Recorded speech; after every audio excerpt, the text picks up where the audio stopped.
Good morning everyone and welcome to day 3 of the Epbf European Championships. We're here in Tallinn in Estonia for 11 days of action and things are getting exciting. Yesterday we finished the straight pool with Germany reigning on top, Pia Filler and the women's winning the straight pool, and Tobias Bongas from the men's. Some great performances along the way there, but today we're starting the exciting 10 ball and working our way through over the next day or so to see who will be 10 ball champion. My name is Graham, I'm here with Gethin, and we will be talking you through this morning's match and throughout the day, along with some of our other fellow commentators. Gethin, welcome, thanks for joining. How are you feeling about today after yesterday? Good morning, Graham. Well, yeah, a nice little summary of what happened yesterday as well. The straight pool event was an absolute cracker and an absolute joy to commentate Pia Filler winning in the ladies' final against Ina Kaplan. And today is going to be a huge day, I think, here at the Tallinn Open. It's going to be interesting. I was just looking at the previous winners while we were talking, while you were just introducing us there. And the list is some top players. Victor Zielinski is the current holder from Fulda. He won it in Fulda. And if that's the class of competition that keeps winning the 10 ball, we are going to be in for a treat today and tomorrow, I believe. Yeah, 100%. I think we are in for some special matches over these next days. The talent we've seen yesterday and the level of pool was just outstanding, so I'm almost certain it will guarantee move into 10 ball as well. There is some shift the players will need to do from straight pool to 10 ball, but this is nothing new to them. And how do you feel about day 3 of the table now? Will you start to see sliding not so often, and will it start to play a bit tighter, do you think? Yeah, I think so. I think yesterday there were, I'm not going to use the word generous, but this Predator brand new arc table that's brand new from the last Euro Tour has been playing extremely nice. Feedback from all the players and everybody who tested it, been using it the last few events, has been nothing short of excellent. So yeah, I think over the next days it will get a little bit tighter for sure. Naturally this happens over a tournament of this length of 10 days, that's for sure, and you will see balls maybe not sliding in as much, but time will tell. Well, I mean, the match we have today between Mamri Rivo and Emile Andre Gangflot is going to be interesting for us to be pronouncing their names, so we'll have to make sure that we keep on top of that. But watching this chap warm up now is he's looking quite comfortable on the TV table for just coming fresh out of the breakfast room. Yeah, I'm sure these players have all been up. They know the schedule in advance, and a lot of them are staying locally. Obviously Mamri is a local person as well, so it could be quite nice, maybe close to home. We spoke yesterday about Dennis Graber, who put in a good performance to get to the semi-finals, but Snegochi played a phenomenal straight pool match and didn't give him a shot, basically. Pretty much almost ran the match. But Dennis is a local boy from Tallinn as well, so some players will have the luxury of being in their own beds, Gethin. I think it's a nice touch to have that rather than hotels. And it will be good to get a sense of the players they're producing from Estonia at the moment. You mentioned Graber. He just walked into a wall yesterday. He was playing really well, and was one of my picks actually, even being a home favourite. And yeah, it was a good match, really good match to watch. Yeah, he was on fire, but yeah, sometimes you come across a player that you just have to hold your hands up and say, well done. I commentated on that match, and Snegochi was fantastic. If you ever want to understand how straight pool works, how to play straight pool in the best way possible, that match is definitely worth a watch back for anybody interested. He was flawless, was the word me and Mark were using on the commentary there, but it wasn't to be for Snegochi in the final. Bongas was very solid. But and a great win for Bongers. I was very impressed. It's good to see him picking up the trophy, and that'll be good to see how he progresses through the rest of the tournament as well. yeah, there's a lot of he'll come with a lot of confidence. He got quite emotional, I think, at the end of that, so it was probably a big win for him. I'm sure any European Championship medal is big for any player, absolutely, other than a world title. I mean, this is next in line, I guess, right? Absolutely. And so at the Tallinn Open, we started with straight. We have the 10-ball discipline now for the next few days. We also have, I believe it's the under-23s, the wheelchair, and the women's 10-ball here. And if you want to keep an update on the action and the scores, I do believe you can find all of that on the Epbf website. And also you can find us streaming on the Billiard Pro TV channel. So keep your eyes peeled. You may have friends and family playing in these tournaments. Yeah, thanks for that, Gethin. Yeah, choosing for a safety didn't feel like the bank. It was a pretty good safety. He's hooked him a little bit, which also for us commentating as well, it's a nice change from straight pool. You generally didn't see that much safety play in a straight pool. We've seen a little bit just because of the nature of the game, but I do feel over these next days we'll see a lot more good shots with jumps and kicks. It's big breaks, run outs. It's a very different dynamic. And today we're playing race to 8 in these early rounds, and it will be a shot clock as well for these TV tables. A 35-second shot clock. What a great jump that was. Unless you called the one, that is. I think he might have done. Yeah, he did. But I was just saying, 35-second shot clock with a warning when 10 seconds are remaining. And you have a 25-second extension per rack per player. And after the break, you do have a little bit extra time, so you have 60 seconds on that first shot with a 25-second extension. So I do expect these games to run pretty smooth, Gethin. I think the shot clock was well received yesterday, and I think it helped in the straight pool, so I'm expecting the same in the 10-ball. Yeah, I think it really did its job. And I was also very impressed with how it kept the matches nice and fluid, and you got to see the players keep their rhythm a little bit more. I'm excited to see Emil play here. He's got a look at the table now. Played a nice 2-ball. I didn't think the 2 would pass the 10 there, so clearly it did. He's got a bit of work to do though still, Graham. Yeah, it's got a nice bit of angle here though to come across. A little bit thinner than you like, but I think you can just drop it in. Played this nice. How's the 10 going to help? Not too bad. Yeah, he did get a little chunk of the 10, which make the angle a bit wider. Yeah, I think this. But Emil, he's saying excited to see him play, but trust me, Gethin, this guy can play. He's already accumulated quite a number of European Championship medals across a few different disciplines, 10-ball as well, and 8-ball, I believe, and a few others. So definitely one of these up-and-coming young players you mentioned who is dangerous. There's so many coming through now. It's incredible. So it's great to see the grassroots, if I like. Obviously, they're not very young in terms of age, but the grassroots of pool is blossoming quite well. And I think kudos to Predator as well for running these tournaments and allowing so many players to get the opportunity to play against each other. And you can really allow the cream to rise to the top quicker in that format than waiting and hoping. So thank you, Predator, very much. Yeah, it's good. So what's your thoughts on, obviously, players yesterday playing straight pool and we just ourselves into a 10-ball mindset? Do you think it's a pretty quick shift after a quick rack, or do you think it'll take them a little bit of adjusting based on all of the work from yesterday? Well, you do have the added pressure of where we're commentating now on the TV table, so the table will be playing a bit differently. But from the format of straight pool, it's something that I enjoy for even warming up and practicing, and just run through a few racks with straight. So some people may have treated it as a bit of a warm-up and a bit of a practice to get some table time.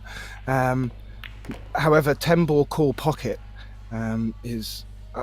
I find this quite a difficult game if you don't get used to the table quickly, because the cushions can be different from table from TV table to the other table. So it'll be interesting to see how they do transition. I don't think they're going to find it that difficult.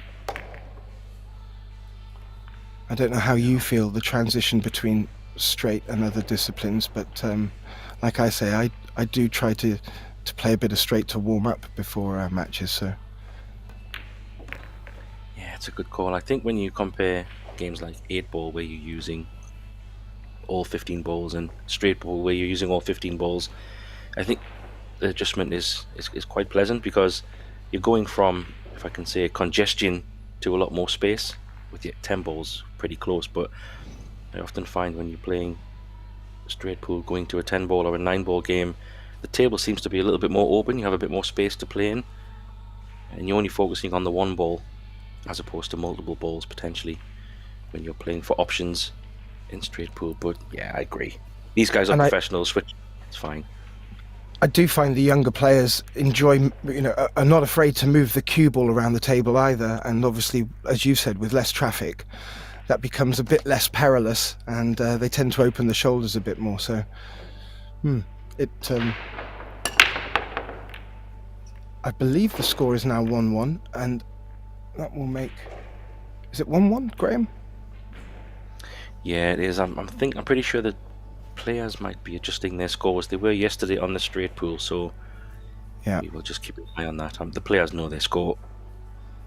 Sometimes on the TV table, the person doing the shot clock can also maybe touch the score, but I'm pretty sure the players will be doing their own.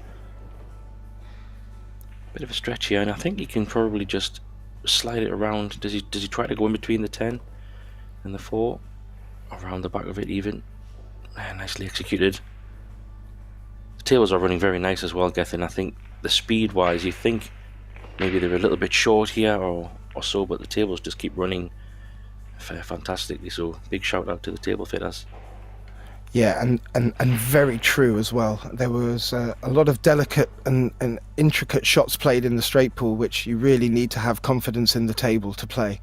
In the ladies' final in particular, they played some very delicate full table shots, and they weren't turning them down at all, so they were getting very happy with the table. It's good to see. The table fitters really put in the hours, clearly. Yeah, and we have 28 tables here as well, so if it was just 2 tables, maybe a nice day's work, but I'm sure doing 28 tables is a bit of work for the guys and girls. Oh, he's played into it there. It's not what he wanted. It's not a nice combo, I don't think, because the way he's going to play this combo, the 4 ball is going to drift down to the left, Gethin. So unless he tries to position the 4 for a shot in the bottom left corner after the combo is a possibility, but where the 6 ball is as well, it's not ideal, this. Well, he's in trouble if he plays it gently and leaving the cue ball against the cushion, which will make any leave for his next shot harder. This is where the shot clock could come into play.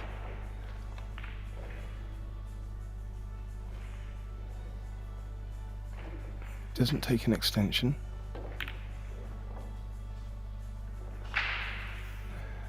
Yeah, I think you were right, Graham. That was a very risky shot, and you look to see where the 4 ball has now landed up. He didn't really have a shot after that. There may have been a call for a safety there.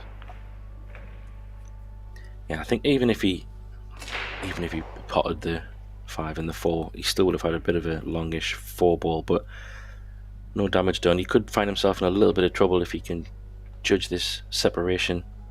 Probably going to split the balls. Yeah, probably some early settling in for these guys on this table, TV table. First match of the morning. Getting a feel, I think. Absolutely, and it looks like these guys are here to pot, so a little bit of a wake-up call, having to have a little safety battle. I think that'll be good to get both of them bedded in.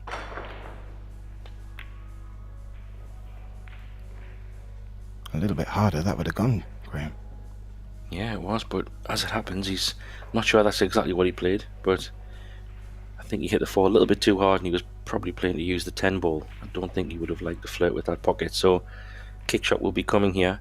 I'm just wondering, Gethin, if he can play just from the left long rail and catch the 4 from behind, but the middle pocket looks to be part of the line, so he might be able to just spin. Would he need to come around the black and the 9 then, and 2 rail it? No, I think possibly with the slide on the table, he might be able to squeeze it from the left side. He's calling it in the top right, so he is coming from the left side. I think he can just get there from just below the middle pocket. He might even catch this half ball. So, yeah, I thought so. Oh, he's got second prize. That's not what he played, but he will take it. I think he will, and he's opened up the 9 and 8. Yeah, I think he's left a thin edge. It's not a hook, I don't think.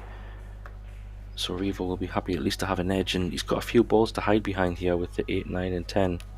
So it's all about pace for me here, because he doesn't want the 4 ball to leak out and leave a long shot. So he might even double the 4 back across to this side of the table. Yeah. Oh dear. Oh, he's been a bit fortunate again there.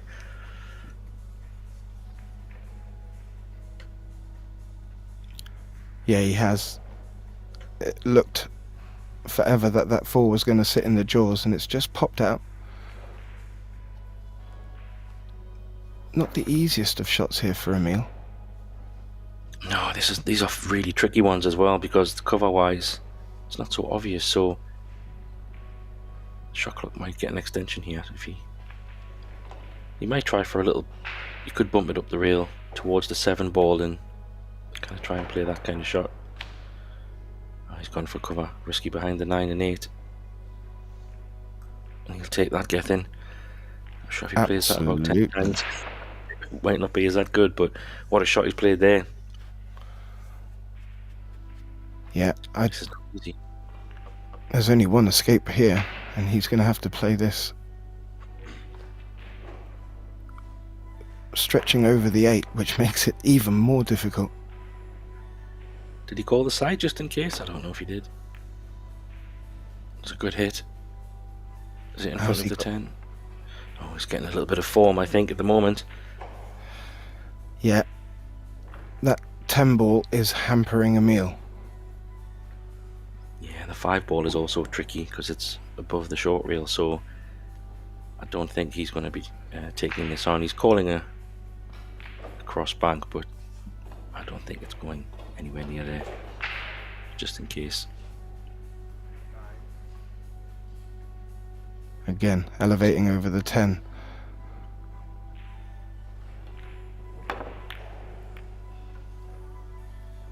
Oh, he got a double kiss on the 4. Yeah, and he'll take that as well. So a few nice little bits of run for both players at the moment in this early safety exchange. Someone's trying to. All I think it's going to take is one really good shot.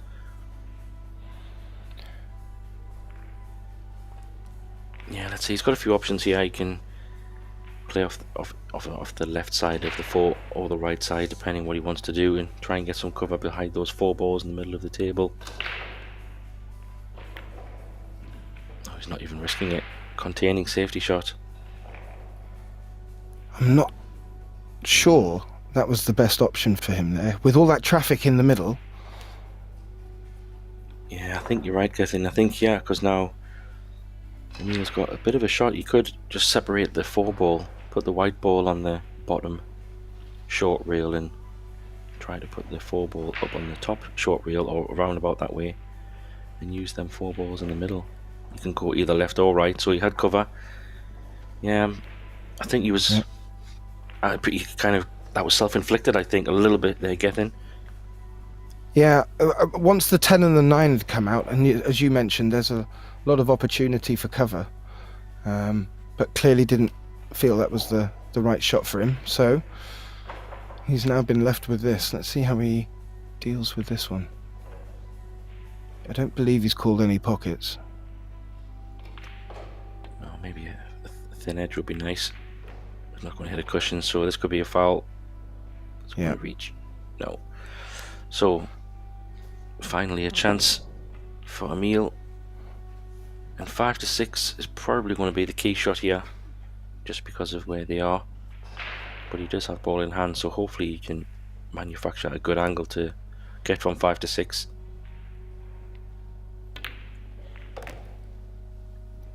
So Emil winning the first battle of the safeties by all accounts. Yeah, judging by this, he's probably going to play the 6 in the bottom right, I think, Gethin, and try to use the 7 in the left hand side. So not sure if he'll be just taking what it gives him, draw it back. Yeah. It's a bit short, maybe. This is a tester. It's not a gimme.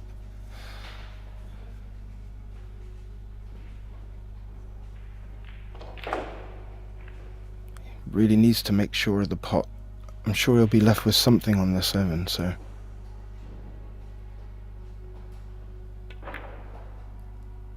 Yeah, he caught the point.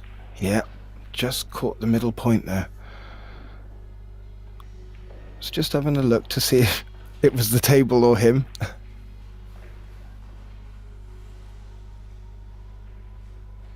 But he did get second prize, Graham. And he's put Revo in a difficult spot here. And we're going to get to see some jumping action, I believe.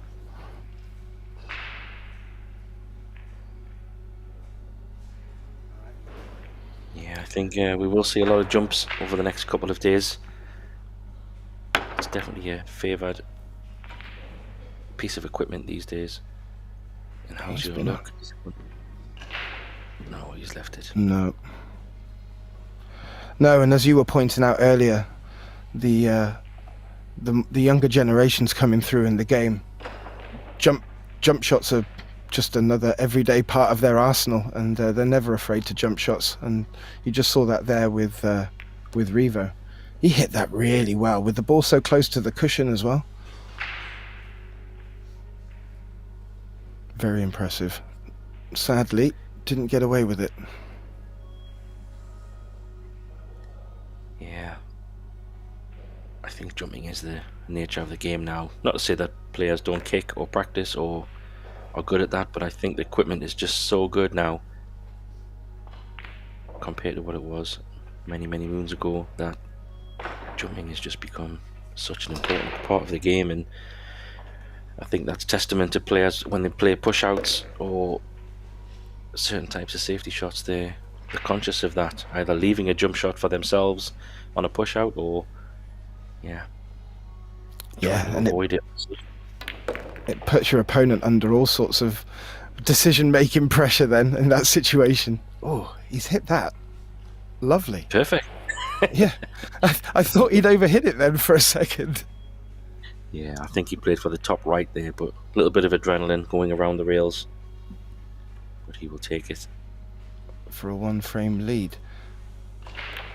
Now, one thing I learnt yesterday, Graham, with our dear colleague Mark White, was I saw for the first time a player using the rest across the table and then bridging on the rest and playing his shot using the arm of the rest as a bridge. I'd never seen that before, and it's clearly something that Mark had seen a few times in the past, and I thought it was genius, Graham. I don't know if you have any thoughts on that. Yeah, it's an interesting one. Mark did mention it as well, and I think it's hard to explain for you watching at home because we haven't got anything to show you, but using a rest in a different way is very unique. It does happen occasionally. Funny enough, I've seen it in snooker as well. I think Kyron Wilson, the current world champion, I've seen him use it before over the stack of reds. It's a very very strange thing to see, but it is quite unique and interesting when it does happen. It's good that players remember or know it. I'm trying to remember the last time that I saw something like that, Graham, and I believe it was at the Moscone with Nick Vanderberg putting two rests on top of each other to get an extended height on it. I'd never seen that before, and played a jump shot. It's unbelievable. Yeah, it's that was a very special moment indeed. Remember that well. The clock was ticking. Moscone drama. I'm just wondering what else these these players will be able to improvise with in the coming years with the tools that they've got. Oh, yeah, exactly. Who knows? Someone will come up with something strange. We always find something new at some point. But yeah, Revo just had a chance there, but unfortunately he fatted the ball, so he has stuck it up. And the 2 ball does go in the side. I'm not sure if Emil can just play 1 rail, come down the table. Or does he need to use 2? Looks like 1 potentially. It's maybe quite thin. Yeah, he's playing the bottom rail as well, so well judged. Nice shot, that. Very good. Yeah, it's very good, and he's now on the right side of the 2 ball to float up to the 3, and not really any serious problems for him, so maybe a good opportunity for him to settle into his pattern. However, did he come a bit? He's a tall guy, but he needs the extension on his cue, so he will have to probably go off the 2 rails and come in between the 6 and the 8 ball, I think.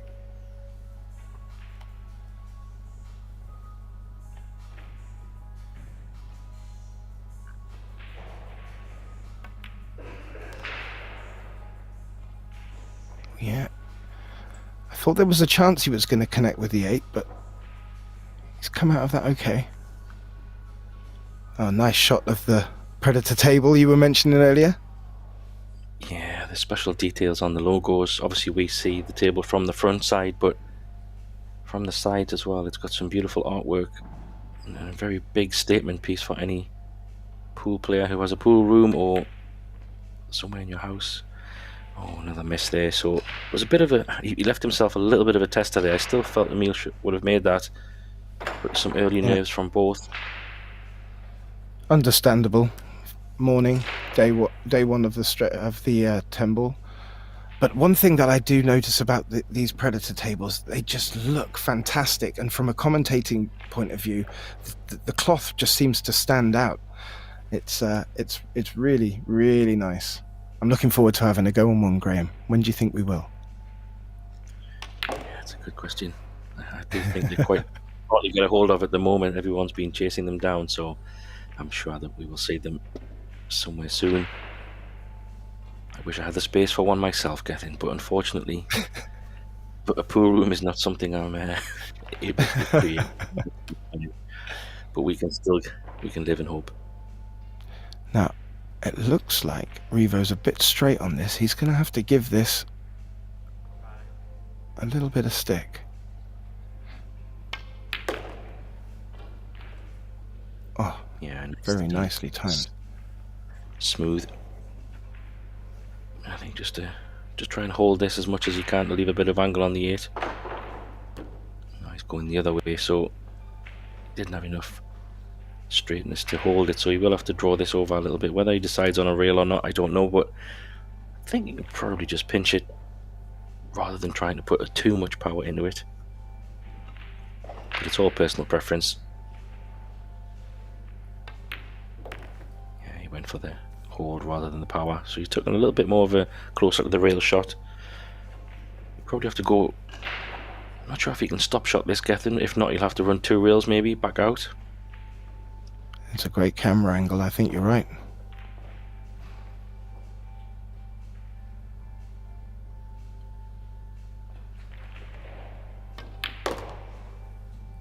Oh, you could just punch it for the 1 rail and be a little bit closer to the side rail, but nice finish. Yeah, that was very nicely done. It was just a little bit off angle, so as you said, he couldn't shot it, so had to do something, and that's played to perfection if you ask me.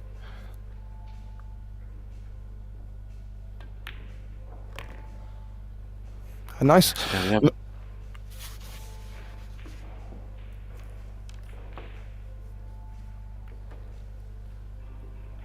Yeah, very nice win for that rack for Emil. For Revo. I don't think he was expecting to get a chance back in that frame. And 2-2 keeps this match very interesting. all to play for. Yeah, definitely. And it's alternate break, correct, Graham? Correct. Yes, alternate break. So we will get to see all players at the table breaking. No one will be frozen out and having any crazy runs. I know that it sometimes sets the comment section off, but I do prefer alternate break, and especially in 10 and 9 ball discipline.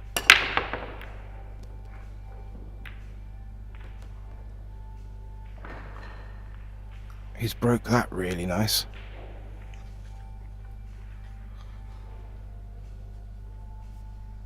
Yeah, big break. Nice control. And developed himself a nice chance here to try and get back the lead. Something I notice in 10 ball, when the players start to really feel and get to grips with the break, they really start to make their visits count. And I've noticed in previous Euro Tour events, players sort of after their third or fourth rack find that sweet spot, and then they start guaranteeing their visit, their innings, and then it's all about their opponent having successful breaks. Yeah, absolutely. And very quickly he's dispatched of this rack in comfortable fashion, and he's getting a little bit of momentum. He's speeding up a little bit, so clearly you can see when the balls are in nice positions he doesn't hang around. No need to think too much about it.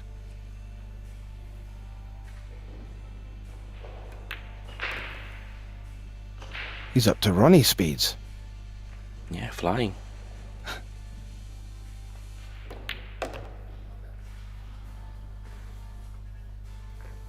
Well, Emil Andre, blink and you'll miss him, had a great break and made it count. So this will ask a question of Revo now.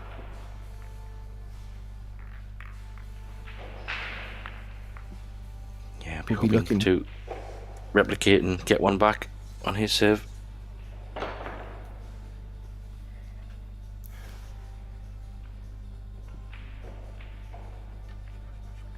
So this, I believe, is the third time we've had the event at the Tallinn Open.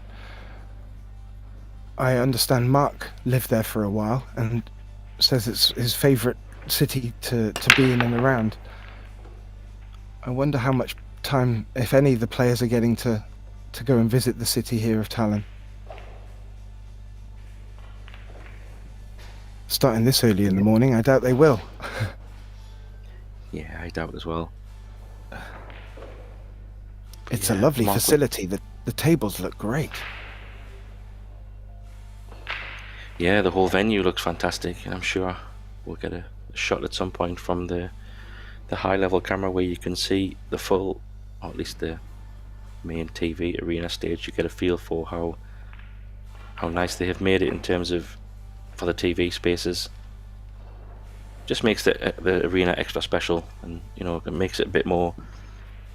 Yeah, I think special is the word for the players when they're coming through and they're sitting at the TV kind of arena side of the infrastructure. It just looks, it looks really nice. Very professional. I just noticed, sorry Graham, Emil pushed, and I don't know if he didn't really seem to do too much with the push shot, and has left an open safety. Sorry for Emil. And again, I just think there's a couple of safety shots Revo's missing here, and it's getting him in a little bit of trouble. However, I think he can see the one. I think he's got a pathway through. I wonder if he can even hit it full in the face, Gethin. So if he can, as long as he can try and avoid the 3 with the 1 ball, he might be able to hook him back here behind the 10.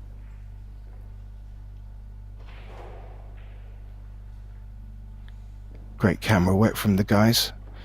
Just showing Revo checking over the shot as well. Oh, that could have worked lovely.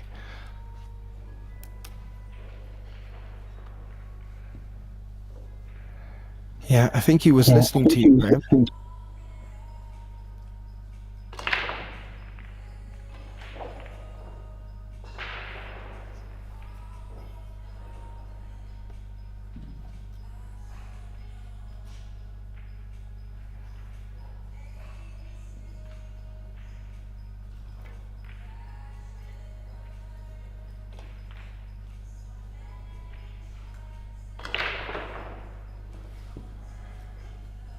Yeah, he could just see the edge there, and he's played a really nice shot there. Good pace. Left a jump shot. I'm not too sure if he's called the cannon on the 3. It'll be interesting to see. It's a pretty good hit, but yeah, double kiss was always a chance. I don't think it's a big sellout, but maybe gives Emil an opportunity to try and find some cover. Can he get the cue ball down the bottom end of the table here?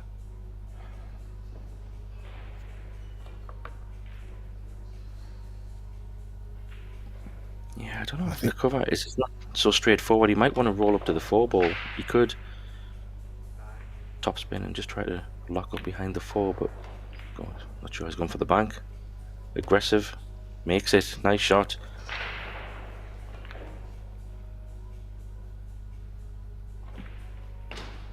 Yeah, I certainly didn't see that coming, Graham.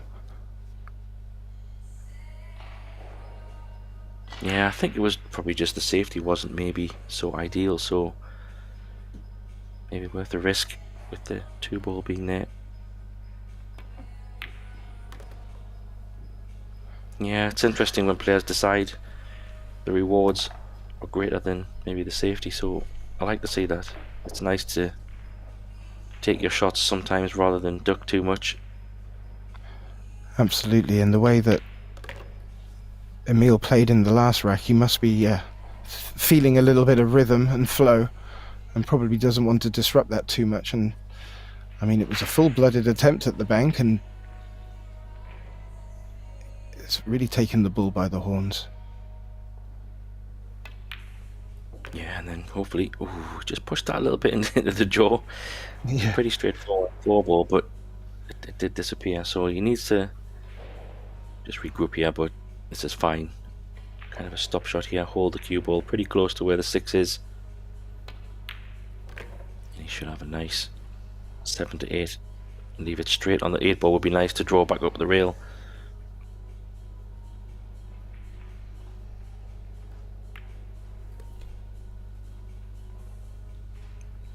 I think it looks pretty good getting here for 4-2. Capitalize on the mistake jump, if I could say that. A bit harsh to say mistake because jump shots, as we know, are already difficult, but unfortunate double kiss. And full credit to Emil for the aggressive bank, if you like, and got the rewards for it. Yeah, exactly. And I would say an absolute confidence booster for him, and maybe a sign of what we're going to see for him in the rest of the match. Maybe he's decided safety battles ain't for him.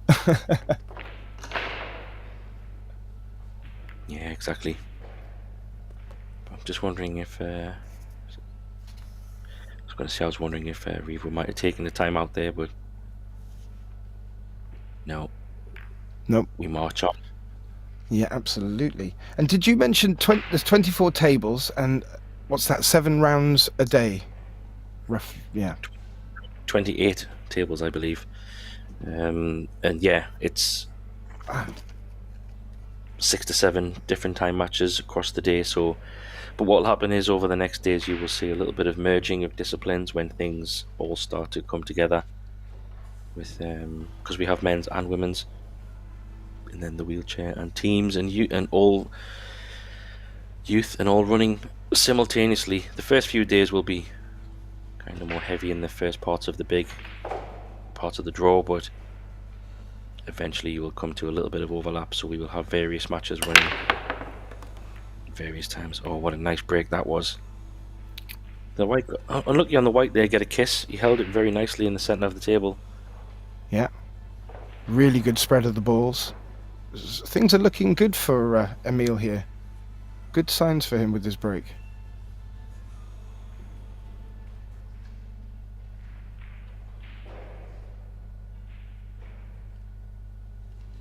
Yeah, and as you were mentioning with all the disciplines, we have TV tables galore, so please subscribe to the channel and you'll be alerted as and when the next matches come up. I believe from yesterday we split them into 2 parts for the day, is that correct, Graham? For the streams, in case you want to watch back the matches from yesterday. Yeah, if you just go to the Pro Billiard Series YouTube page, everything is rewatchable whenever at your leisure if you want to go back. But the team do a great job in... Oh, what a great shot that was. He had only had half a pocket there, I think. Yeah, but everything is on the YouTube channels, and if you can't be with us live, then maybe you're watching this one back at a later date. But thanks for joining, everybody. Let us know how you're finding it. Any predictions, any thoughts, any insights. If you know any players or anything, just give us a message in the chat, and we'll try to keep an eye on that throughout the day and through the commentary as and when we get a moment.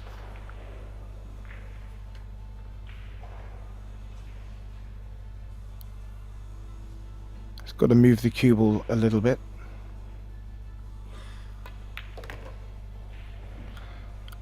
Through some traffic. Ooh. I thought he... Yeah. Yeah, I thought the same as you were getting. I thought that he was just going to cause a problem there, but luckily it just drifted past, so I think he's okay. He just needs to be careful on the angle here from the 5 to 6, because he wants to make that 7 as easy as possible.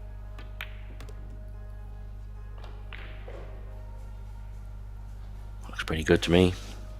Yeah, if he can deaden the ball. Yeah, just playing left-handed. Interesting. You mentioned Ronnie O'Sullivan earlier, so clearly he's trying. He can play both hands. Graham, he didn't even seem to think about that, did he? It would just seem natural. No, he's gone back to the stretch with the extension. He's a tall guy as well, so this must be quite a stretch.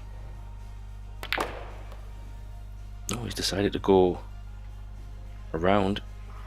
I thought he could have played that. It was a great shot, by the way. I thought he could have just draw the cue ball up the rail, but he played the 7 in the top right corner. But he preferred to come this way. He made it look quite easy by all accounts. Bearing in mind he was stretching, extension on the cue, reaching over the table. I was very impressed with how much power he managed to get out of that. Yeah, it's pretty much ball in hand on the 7 ball. Is this a bit short? Is it going to keep running? Fraction short, but still makeable. Would have been like a few more rolls, but just puts a little bit more focus on this one.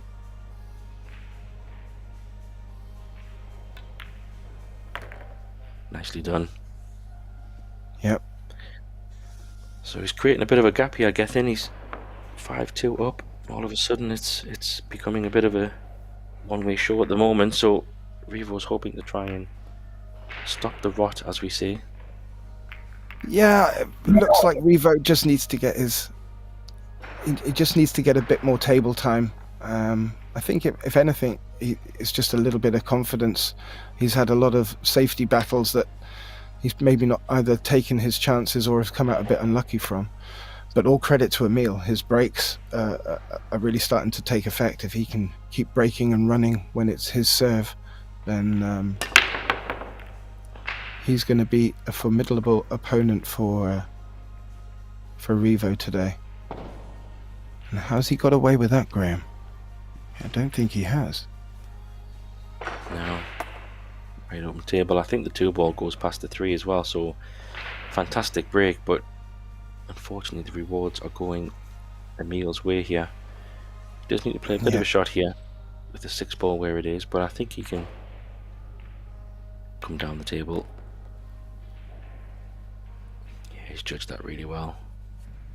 I think this table time is really benefiting Emil as well, so he's getting very comfortable quickly.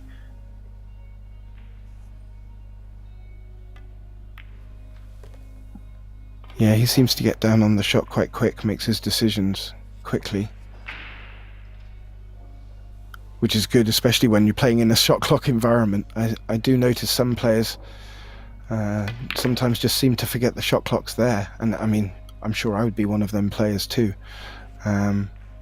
Once you get deep into a shot, into thought, things like that can happen. Yeah, absolutely. But again, the only problem I really see here is probably the 8 and 9. I don't think you want to be playing an 8-9 combo, so No. that 7 to 8 I can already see is something he needs to think about. I'm sure he's already had a thought about this. So looking at the angle, yeah, I mean, if he could bring the cue ball back to kind of where it is, you would have quite a nice angle on the 7 to go off 2 rails, but it looks like you might have to go high. Let's see how he plays it. Yeah, he's trying to get back to that same place. I like that shot. Yeah, Just gives him a better. Sorry, Gethin. Yeah, I was just going to say it gives him a better angle, right, to get on the 8. Yeah, it looked like he was going to come the other side of the 10 for it. He played that really well. It was a difficult shot being just off straight.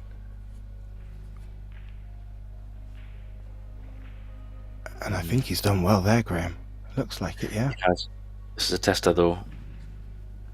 I think he'll be playing this probably in the top right pocket. Gives it more chance for success. Nope. Wow, I thought you had missed that one.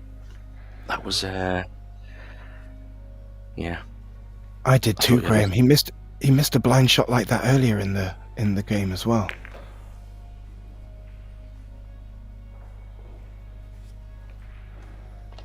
Yeah, it's crazy. So, yeah, look, this is how it goes. Sometimes it's not going your way, you know. From Revo, you know, obviously, like I said before, he's won multiple medals, multiple things, and also I do believe he's won the under 17 10 ball championships as well last year. Gethin, wow. So he's no He's no slouch. No, not at all. But sometimes, yeah, as we say, this is pool right. If you're not getting a chance at the table and the balls aren't your friend, then there's not a lot you can do. But look, it's double elimination as well. This is not a single knockout stage just yet. So no, and if you take a look at Revo sat in the chair there, he's very nonchalant. He's not been making any faces. There's no slamming of the cue or anything like that. He's a very cool customer, and I'm sure he's well seasoned enough to know he'll get a chance, and if he does, he's going to take that chance. So it's nice to see, but very good signs for Emil here.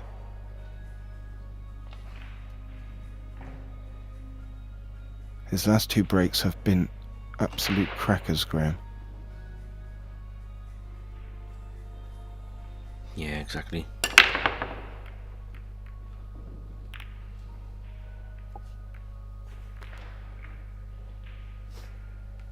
Well, the cue ball did get hit twice. He did get a ball down, so he's still at the table. The 1 is open. By all accounts, he'll be smiling after that.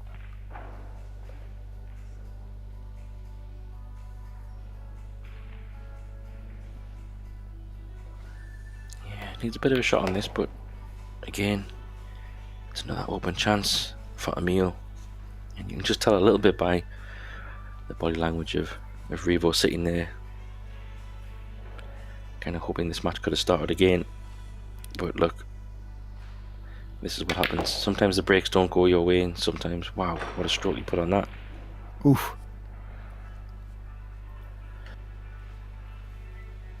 I think it was only deadened by the second cushion. That cue ball was shifting. It could have come out a lot further. Oh, what a great shot he's played there. Developing the 5 as well.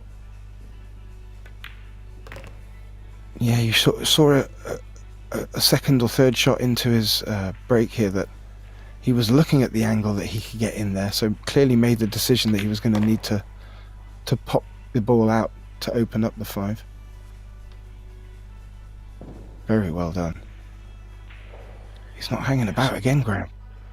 No, he's not, and judging by the speed, I'm presuming the 9 does go in the middle, because he hasn't really looked at it much, so must be tight, but it must go. He hasn't got the best angle on this 8, to be honest, Gethin, so he might try for one of the draw shots off the side rail and back across. Just look, the angle's a little bit weird. Just draw it. Yeah, but with the slide on the table, This is a twitchy one. Yeah, I don't think he wanted to have the cue ball here.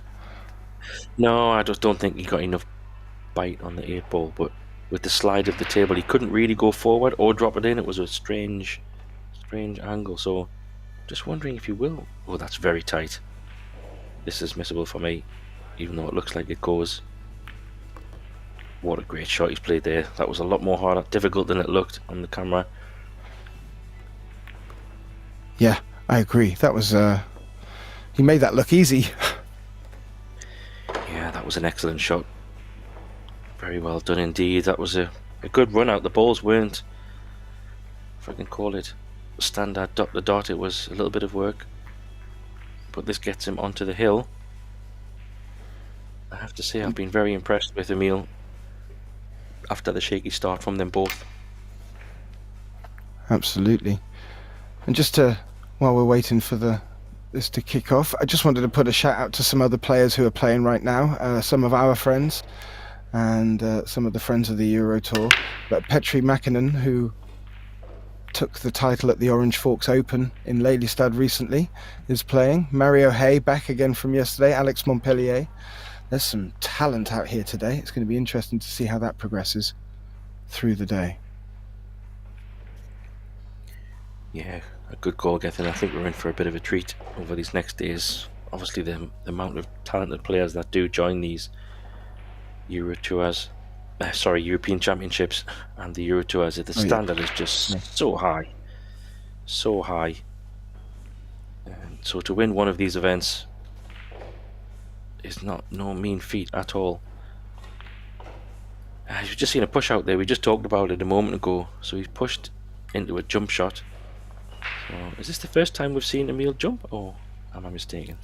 Yes, it is, and it's a bit of a contrast to the way that Revo played his push-out shot. He pushed, leaving an open shot and both sides of the ball. So clearly they have different ideas when it comes to pushing. And this one, Emil has sort of got what he's asked for here. He pushed for the jump. He's been given the shot back. Let's see how he navigates it. I think he makes this. Oh, that was close. That was close. That was very close. I was surprised that Revo turned around so quickly and gave the shot back. Personally, I thought I would have had a bit more of a look at it. Yeah, maybe he's just thought, you know what, just go for it. He's going to roll him up behind the 7-ball here, I think. No, he's choosing go distance. That'll work. Nicely done. Yep. Now, this is where we want to see, something from Revo now. This is where you can turn the match around. Taking advantage of a little battle like this, get the momentum back. Of course, you're going to have to put a bit of faith in Emil's break. But we want to see something happen, Graham. Yeah, it was a pretty good kick. It's got cover as well. It wasn't so tricky to get out of that. No, he has not at all. In trouble. This one is a lot more difficult because he doesn't have an obvious kick, so the jump cue is coming back out. And he really needs to get something here, so he's calling it, obviously.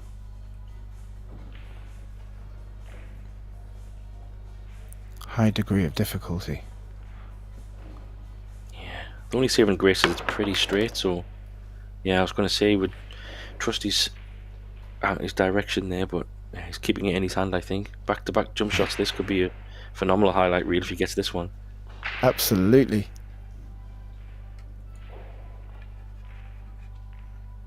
A 2-ball jump. Because I think he's going to nip over the edge of the 3 as well.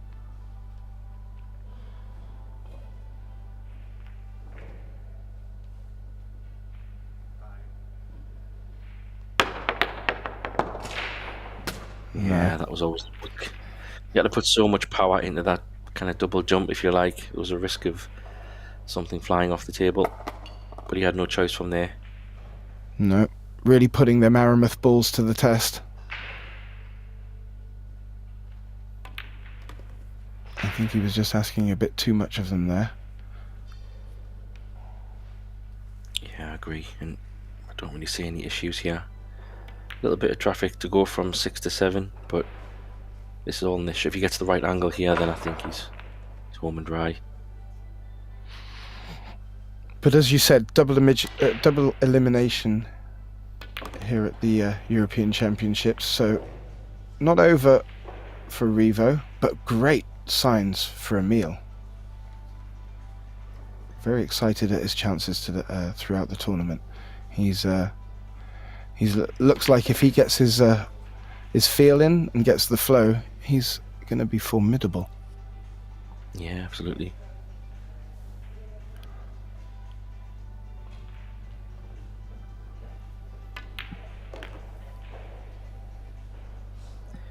And you can see why Emil has won a few medals. Clearly,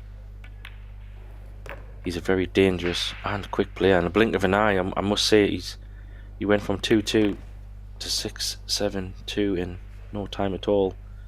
I do feel he's one to watch across these days. There you go. Congratulations. Well, good luck to them both for the rest of the tournament, but well played, Emil. And thank you, Graham. It's been a pleasure. This is our first match together of the week. It's going to be fun. Plenty more to come. Plenty more to come. So yeah, thanks everyone for watching. There will be matches coming back up very shortly in the next time slot, so keep an eye on the YouTube channels. We will have 2 tables running in the next time slot, and I can tell you when that time slot will be. Coming up very shortly at 10:45. We will have a table 1 and a table 2. We've got a few Spanish players potentially on the table, so watch out for that one. Thanks again, Gethin, and we will be back soon. Thank you, Graham.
10:45.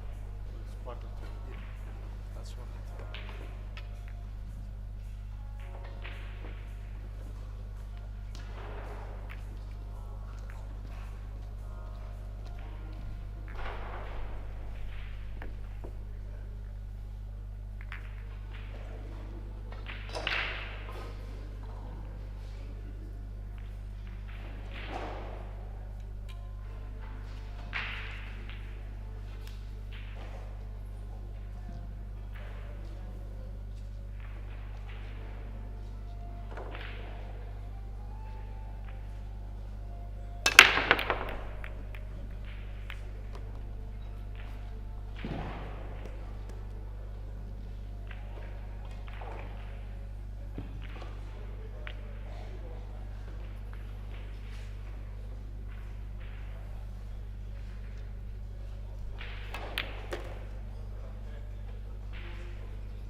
The break box is included and it's like this.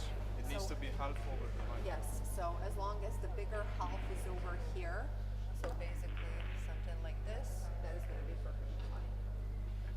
The bigger half. Yeah. Oh, that's, So give me only a second. that's the bigger half. Yeah, that's still the bigger half. So could we just make sure that this one is also that's also good. Sure.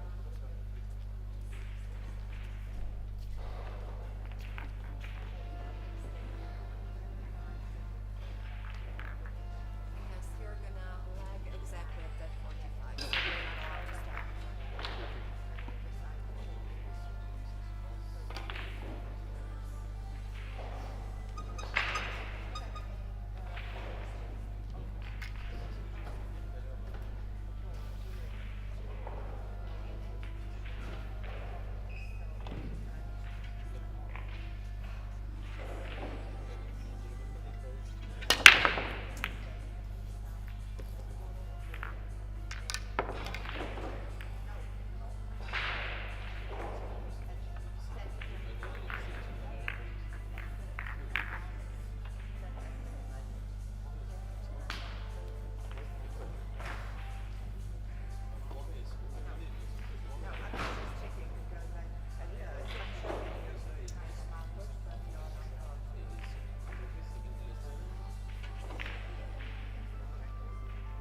6-3 and the discipline is 10 ball.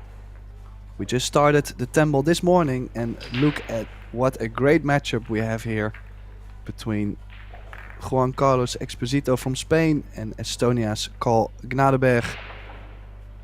It's a opening round, first round match, and calling the shots in the booth with me is Mark White and myself, Tim de Ruyter. Good morning, Mark. Very good morning to you, Tim. Looking forward to this, a bit of 10 ball. Enjoyed my first ever experience of straight pull yesterday. But of course, we're on familiar territory here, Tim, aren't we, from the Pro Billiard Series with a bit of 10 ball. Different format, of course, race to 8. So here we go, we're off. How was that break then, Mr. Root? Well, one thing that's definitely interesting is that in the Epbf events they are breaking from outside the break box. So usually gives more trouble on the table, pushing the balls more to the sides. So not as much guaranteed shape in general as well. So nice break, made a couple of balls, but had to play safe on the one ball. It's quite an easy kick here as well. Try and get that cue ball, Tim, maybe travelling over behind the 8 ball or draw it and hold it behind the 3. And something else I noticed about that break, he broke off the rail. Was it from the side? I thought he broke off from the rail, didn't he? Oh, Didn't possibly. I practice. mean, some players, they prefer breaking from the side because, well, like in the Pro Billiard Series, they know that if they break well, they make a couple balls and it's open, and if they don't, they leave a scrappy layout. Yeah, played that very, very well indeed. Got the kick and stick, drifted the cue ball over, but we'll play a deliberate foul here. So ball in hand.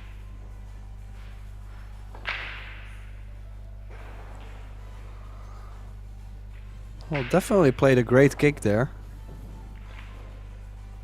And I would say the balls are laying pretty nice to go for a 3 foul. If he can get the cue ball behind that 8 again.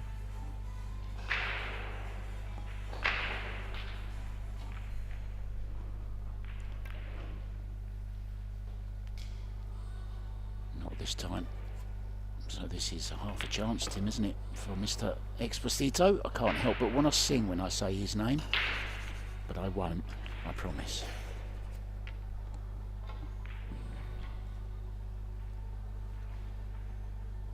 I think we've got the names mixed up there, haven't we? What's going on here? We've got the old score up. Don't worry about that, guys. We'll soon rectify that. That's the score in case you missed the last match. 8-2 for Emil Andre Gangflot from Norway, beating another Estonian actually, Rivo Meinret. 8-2 as you can see on your screens. Plenty of other matches on as well. We'll keep you up to date with latest scores as they happen as well.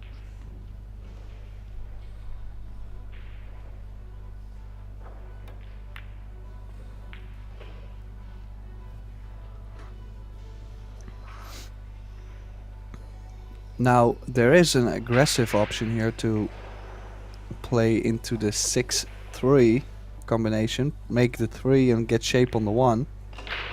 But it might be a little bit too aggressive from how it's laying, so safety again. I was going to say, am I talking with Tim de Ruyter here? Talking crazy shots. You sound like that Mark White guy. Well, eventually I would expect someone to play that combination. So actually played a good shot there, Juan Carlos. Nice cover behind the 10.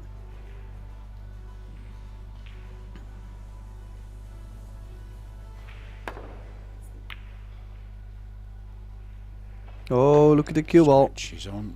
Yeah, it's there.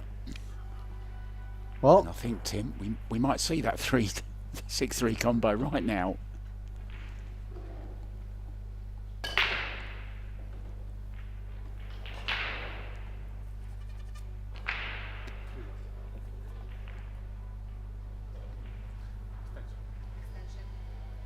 well, the only thing he has to be careful with. I'm surprised this is happening. Why is he shooting the 1?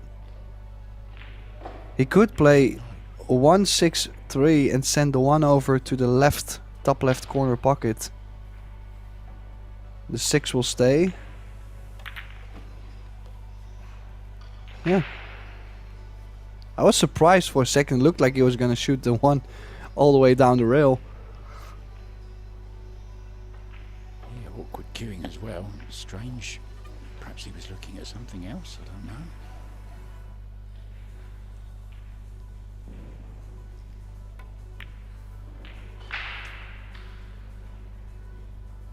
A bit of a loose one there, Tim.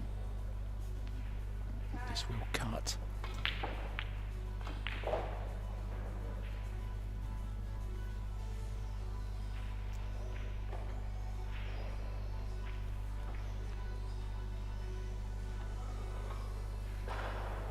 Well, definitely some early nerves.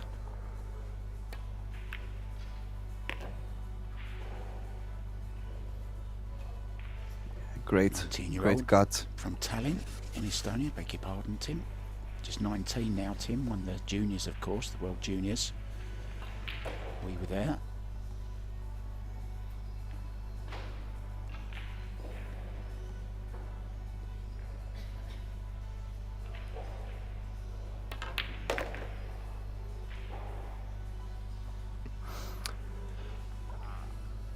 Well, definitely a nice opening shot on the 1 ball, cutting it down the short rail. And looking, I would say, a little bit more solid than the Spaniard in this opening rack. A great chance it was to capitalize on a failed kick shot from Carl.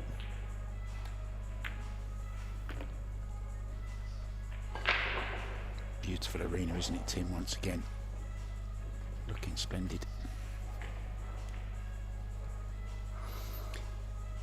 Yeah, I got to experience it myself playing the Euro Tour in Italy. It was the first Euro Tour where Predator was involved, and definitely happy to see that the Euro Tour now actually gets a little bit more flair to it. And it's way more enjoyable to play because you get these kind of conditions. They have different tables, the arenas look nice. So yeah, I think they are finally getting what they deserve. The Euro Tour has always been a high tier event for so many years, and the European Championships here, of course. So yeah, I mean, I think it's a really big improvement. Just so people understand, Tim, the table is tapped. Is that correct? Yes. Yeah. So just explain to viewers what that actually means, Tim, because honestly I never knew until I helped John Lehman do it at a Predator event. So what is tapping the table? Well, basically they have a, what is it, a tapping mat they place on, well, where the rack usually is placed, and it has slight holes in it. They put a ball on top of it and they tap the ball in the slate, so they make slight dents, and that's how the balls will most likely be frozen, or as close as possible to frozen. So as you can see, if they hit the break square, the balls will react way better than if you try to hand rack the balls. Very nicely explained. Do you prefer tapping to racking?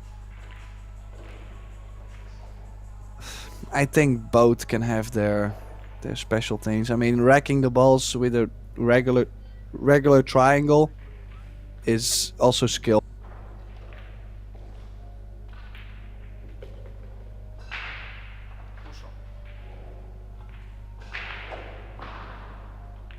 Push out here. I mean, like I was, You can push out. like I was saying, with the tapped rack, it's more equal. I would say everything is more level, so you have the same advantage like your opponent has, or disadvantage depending on your break. Yeah, not too sure what he has pushed to here. Could go very aggressive and carom the 4, but I don't think there's too much future on the 1 ball right after. Don't Could think he he can slide bring. the one past the 4? Could he slide the one past him? It's very. I know it's a very touchy little shot. I mean- it's on, isn't it? He could, but the 4. It's not like the 1 is going to end up behind the 4 and the 8. And or do you mean cutting it in? I mean, He could- I mean, running the cue ball behind the 4. Oh, I don't think so. I think he's shooting the 1 into the rail off the 4. Called it in the corner, and this as a backup. I like it. Clever shot. Very nice, clever, yeah. Much better choice than mine, that's for sure.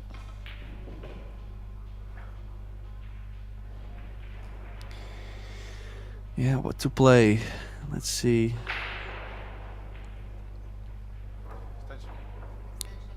It's a little bit of a tricky one.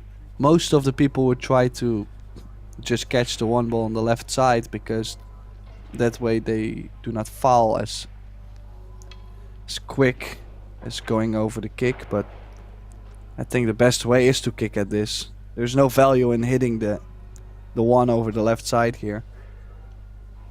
So he could, if he catches the 1 thick, full, the 1 might go off the 8 and the cue ball might stick with the 2. I think that's what I see best from here. No, he goes over the left side. Ooh. Wow. That's a big mistake. Chance for the Estonian then to double his lead. Another Estonian in action. Dennis Grabe has taken a 3-1 lead in his match.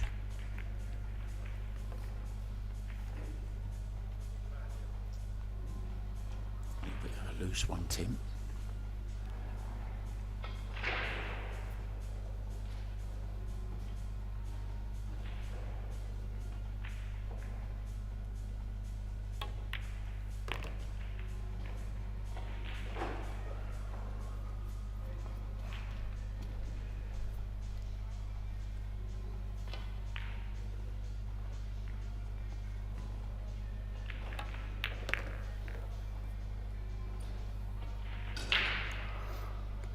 A little bit further on the 5. The good news is only has to kill the cue ball basically. Doesn't have to do too much.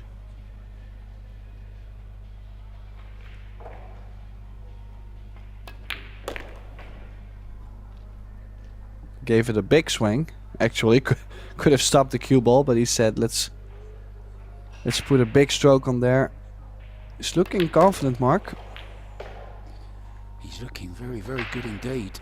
And I had the pleasure of spending a bit of time with Carl. He visited Thailand in January. He was here at the same time as Dennis Grabe. They actually played the doubles, the Scotch doubles together, and won it in a high roller Scotch doubles.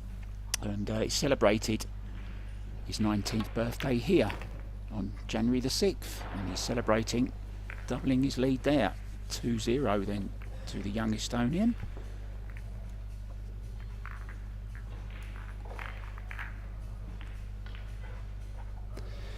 Yeah, so for viewers at home, the break, you have to break from outside the box. You can see on this view, cue ball has to be placed outside of it. As you can see, he's now breaking from the short rail, but still outside that box.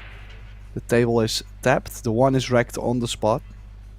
And we are playing alternate break.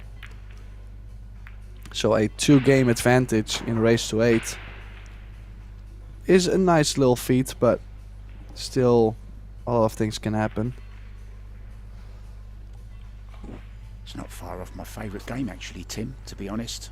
10 ball with a tapped rack, alternate break.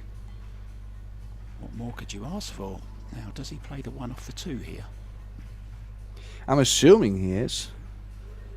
Just gotta make sure he plays a nice pace that the 2 ball stays over the corner. Or he could make the 1 in the corner and play shape on the 2 to the side. Oh, and he's missed that. Yeah, tables are sliding, but not by that much. 3-day-old cloth.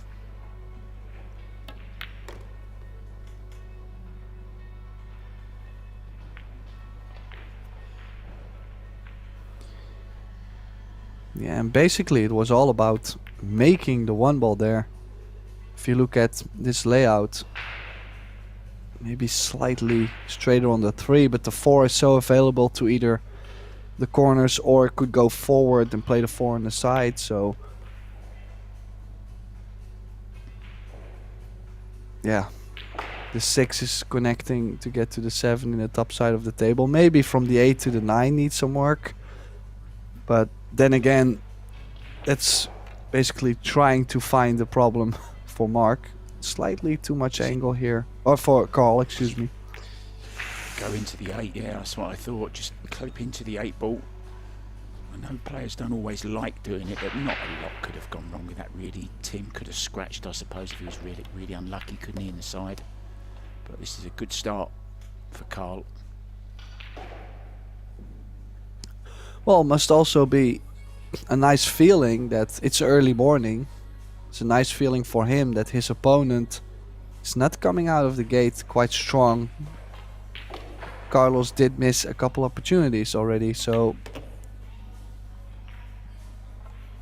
And which is surprising, I gotta say, because I've seen quite some results lately from him in Spain. He's been doing well. Couple top 3, top 2 finishes in the Spain Cups or big tournament in Spain, I'm assuming, because I've seen all the big names there. He also finished 3rd in the Predator Stella Artois Open in Belgium. So yeah, I mean, I know how well he can play. He just so far missed a couple balls. He's a very confident young man, isn't he? Very confident in his ability, Tim. He's super talented.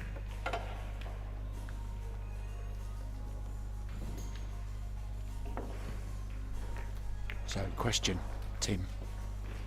Why aren't you there? Well, well, it's kind of a long story. Basically, we used to get funding from the government if we would get a medal at the European Championships. But unfortunately, the government decided last year that they were cutting the budget with like 50 million or something, 50 or 60 million. So then they chose to pull us out of that program. So yeah, that's one of the reasons why, like for example, Niels Fayen won the straight pool last year and he's not playing this year. Because it doesn't have too much value for us to go at this point. Unlucky scratch there.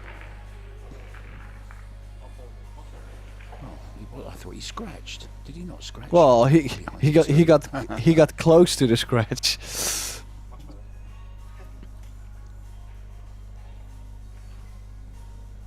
Well, settled yet, I can, Mr. Exposito.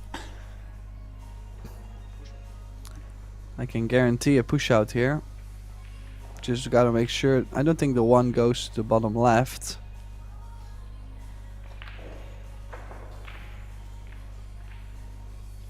If it goes, you could play to the bottom left and play a little two-way. Leave the cue ball on the right long rail. But he's trying to play less aggressive because he's not feeling too great, I'm assuming. Missing, I think, 2 or 3 opportunities so far. He needs something easy, doesn't he, Tim, to get himself going again. Well, one thing I recognized in his game is that he's playing slightly slower than he usually does. Like the Spaniards usually they have that little hop, you know, like they can get real speedy at times, and that's where they also find that high gear. And so far Exposito is, I feel, very static and not as fluent around the table. Could be multiple reasons, could be nerves, could be it's still early in the morning, could be maybe the shots he got so far were not really his piece of cake, but I am not thinking that's the case. Does he try and drop into the toilet, Tim?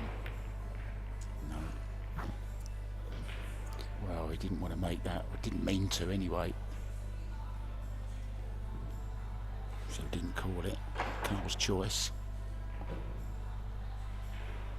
Yeah, I'm guessing he never expected that one ball to go. Probably called the 3 ball in the corner.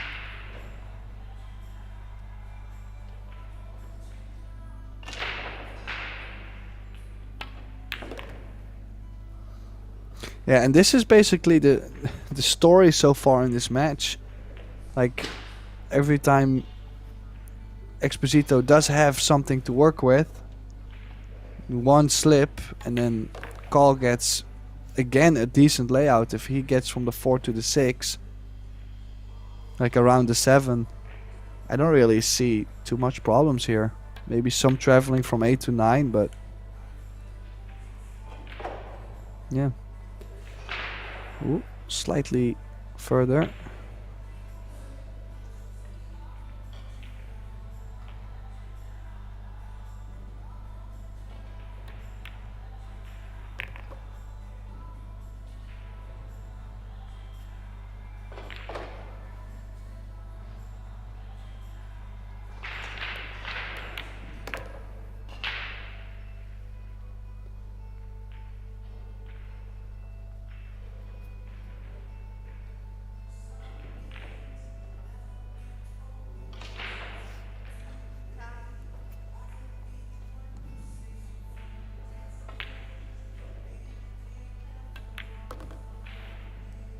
Nice loose grip on the cue. Very, very important, Tim, isn't it, to keep that cue parallel to the bed of the table as much as possible.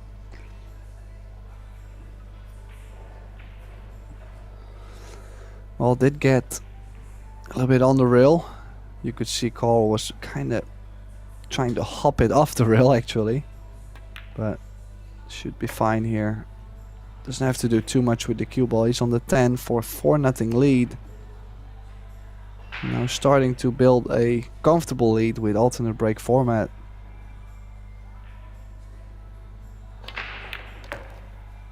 Yeah, the stroke is working for the Estonian. Very, very nicely done once again. He's making Exposito, you know, pay for every single mistake. And I've just looked up the name Exposito. I just wanted to know what it meant, and it means exposed or abandoned.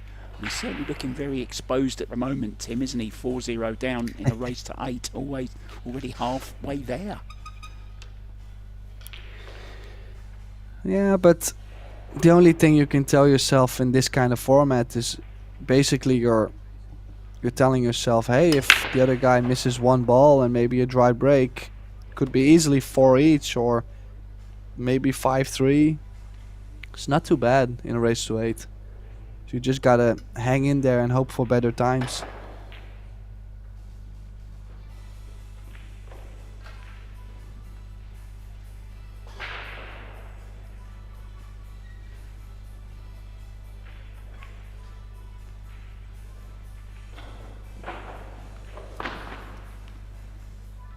So, Mark, how are you doing? Well, I've been better, but suffice to say, Tim, I may not be able to walk the walk, but I can certainly still talk the talk. So I'm doing okay, thank you, my friend. Yeah, most of the people obviously heard your, well, how your last weeks have been, so it's nice to know that things are slowly starting to be better. Thank you, appreciate that. Appreciate all the lovely support from everyone as well, thank you. Back to the serious business. Little bit of a kick here, Tim. Is he called the side, or is he going to play it? He's called the corner.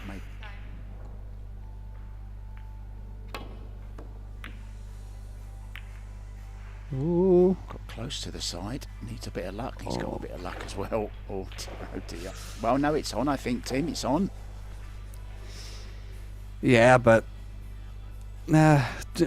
if you get these kind of shots over and over, it must be exhausting, because like the only thing you can do is make the one, run into the 2 ball, and hopefully push it over to the side, like near the side, to be able to continue. But it's not like a very comfortable position to be in for Exposito. Like I can imagine that he's now doubting, like, should I shoot the 2 or should I just play safe? 2 behind the 9 on the top long rail and the cue ball behind the 3 on the bottom. There's Or two maybe ways the to other way look at this. around, actually. I reckon, Tim, this is a good opportunity for him to get a bit of confidence. Knock this into the top right-hand corner, stun off the side cushion, and get your campaign going in this 2025 European Championship 10 ball. But no confidence, you see, and it's just not working at the moment, is it?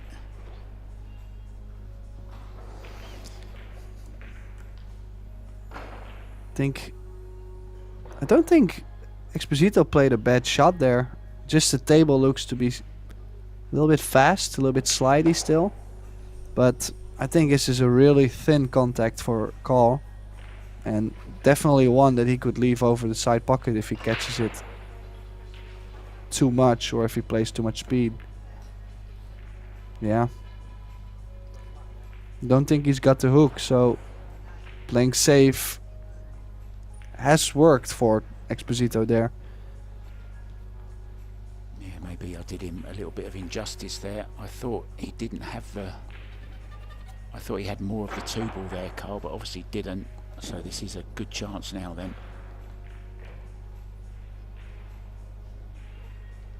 Needs to run these out, Tim.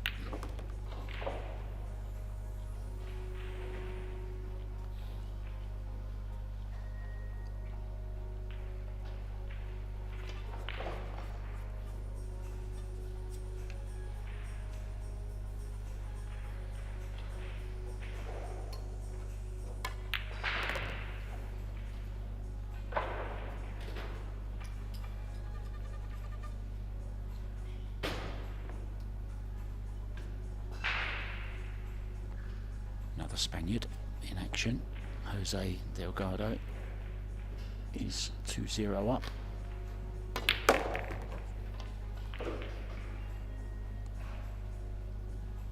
Well, nice confident stroke on the 5 ball, especially with how nice of an angle he got on the 6. That's definitely going to boost his confidence, and he's now starting to walk slightly faster around the table. Like he's starting to let go of the shot per shot, and he's more just letting the arm go a bit. So it would be nice if he can clear up here, close the gap a bit.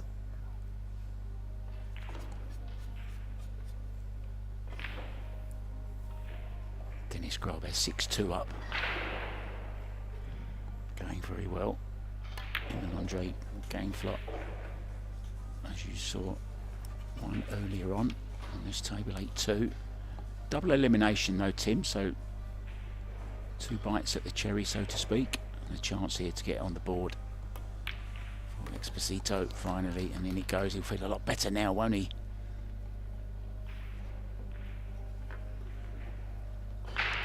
Well, and definitely a couple good shots there too, and he got his stroke out a bit. So even though he's down 3 games in alternate break format and Carl is breaking, so yeah, for Carl the main thing is just keep breaking the balls well, and eventually you're gonna get something to run out. So no added pressure from Carl, but for Exposito he's basically hoping for a dry break to possibly get to like a 4-3 scoreline. There you see the break box.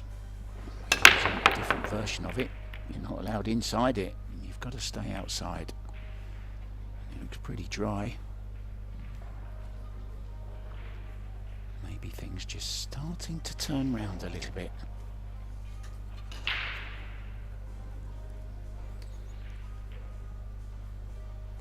Yeah, still tough to get from the 1 to the 2. Let's see if he still goes aggressive or if he takes a big cut on the 2. That's possible. There's Delgado, who I mentioned a little while ago. He's actually now 5-0 up, I've just seen on a refresh. He was a recent visitor as well, Tim, to Thailand, and you should have been with him as well, but never showed. Next time we'll catch you. So nicely on this 2 ball. Chance to get a bit of confidence now for the second amigo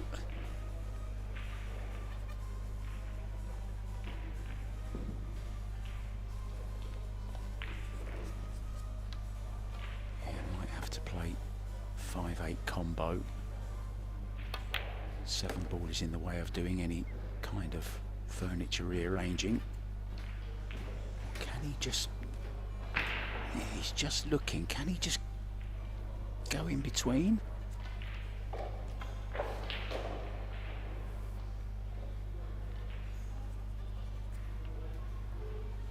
Can he just flick the 5 up over the side pocket? That would be ideal if he can. Oh, he's caught the 7. It was very, very tight gap to get through. Now, how's he feeling? Is he going to take on the bank, or is he playing the combo?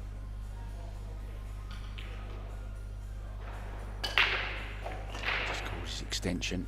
35-second shot clock. 125-second extension each. 60 seconds after the break. Back.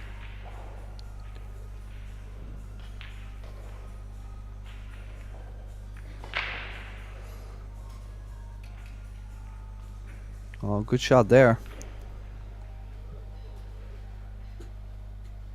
Will be tough to hit the 5, and also will be tough to hit the 5 and not sell out.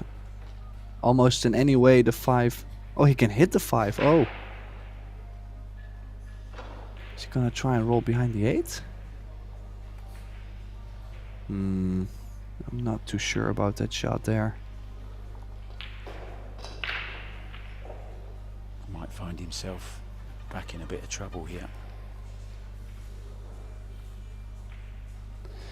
Well, a nice little one pocket shot could also be to shoot the 5 off the 6 to the short rail and place the cue ball with the 7. He tried to bank the 5 over and bring the cue ball glued to the 8 and really didn't get there. So this is a good chance for Carl to take some lead in this rack. In the rack he started breaking off in.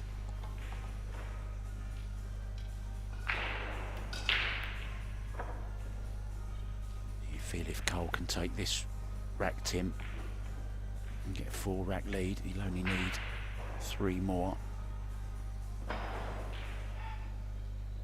This is one which one really does need to win.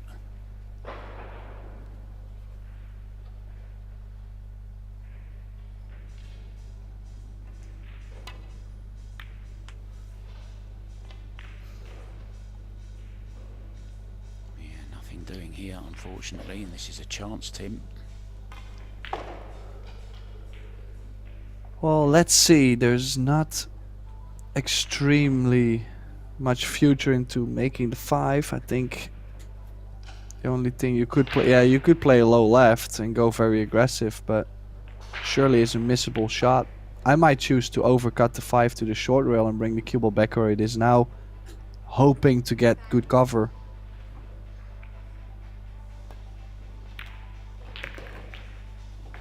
Does he get something on the 6? Okay, nicely done.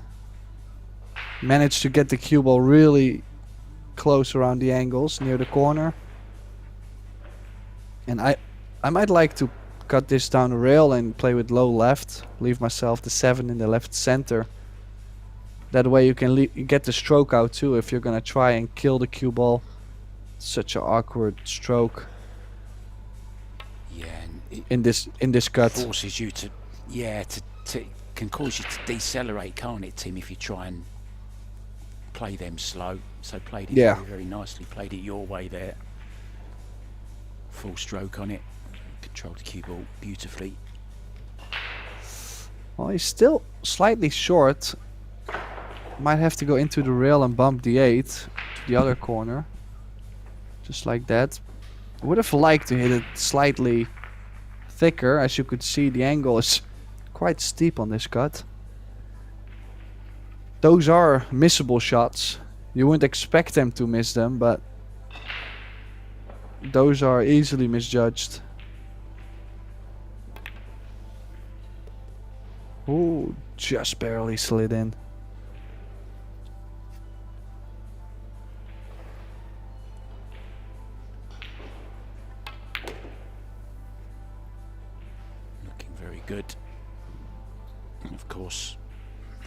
10 ball starts today. We have the wheelchair and also the under 23 10 ball starting out today. So there's lots going on here, Tim, isn't there, over the next 15 or so days, followed by Euro Tour.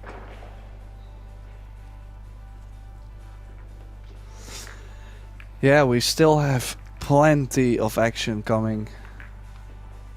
We finished the straight pool yesterday. Pia Filler and Tobias Bongers winning the title. And we still have, of course, we just started the 10 ball today. We have the 8 and the 9 ball. There's a teams event. And, well, the Euro Tour is 8 ball afterwards. So there's a lot of 8 ball this time. I like that. So yeah, just make sure you stay tuned, probably TV.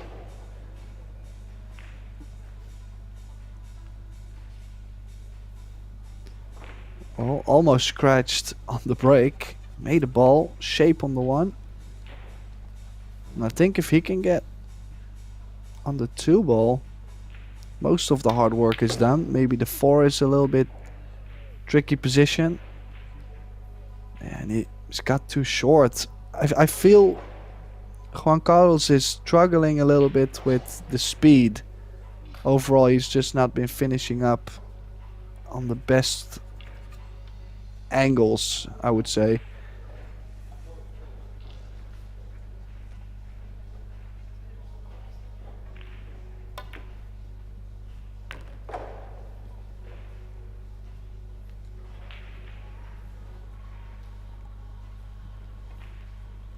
Good recovery though. Okay, similar shot on the 3, but a little bit easier. Well, let's see. Could play for 4 in the top left corner or in the center, in the left. Oh, he's overcut it. He's overdone it.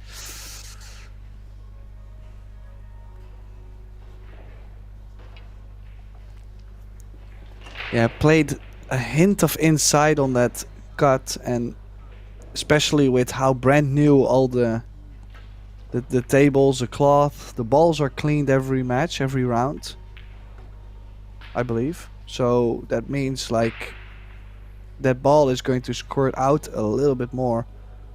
I think it was Dennis Grabe I was talking to at one of these events once, Tim, at one of the Predator events, and he was saying on the new cloth, players try and stay away from using inside English as much as possible because it's just so hard to judge on the new cloth with the new balls as well.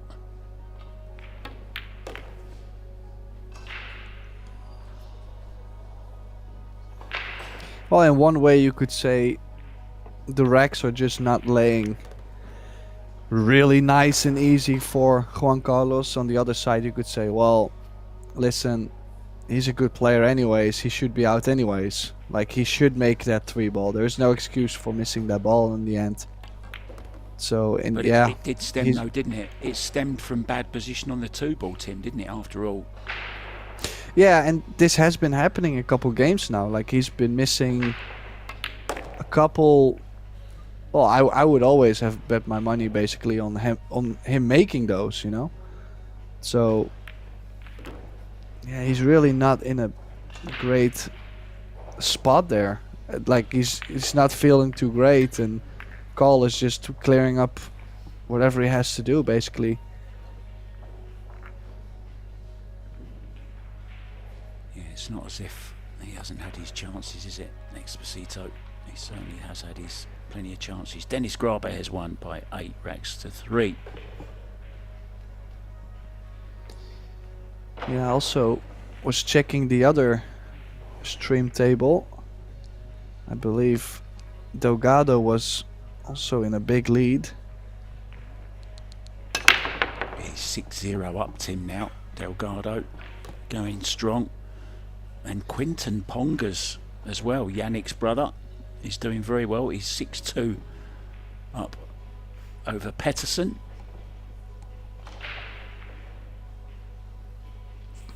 Yeah, also a player that has improved quite a bit in the last couple years. Still growing. Still investing into his game as well. So expecting to hear more from him. Let's go back. Let's see what we have here. No cut to the corner. Might have to try to get the 5 ball in between. Just bank the 1 ball to the long rail. No, I think he was trying to get the cue ball behind the 5, but that's... Yeah, I mean, it's just super tricky. Very sensitive.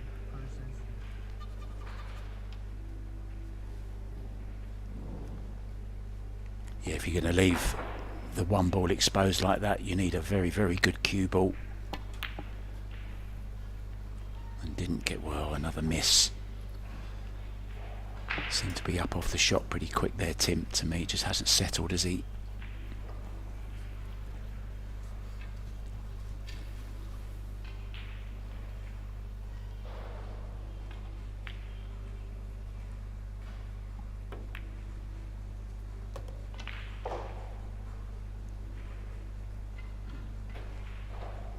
Yeah, the only thing I'm wondering about is the 4 really doesn't go, or from here it looks like the 9 might be too much in the way.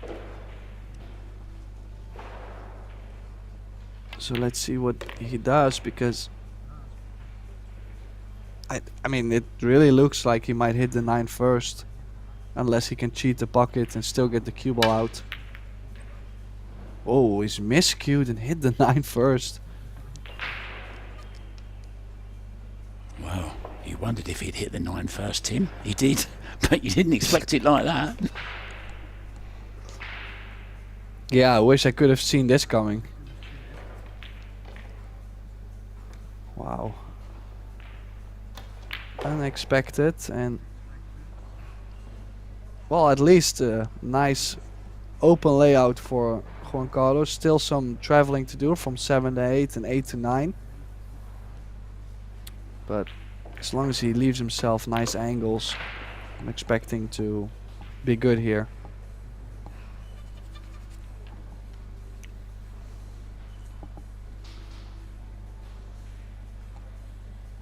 I don't know whether you noticed, but just as Cole miscued, Delgado on the next table kind of jumped out of his seat and looked round to see what had happened.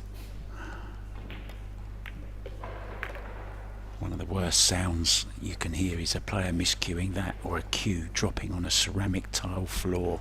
That's another one. Oh.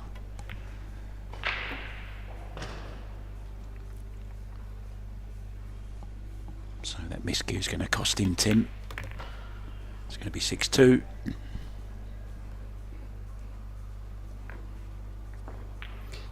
Yeah, Cole losing his break there. He actually broke off in that game, so potentially this could get to 6-3 if Exposito makes a ball on the break and gets something of a shape to run out. And then again, like I said, 6-3 is really not that bad in alternate break format. It's could be decided on Cole missing 1 ball and you just overrun 2 more games, and I mean, still could be a close match, still could get tied. Oh, not a full hit on the break. Still slid in the 3, almost scratched. Has shape on the 1 ball. Can he get to the 2?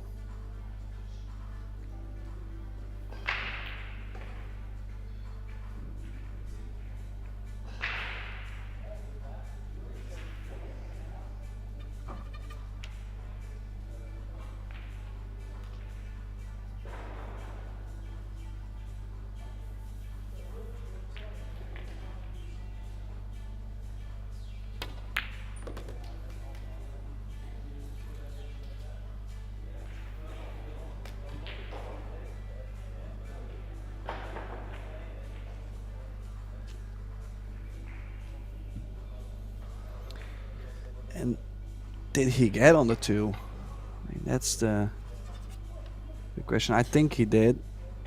Yeah, it looks like he does. So, oh, he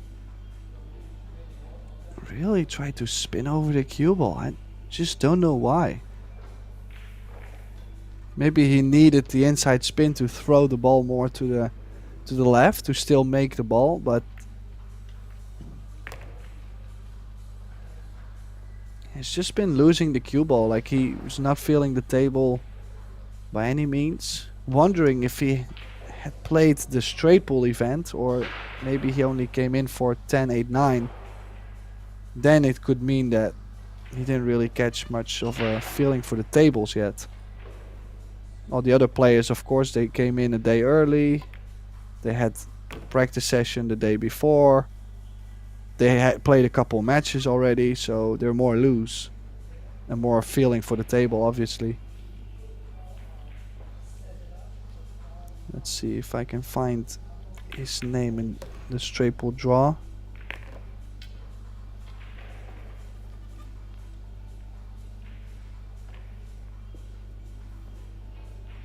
No, didn't play the straight pool, so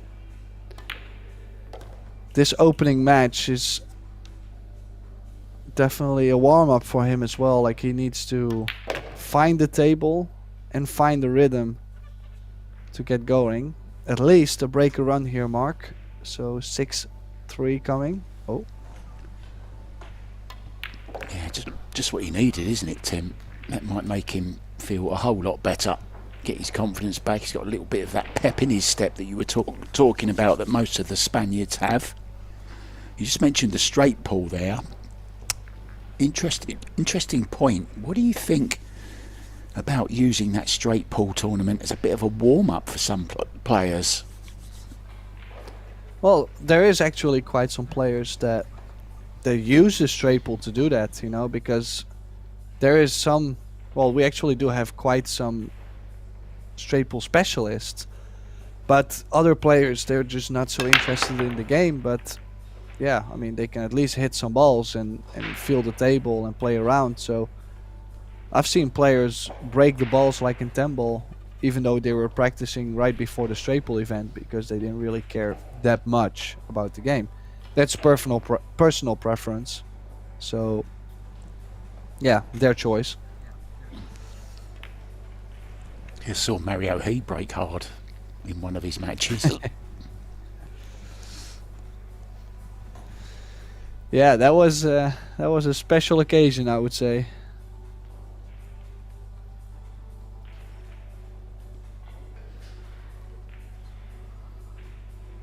Oh, good safety here.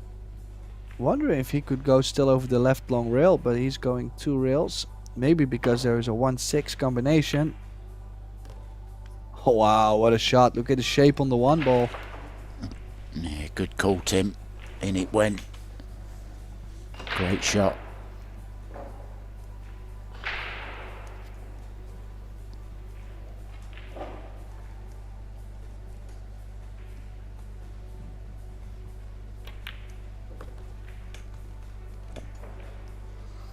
Yeah, slowly. This is a important rack if you think about it. Making a mistake here could get the score 6-4 and Exposito breaking, and then things are getting way too nervy and close than it originally looked. He did have like a 6-1 lead, so yeah, you kind of have to defend that lead, you know. Just make sure you're like a couple games off still.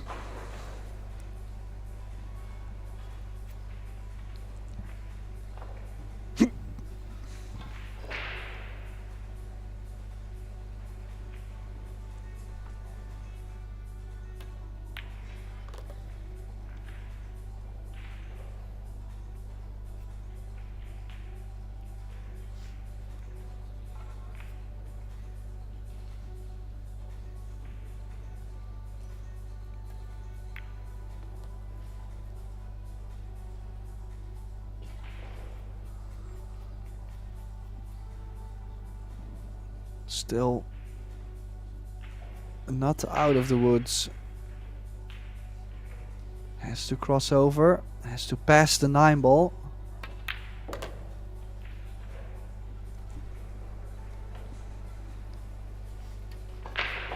Well, as you can see, he's putting a little bit more grind on there. At some point he was starting to play a little faster. But now he's playing slower, making sure, a little bit more methodical. Not slow, but methodical, just making sure he's getting this game on the finish line.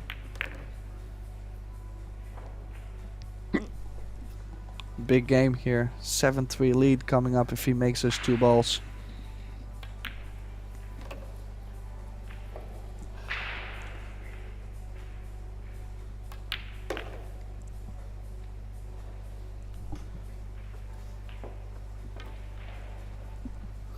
So 7-3 and a big comeback needed for the Spaniard.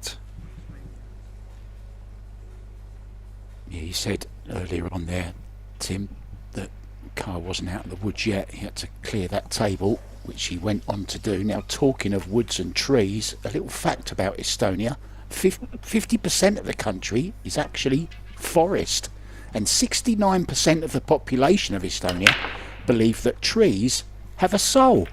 There you go. More facts to follow throughout the week. Yeah, thanks for that.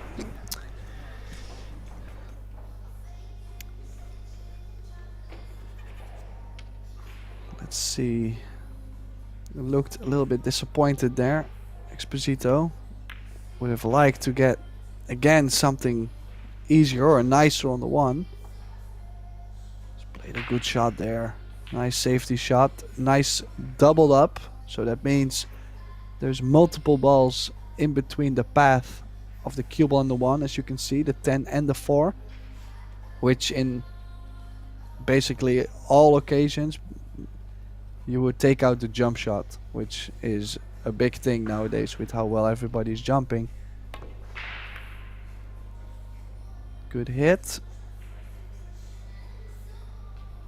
Has left a shot on the 1, and now it's only a small draw to get on the 3 ball. This is a good chance for Exposito. Last call.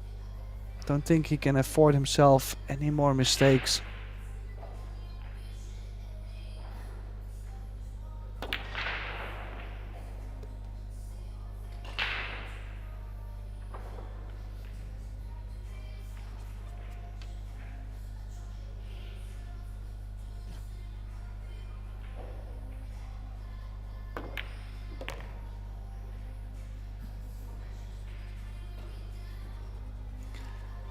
Now crossing over to the top side of the 5.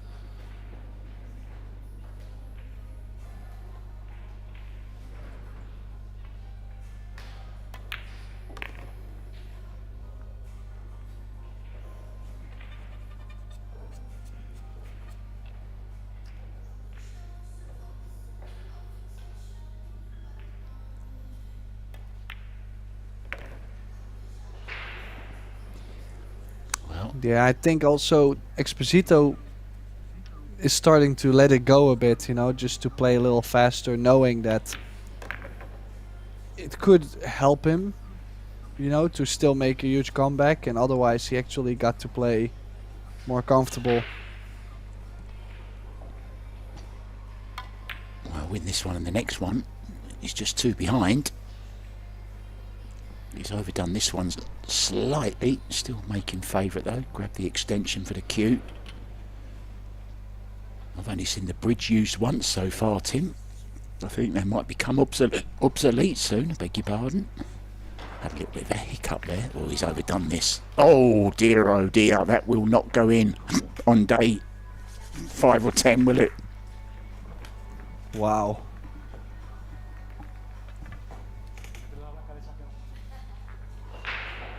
Yeah, what a... I'm actually surprised too that ball still went. That could have been the match over, basically. But it did go in. 7-4. Call breaking. Looking to close out the match.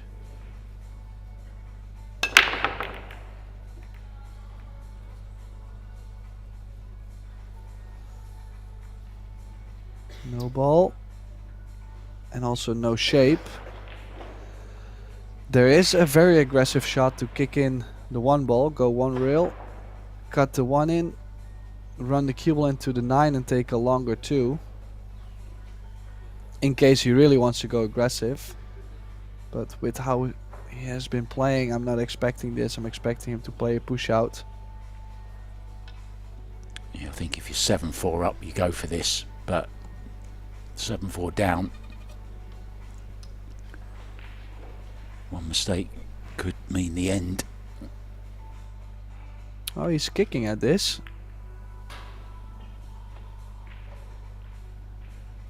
So aggressive, you know, like he felt like if he pushed, he was always going to be on the losing end.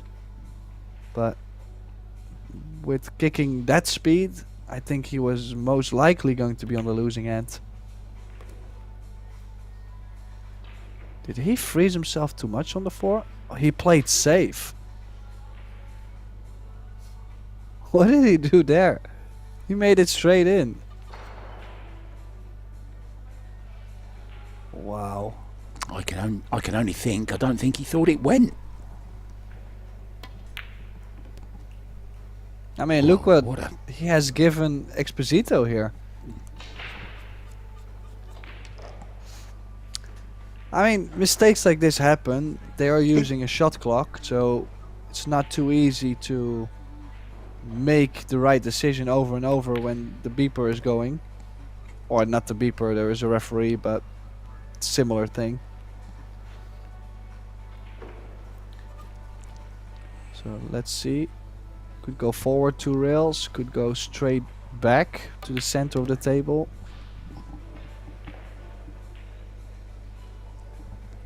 I'd like to hear that, Tim, actually. I'd like to hear the referees on the final 5 go beep, beep, beep. Instead of counting down.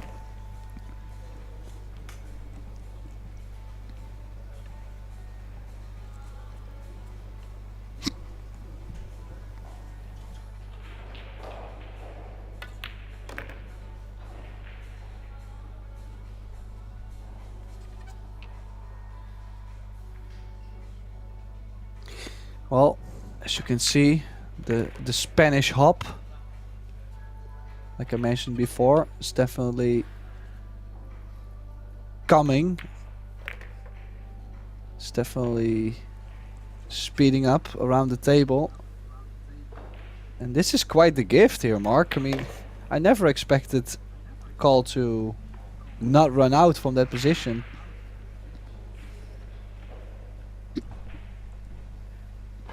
So 7-5 now.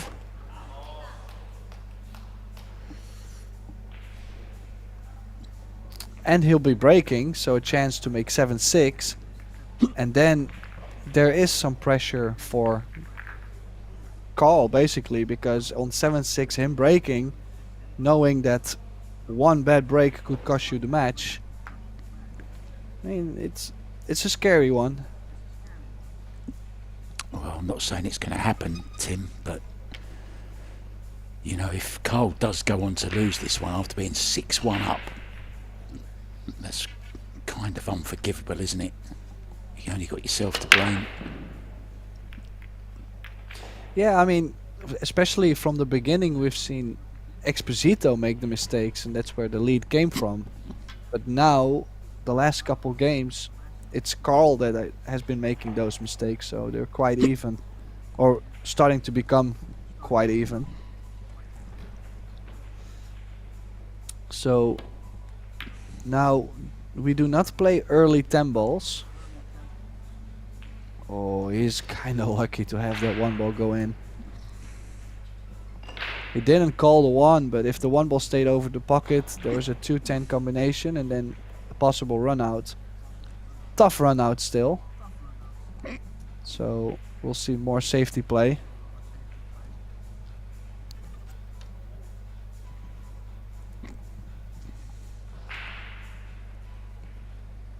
I don't know whether you noticed, Tim, but when he tried to hook him in behind, behind the 4 there, the spin that he had on the cue ball just didn't grab on that rail, and that's why the cue ball ended up where it is.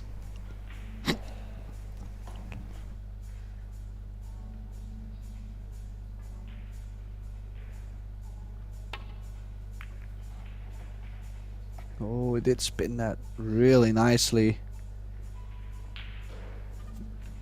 Yeah, just caught the wrong side of the 7. If he caught the other side, the 7 would have helped him over behind the 4-8. Nonetheless, good hit. Got the distance.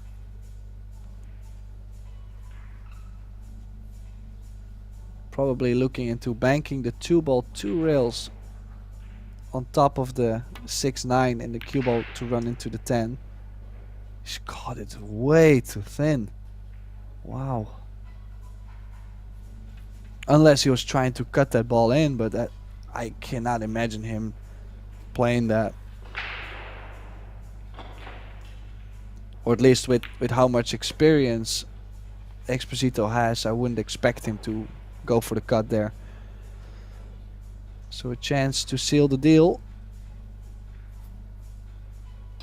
Just plain topspin. Just gotta make sure he leaves himself a 2-rail escape from 4 to 5. 2-rail angle here. Stun left.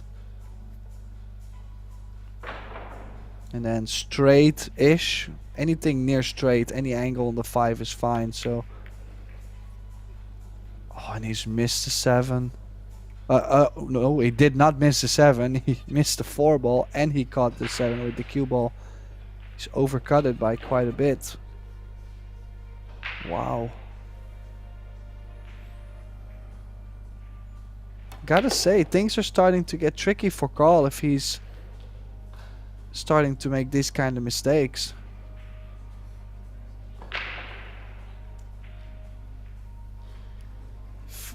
Exposito, if he can get straight on the 6, this is a great chance to make the score 7-6. We have quite the battle going on early morning.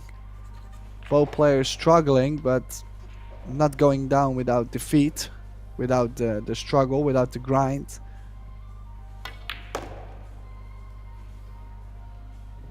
Ooh. Got right in between. 6 did go to the top left, also to the top right. He's got right in between. So we'll have to cut this. Hold the cue ball a bit.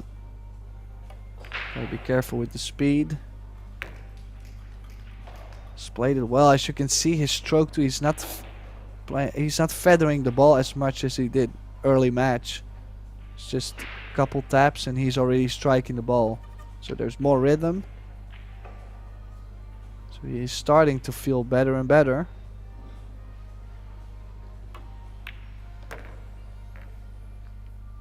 Oh, small bump. Turned out great.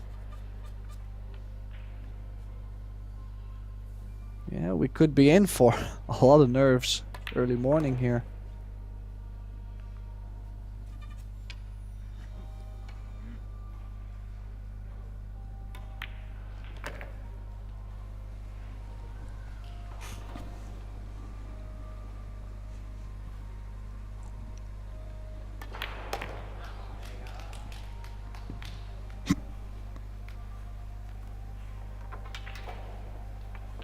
Nicely done.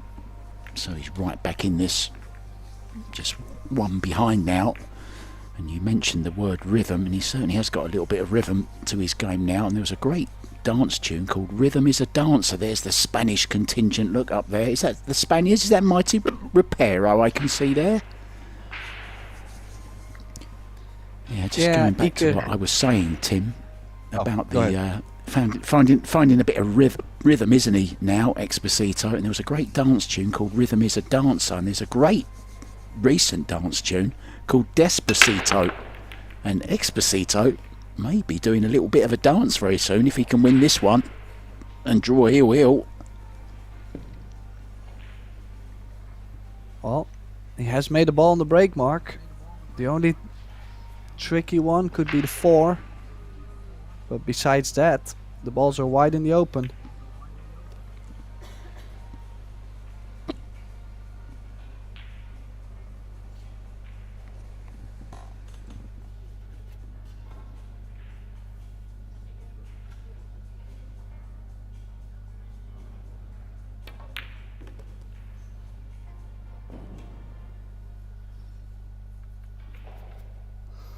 So would like to get as straight as possible on this 4. And also would have liked to be a little straighter on the 3. If he goes top left, he might get close to the 6. And he doesn't have enough angle to go 3 rails. Short rail, long rail, and the other short rail. That's what he's still going to try and do, but he will have to force the cue ball quite a bit to make that angle.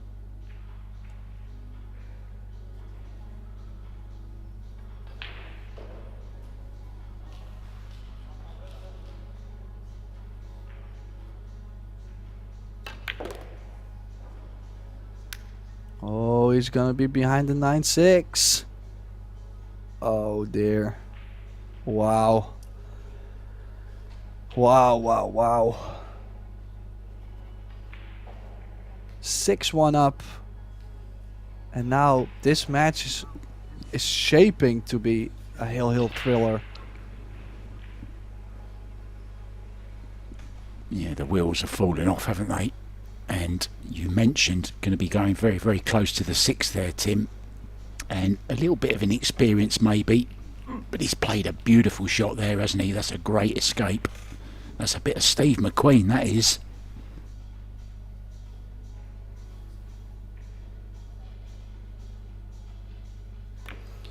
Yeah, gotta say, excellent kick shot from Carl.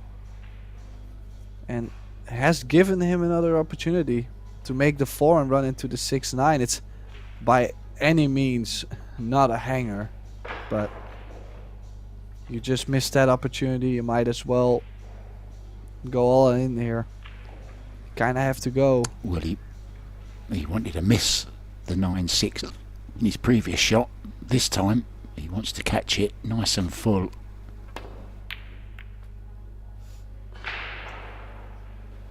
Lots of movement there, Tim, on the shot.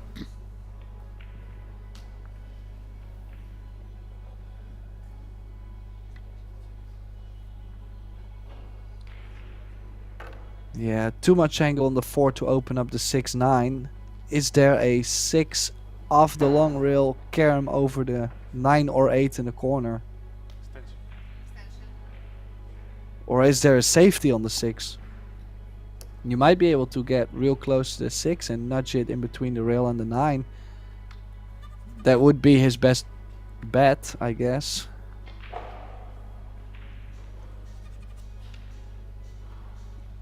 I don't think he's got the angle, has he, Tim, to cross bank the ball? No. Thought maybe could have crossed it into the bottom right as we look and try and nudge the 6 out that way.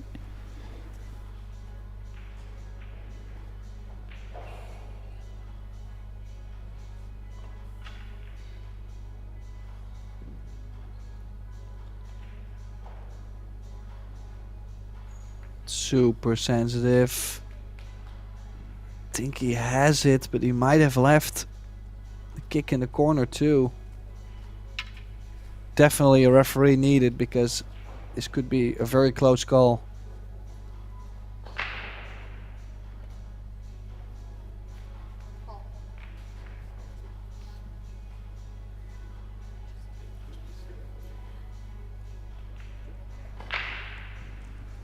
I think he might be in trouble here.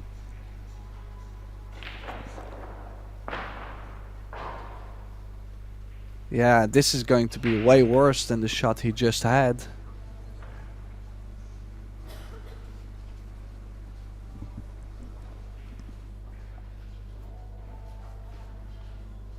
Yeah, I don't believe there's any way he can hit the 6. Should look into maybe kicking the 9 together with the 8, or like, I mean, what else? Could play maybe the Z shot, twice the long rail, low right here, make it go real short, but I don't really know what he was trying to do there. But one thing is sure, Mark, he's not going to be happy with what's coming.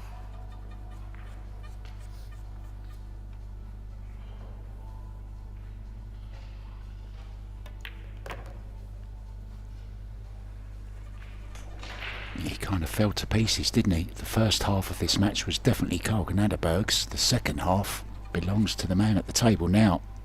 This is for Hill. What a turnaround. What a wonderful game Paul is.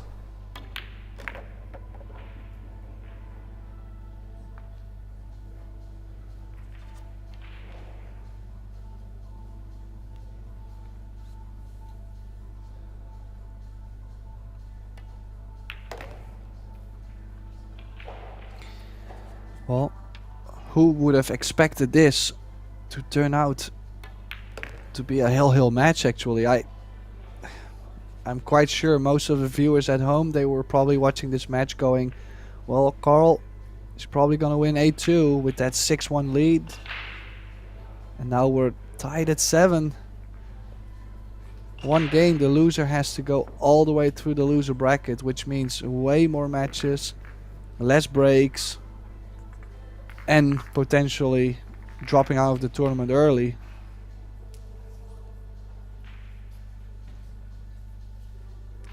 The only good thing, of course, being the European Championships, there's still 8 ball and 9 ball to come. And there's a Euro Tour to follow as well, remember. So, maybe not as bad as going out of some tournaments, Tim.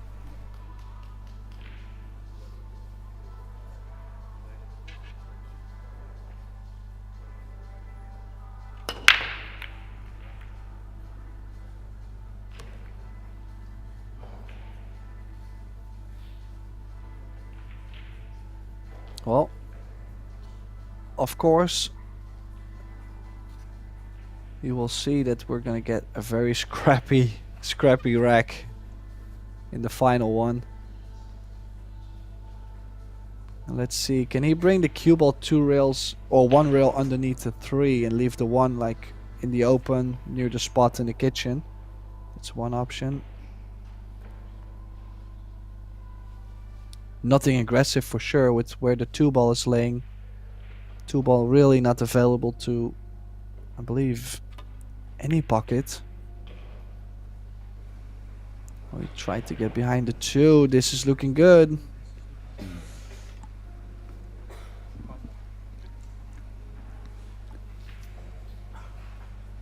Don't think there's Well, the he's jump handling cue. the heat. Yeah. Bit close, isn't it, Tim, for the jump, I think. 2 rails. Where's he going? 1. Trying to make the 9. I think he has to go 1.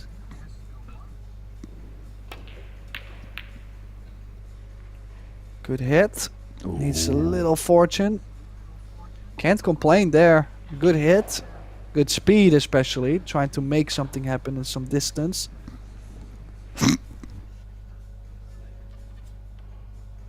Still a good opportunity for Exposito to stick the cue ball at the 5 and bang the 1 to the short rail, or roll up on the 4, or roll up on the 210. He has options, so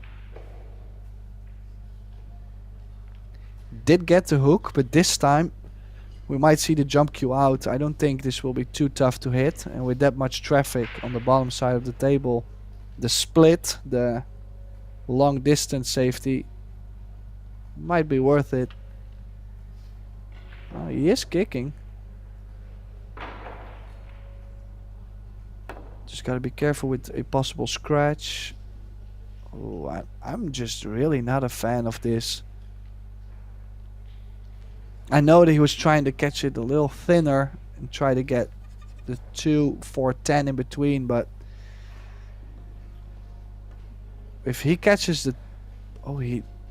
Okay, he's playing safe on the 2. I was gonna say if he goes into the 10, gives him shape on the 2 and possible run out is there. But he's just trying to make sure that he's opening up the game and getting to the finish line. He didn't even stick the cue ball with the 10. He's just trying to make sure he gets the hook. He must be not feeling the conditions as well yet, the Spaniard.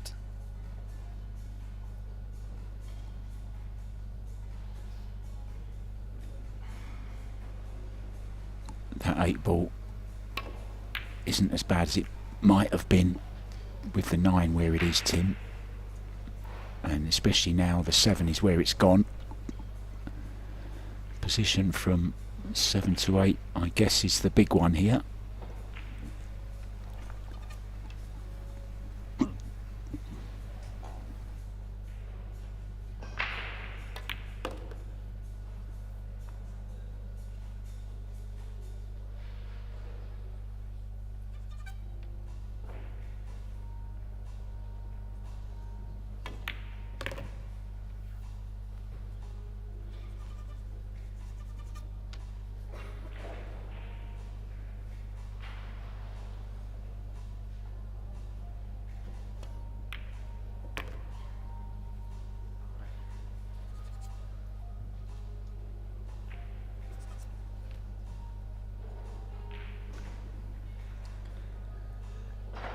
Yeah, like you said before, that 8 ball could possibly be the only thing stopping the Spaniard here to close out the match.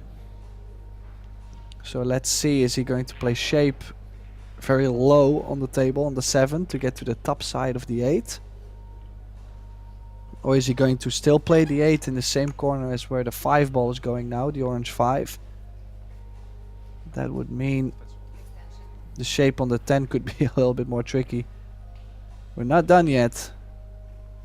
We could still be in for a lot of drama here with how the 8 is laying. I'm not a huge fan.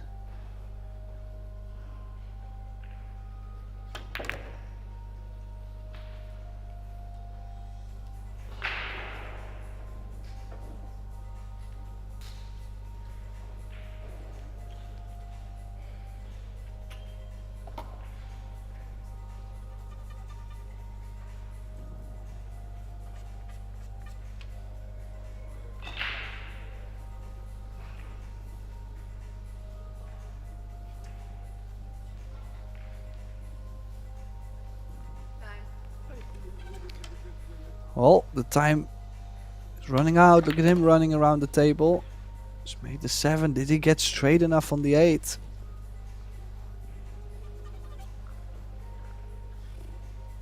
This is the shot. Hill match. Opening match. Loser goes to the loser bracket. And you can see, Tim, can't you?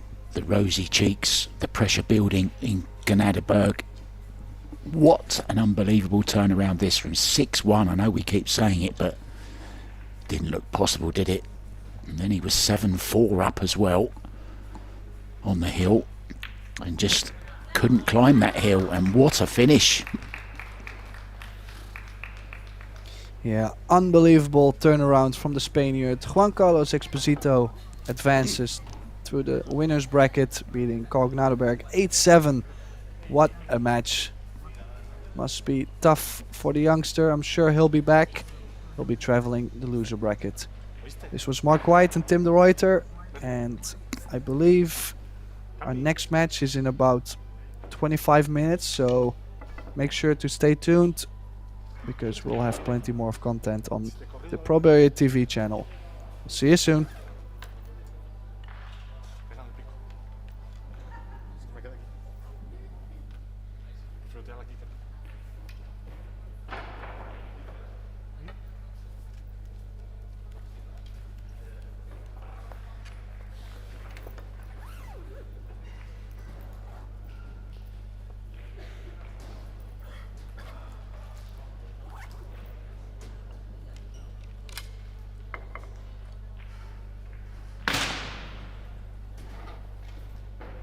Time is 5 seconds or 10? The time is 5 seconds or 10? 10. When I say time, you have 10. Okay, I think it was 5. Yeah, I saw you running. I was like, it's So it was not, fast. it's not that short. Usually I say 10. I think it's better to say 10 than time. Well, there have been like some, So I know it's 10 seconds. yeah, we discussed about this many times, but if everyone is familiar with the rules, they know that the extension is like, When you are expressive, you forget. yeah, I understand totally, but I think it was 10, but just in case, yeah. better around.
Good morning, everyone.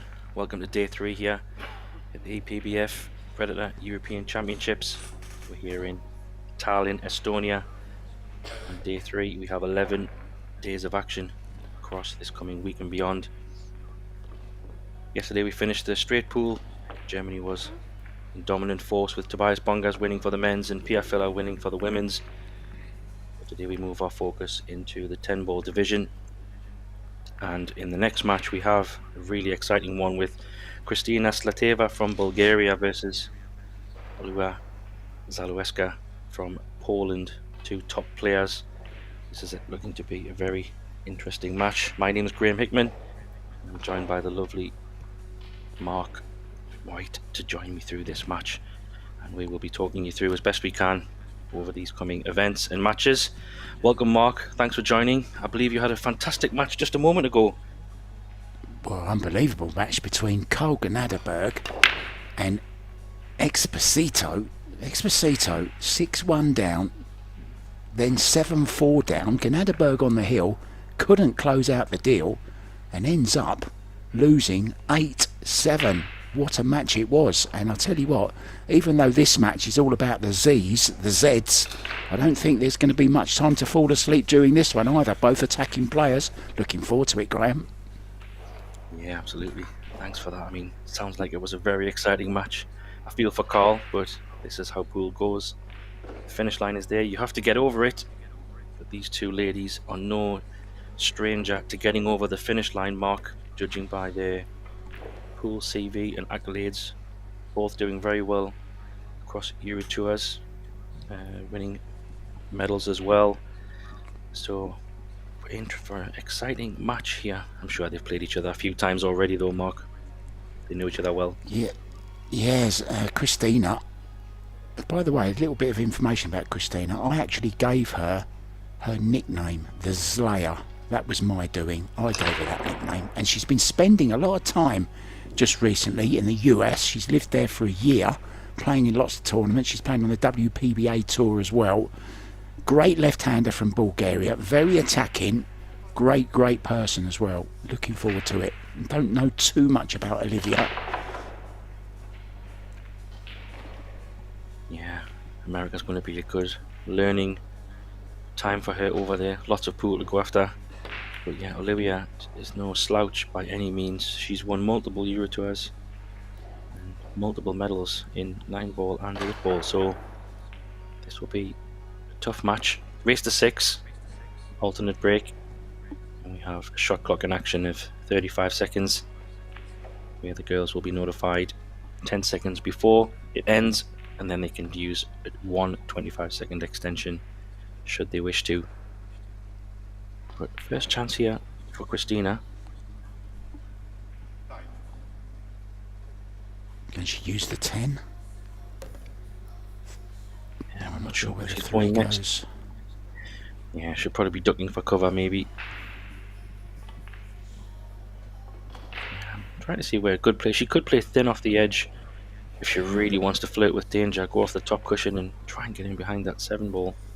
That could be an interesting one, or she might draw it down the bottom behind the 6 potentially. That's where she's going. She didn't get either, so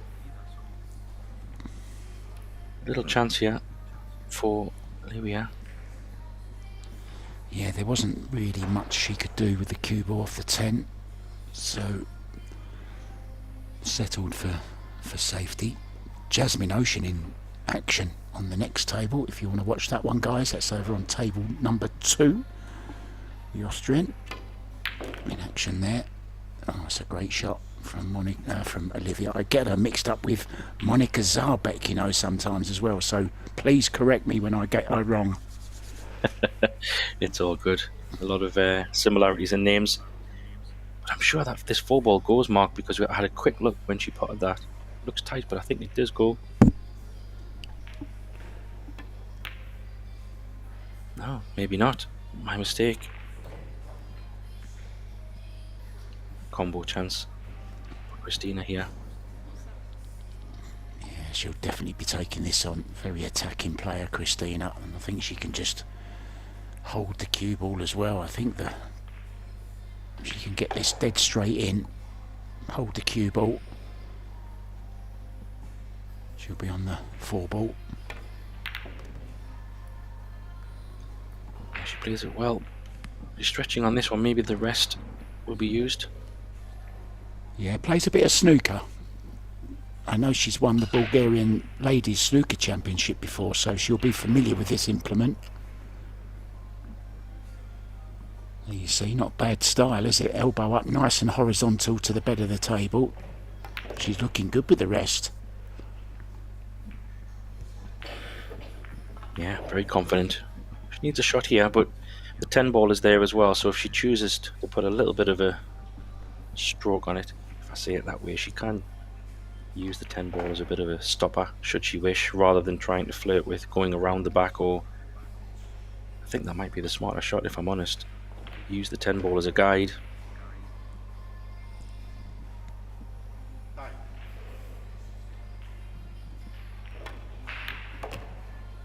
She did decide to go around, which is dangerous, Mark. Yeah, I thought that could be a risk. I think she's hooked herself, you know. Well, she's very, very adept with the jump stick if she needs it. She might not need it. She might just be able to turn this in, Graham, with just a little bit of left-hand spin. There you see, she can just turn this in. That's okay. Yeah, good call.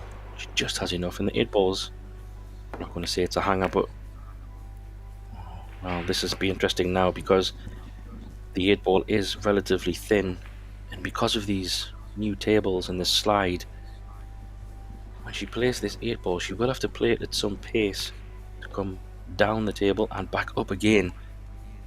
But it's one of those shots, Mark, where if you play it with too much power, because it's a topspin, it'll just bite and it won't reach up and down. So this is a tough shot.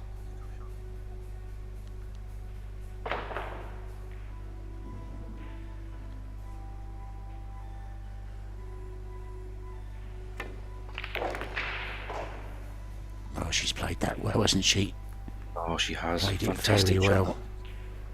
So easy to get top stun on them, Graham, isn't it? And you don't get hardly any movement, but she's stroked that so well, caught the 8 ball absolutely perfectly, and has finished with the perfect angle on this 9 ball in this opening rack to get off to a good start for the Bulgarian. Yeah, that was a lot harder than it looked on the stream. She not only had to hit the 8 ball exactly right, but the power was critical. So she's taken these last few balls out very well, I have to say. They weren't easy by any means, not what you call a fundamental run out, so this will settle her down well on this first rack to get one on the board.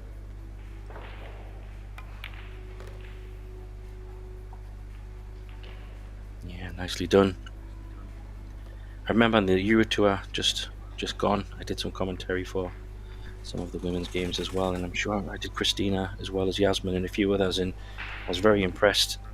The women's standard is getting so high, so dangerous, these players, so much so that it's no surprises that you see them beating a lot of the men now on the men tour. So it's definitely increasing in ability and skill over these last years, you think, Mark?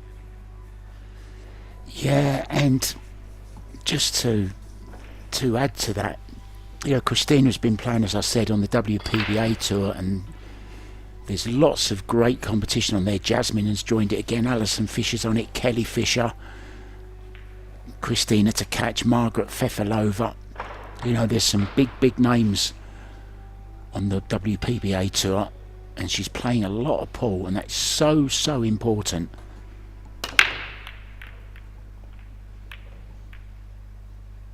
Didn't really put a lot into them though, Graham, that time. No, she's going to be in some trouble here, judging by where the 1 ball has landed. Quite nice to that 9. It's a very inviting stop shot and freeze behind that 9, I think.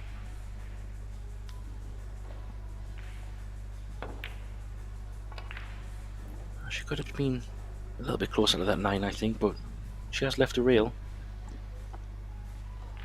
Could have been a lot tighter to that 9 mark, so she has got a 1 rail kick to come at it, or 2 if she chooses. Yeah, I don't mind 2 or even 3 rails here. Yeah, she might even Back of the 7. Yeah, she could squeeze that third one in. Depends how she feels. She might be going just one rail. She's called the corner, so I think she's going one rail at this. This is super hard. No measuring systems. She's a snooker player. There's no diamonds on a snooker table. Got that one wrong though.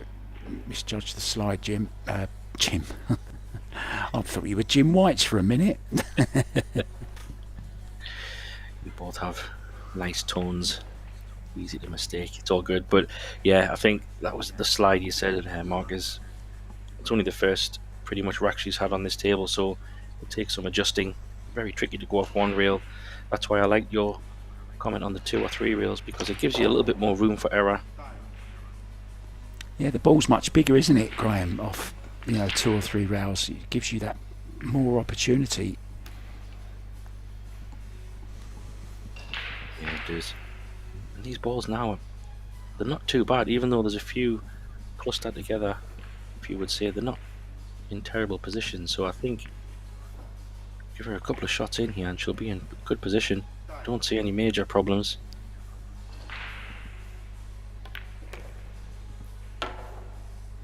She hasn't played that too well though. She's going to have to now maneuver the cue ball through. I wonder if she can avoid the 9 and go to the left side of the 5-2 rail. She could come round for the 3. It was a bit stabby, wasn't it? She put in a quick stroke there. Didn't get hold of it at all. Maybe a little bit of nerves right at the beginning of this. Played that well though. Yeah, it's a good recovery. If she's perfectly straight, she probably will have to come back to the left side of the 8, I think, where she's looking now, just to leave a better angle to come back to the 5. I think these next 2 or 3 shots are the key ones in this run out. Yeah, and after that stroke, when she just tried to draw back before, that's a very, very good recovery. She struck that one very sweet, timed it beautifully.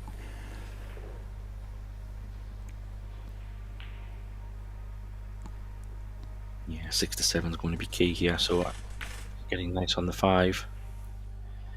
Yeah, I like the way that she used all of the rail in the pocket there. Shows good knowledge. Just a little bit of a... She could choose to draw this back a little bit if she would like, or she might even choose to leave a little bit more of a thinner angle on the 6 and then maybe come 2 rails. It's all about preference. Yeah, so she's pulled it back. It's whether she decides to go inside the 10 or around the 10. Looking at the black, she'll probably want to come back to where the cue ball is now. Oh, she's going all the way around. Good shot. Looked like she could have just drawn that back in front of the 10, but player preference.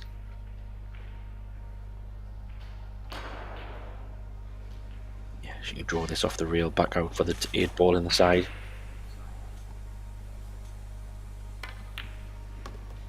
That was a little bit jabby again, but she's pulled it on the other side, so good shot.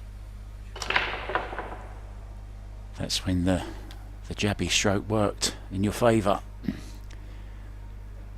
Yeah, maybe that's what she was playing. It just looked a little bit jabby. Yeah, maybe it was. Yeah. Do with a little bounce. Doesn't want to be straight on the rail. Oh, it's just going to have to drop this in, I think. Yeah, I think the side pocket is a good call. Might not be worth doing too much crazy with this. Just take what the table gives you and drop it in the side or the bottom, whatever she prefers. Oh, she's gone a little bit in between here, but she's just got there.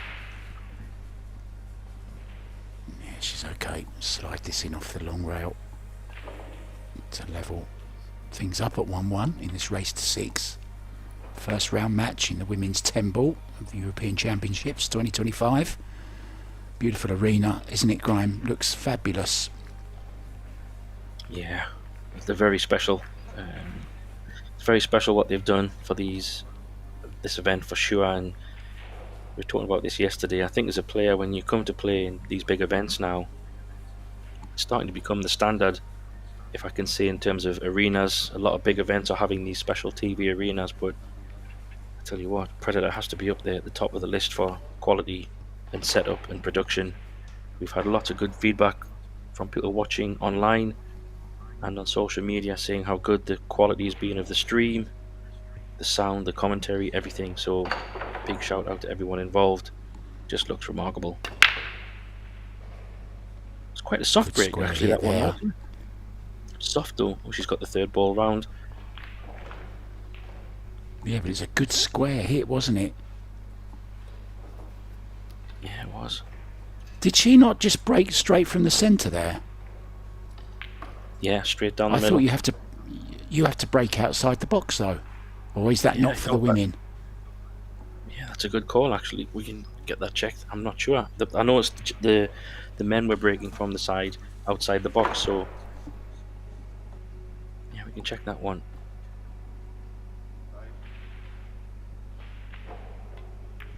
No, she didn't. She broke from the side. I just checked it. She broke from where she was supposed to, just outside the box. So sorry about that, Olivia. I think because it came straight back down the table, it was a bit deceiving. Yeah, it was a very, very nice stroke. Made a ball, but then missed the one ball, and she's left this. There's plenty of space up the middle of the table here as well, so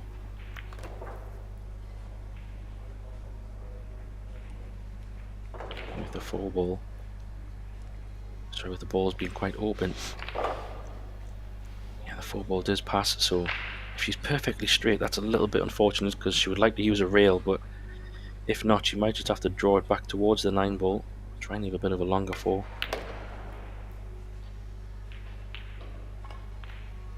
She needs a bit of a stroke on this one though, Mark, because that 5 ball is cuttable in the side obviously, but you need to be at the worst case where the black ball is potentially, so she needs to either draw this or kind of go forward in such a way. What do you think?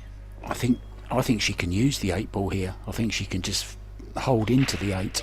I'm pretty sure she can if she gets a nice stroke on this. I think she might just flick the 8. Yeah, and even if she goes below it, she will naturally be drawing the ball with a bit of side, so if she misses the 8 and goes towards the rail, it should naturally come up the table a little bit as well. So maybe what you're saying is a good call. Just try and give it a good stroke. If you hit the black, it's all good things. Yeah, she focused on the black and missed the pot, Mark.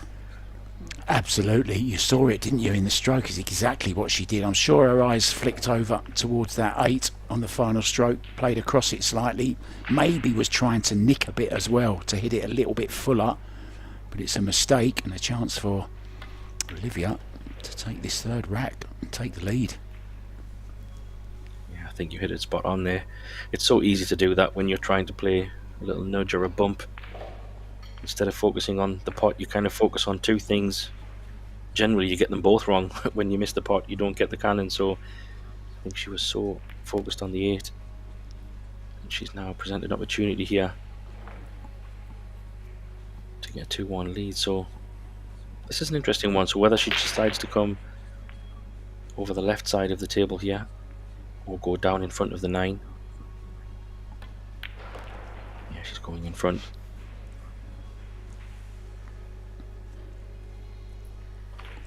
Probably have to run this around here, Mark. I don't know if she'll draw. She might draw it, but it looks a little bit off straight, so it all depends how she feels. Yeah, if she wants to stun it, she needs to hit it quite hard. I think the follow shot is slightly easier. Yeah, that's why she's taking the medicine, if you like, a bit of a draw shot. A bit more of a trickier blacklist than she would have liked, but better angle to get on the 9. This is a tester.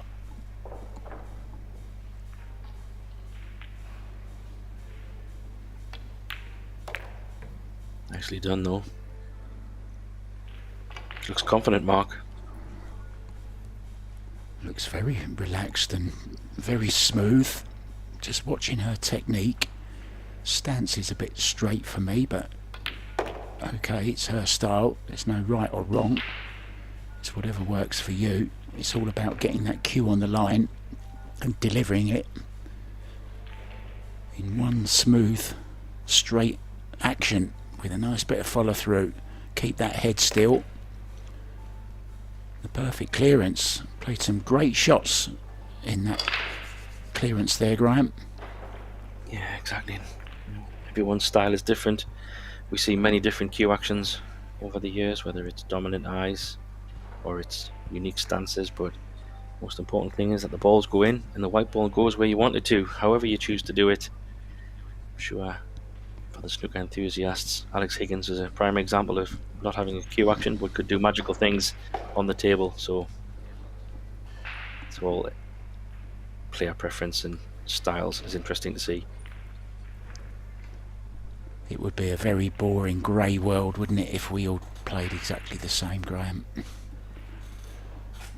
Yeah, very true.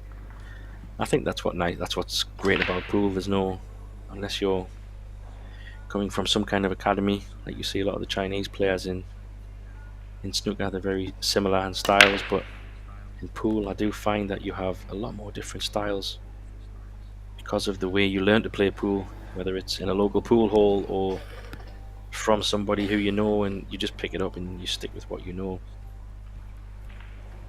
Interesting break there from Christina. She didn't hit it harder than the last one, but what she did was she timed it so much better and powered through the cue ball, was still accelerating through the cue ball and got lots of nice follow through it, timed it perfectly, made a ball, nice split on the balls, and it's a nice shot on the one ball here as well. Nice easy opener, two ball waiting over the side. This is a good opportunity to level it up.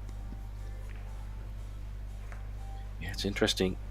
It just shows that you don't need to give a break 100%. Oh, what's happened? She needs some luck from help here from another ball. She's coming round to have a look. Did she get it? Will she hold the hand up? I think she just acknowledged that she's had a huge roll there. Oh yeah, you're right. This is awkward as well. Judging the slide and the one cushion is just tricky.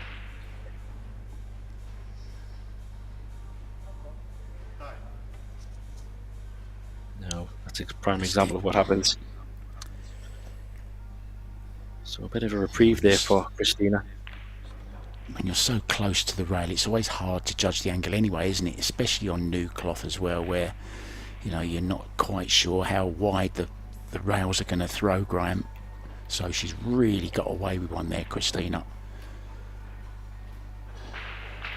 Yeah, I would say she's got away with one if she gets to 2-2. That's when you capitalise on these moments. Oh, look at this. I thought she was sneaking behind the three. Why did she come back so far?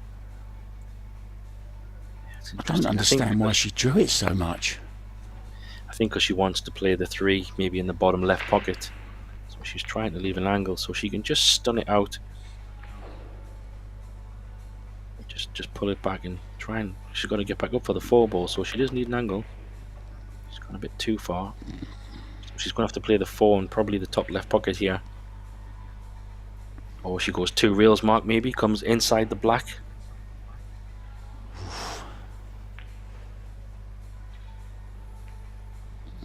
You've got to watch the black here, haven't you? I think she might go, it's that thin.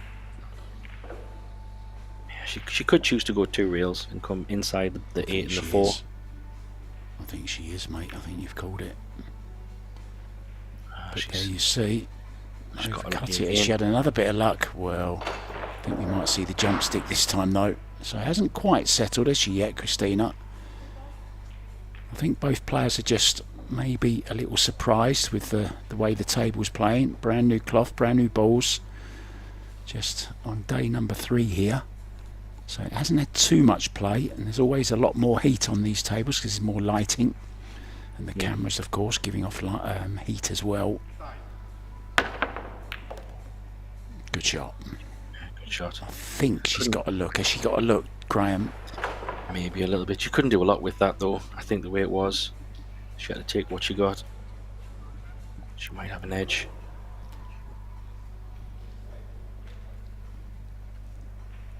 My mum used to say that to me when I say, "What's for tea tonight, Mum?" She'd say, "You get what you're given." Yeah. There was no choices back then. No, there was no choices back then, was there? Exactly. Very different nowadays. I have that challenge with my 3 children in food. We try to bring in, you get what you're given, but it doesn't always work. They're too easy now, I think. Yeah. I think she has a go at this. Or maybe not. She's playing across it. Safe. Yeah, nice shot. Graham played it well. Yeah, I think it's a smart shot. She was in a situation where she's just missed a ball. Does she really want to push the board out and try for another tricky one? I think that was a smart choice. She's got a 2-reel kick option here. If she can get right behind it, she might get some cover. No, she's missed it by a mile. That was a misjudgment. So good call by Christina there. She's got a second bite at this one. Yeah, I love that saying. Pushing the boat out reminds me of a great Geordie TV series, When the Boat Comes In. I bet you don't remember that. You're too young for that, Graham. Goodness me, you're going back some years there, Mark.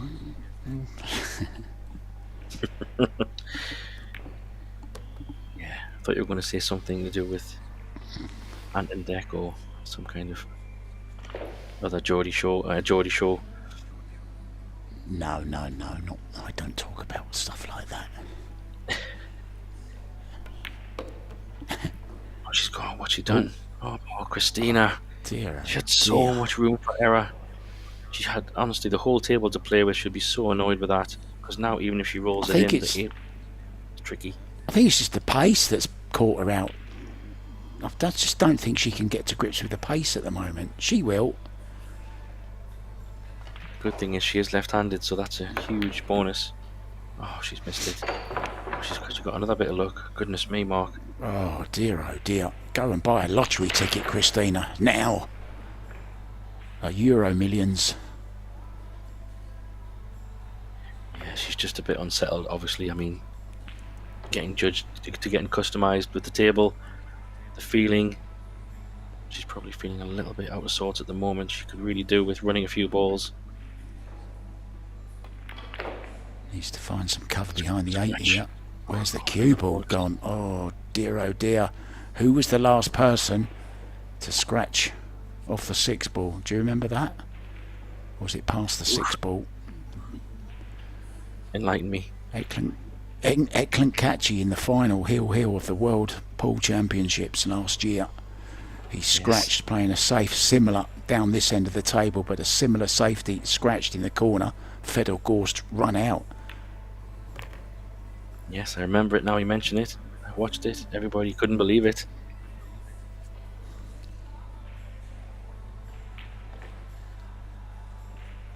I think these 3 balls are a must for Christina. If she doesn't get out here, then she's going to be feeling awful.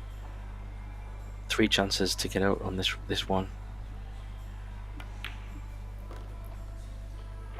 I'd just like to see her stay down a bit more. She just tends to just get up slightly, and the trouble, okay, she was down when she actually played the stroke there, but the tendency is, this is from personal experience, when you're getting confident, you just come up that little bit early sometimes, and you can just lose the ball. She's okay there, played that one very, very nicely.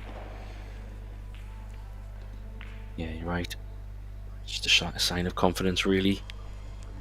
That 9 ball, even though it was a relatively straightforward shot, that will help her confidence a little bit, because those delicate little draw shots, just to come back 8 to 10 inches, might look so straightforward, but it is a little bit of a confidence. It makes you feel like you're getting your cueing going a little bit, so that might hopefully help her settle. Oh, here's another nice little memory for you. Christine Zlateva playing against Tyler Steyer, and she makes the 9 ball, picks the cue ball up, or picks a couple of balls out of the pocket actually, the 8 ball I think it was, throws the 8 ball on the table, it hits the white ball, and she's called a foul, of course, because the cue ball was still moving, and there you saw she was waiting. It's the kind of foul you only ever do once. And Tyler Steyer didn't want to pot the 9, of course, but he had to. It's in the rules. A similar thing happened with Cesca Centino when she was playing up against her great friend Rubelin Armit, who did exactly the same thing. Pulled a ball out of the pocket, didn't put it on the table even, and that was in New Zealand, I believe, in the World 10 Ball last year. And Cesca just didn't want to pot the ball, but she had to. And she was told if she missed it on purpose that she would be, well, whatever, punished for it in some way. So a lesson learnt there, don't take the balls out before the white stops, Graham. Yeah, I remember both those moments very well. And yeah, you're right. I think from an observer outside, you would think, well, surely the gentleman thing to do, or the sportsman-like thing to do, would, to your point, miss the 9 or miss the 10 or whatever. But I wasn't aware that they would be punished if they did that on purpose. I wasn't aware of that, that information. Yeah, well, it was WPA rules, so... And of course, all these referees that we've got here this week from the EPBF were there also.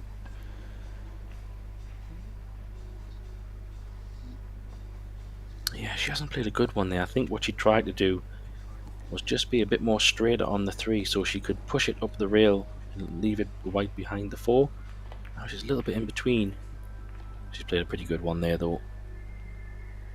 Yeah, I don't think she's got an edge there, Mark. This is awful to hit. Looking at the table. Well, can she get enough spin on it past the 4 ball just to flick it?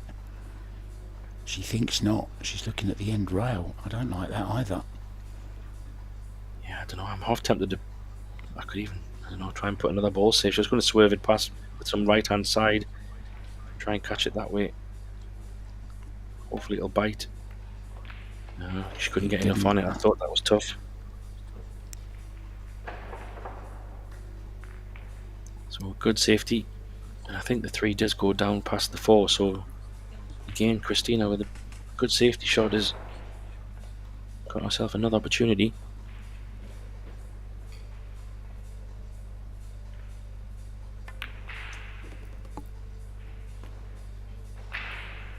Six to 7's key for me here, Mark, because it doesn't pass the 8 ball, and she will need to get a good angle on this 6 ball to get to the 7.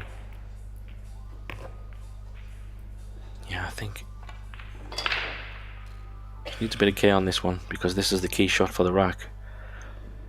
I'm not sure if she can go on the left side of the 10 when potting the 6 ball and going behind the 10 and up the rail, or does she need to leave an angle kind of where the white ball is now to go a couple of rails around? So we will see what she prefers. She might have to draw it back to a similar place. Yeah, that's what she's thought. She hasn't played it too well though. Yeah, I don't even know if she can get anywhere near the 7 from this angle unless she goes the other way and uses the rest. Cut it in. Oh, she's left-handed, so she could play. Yeah, she left this a little bit awkward.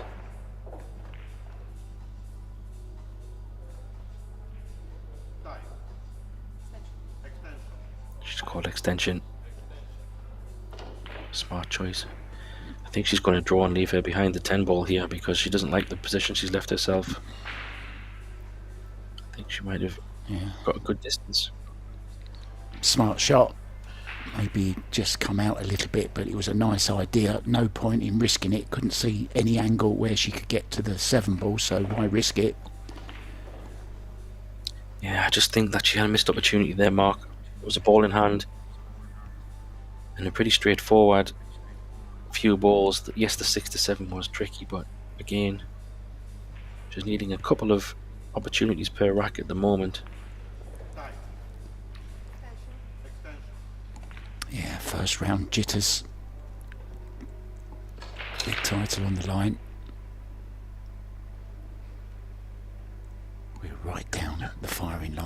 with Olivia here. Great camera angle. Yeah, she was trying to play it with topspin to keep it up above the 7 and 8. She's lost the cue ball a little bit there, but I think with Christina being left-handed, this works in Olivia's favour because she's bridging a bit here, Mark. If it was a right-hander, it might have been a little bit easier, but left-handed, maybe not so much. I think she might be looking to make this. Yeah. Natural angle. Come between the 9 and the 10. Watch that middle pocket. Oh, she didn't even bother taking it on. Interesting. Do you think that's a confidence thing, Mark? Because I definitely think she could have potted that 6 ball, so maybe she's trying, I don't know, not take any risks now where possible. It just makes me wonder if she could indeed get through to it or not. Perhaps she didn't have the potting angle. Let's give her the benefit of the doubt there. But she certainly ended up okay on that shot. It's having to jump this. Mind you, don't catch this too thin and go straight in the corner. Yeah, and the 7's there as Up well. on So the haunches.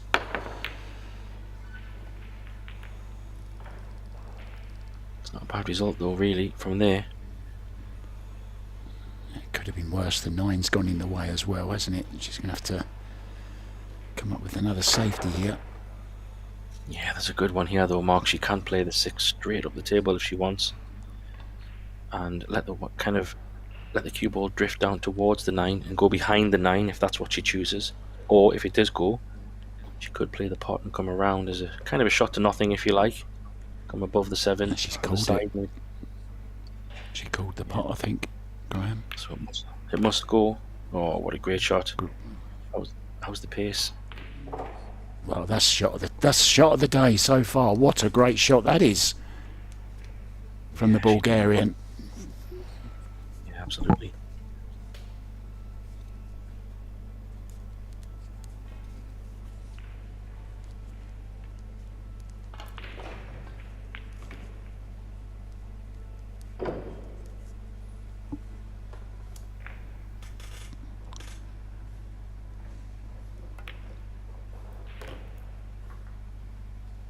That's interesting. Yeah, she decided to take her medicine there, Mark, but now she's got to put a bit of a draw stroke on this one rather than coming around a few angles, so this is a bit of a shot here. Well, we could see the second best shot of the day here, Graham. You never know. Jasmine Ocean in the background, 4-1 up at the moment. Oh, she had some angle. Yeah, she did. Still needs another shot though.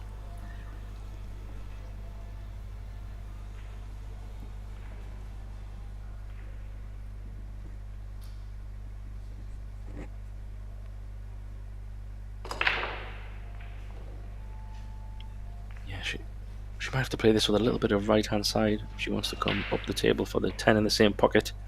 She doesn't want to let the cue ball drift too far. She got enough.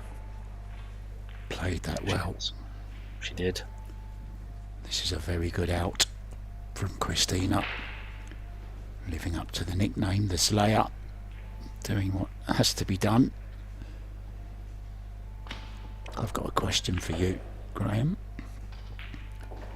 Shoot. As we see this Tempwell used all the pocket, didn't she? So she's nicknamed the Slayer with a Z, but there is another great pool player with the same nickname but with an S, the Slayer. Do you know who I'm talking about? The Slayer. You have to give me a second on that one. Doesn't come to mind straight away. He's a Filipino. Not one of the ones that maybe jumps to mind. I'll give you another clue. He was named after a very famous cowboy actor. A cowboy actor? Yeah. What about if I tell you the name of the actor?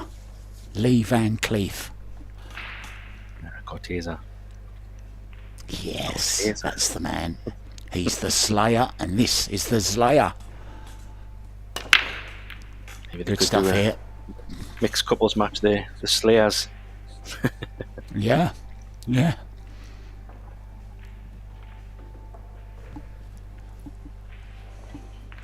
She has left a 1, and there could be a 2-ball bank if she wants to be aggressive here. Pot the 1, bank the 2.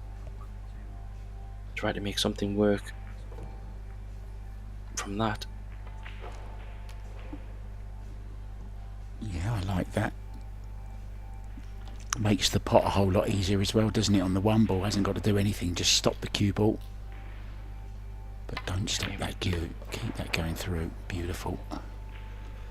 And I like this shot now, Mark, because the way she can play this is, if she plays a slow bank, she will run into the 3 somewhat, but if she plays it at a relatively slow speed, I'm thinking if the 3 might be on in the bottom left corner. She doesn't want to flirt with the 9 covering anything, just a slow bank. No, she hasn't hit it. That was the plan though. Now, no early 10s, but of course it will be respotted. How do you like taking a chance here and playing the 10 ball off the 2? Yeah, it's a good call. You see from the main table angle, let's see. It's possible.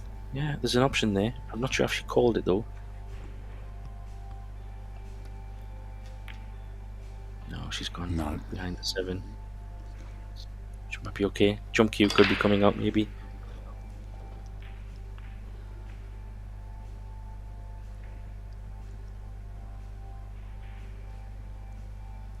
Yeah, she's going back for it. Yeah. Where does she jump though? That's the $1 million question. Across the face of it maybe. Bring the 2 ball back down the centre of the table and hopefully get some cover from something in the kitchen. Well, she's definitely... So to be honest, I think Christina's played a few good safety choices in these last racks to really put Olivia in a few difficult spots, and it has paid dividends. She's grinding, she's starting to capitalise on them somewhat, but if she can take this one as well. Yeah, it's not taking any chances, is she? If the pot's on but there's no position available, she's not just playing some crazy positional shot. She'll refuse the pot and put her opponent in trouble, and that's smart play. It's good match play. Yeah, I agree. She's got a bit of a choice here. Does she put a bit of a stroke on this and try and come all the way back to the top rail, or does she take a little bit of medicine and just come to the right side of the black? Yeah, she's taking the easier route. Just means she's got to drag this one in though, Mark. A slow drag. Play the 5 ball in the same pocket as the 6 on the right side of the table here. I think that's the way I would possibly play it. Can play a bit low left, can't she? Yeah, just drop it in. Nicely done. 7 to 8 is going to be the one for me here, Mark, because she needs to probably be somewhere in the centre of the table for a better position on the 7. She's not taking that 7 in the side, I don't think. So she will need a good angle on the 6.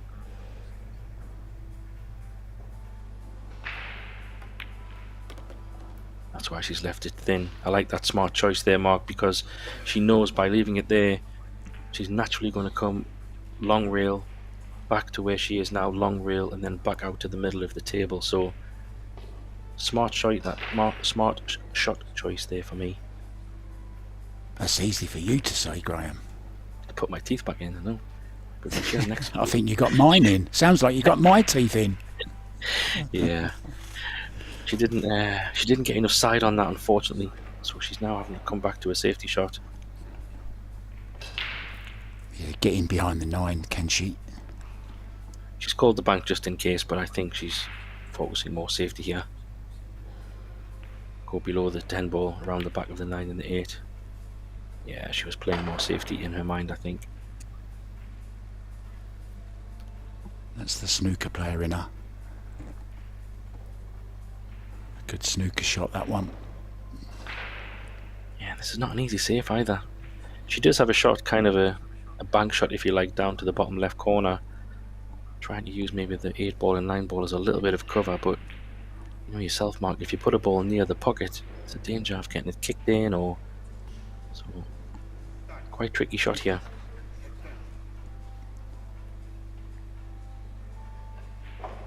And this is to take a 4-2 lead for Christina. Will be just 2 away from the target of 6. Oh, that's a super good effort. That is a fantastic shot. For me, those are probably the hardest safeties in the game, when you've got a white ball and an object ball such far distance near the rails. She executed that really well. Yeah, to catch such a thin edge of it. Terrific shot from Olivia. So she's up for a bit of safety as well.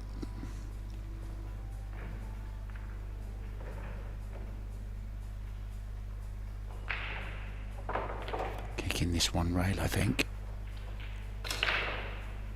Needs a cushion. Needs a cushion. She's got it. Now it's bounced a little bit out. Are you going at this one, Graham? I don't think so. I think the position for the 8 ball is not so ideal. Let's see how it looks.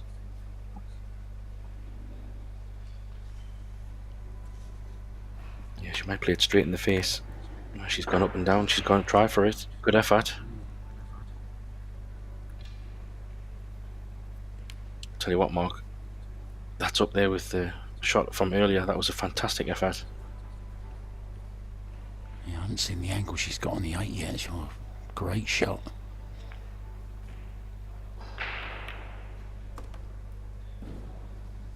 She's not afraid to strike the top of the cue ball, is she? The very top of the cue ball.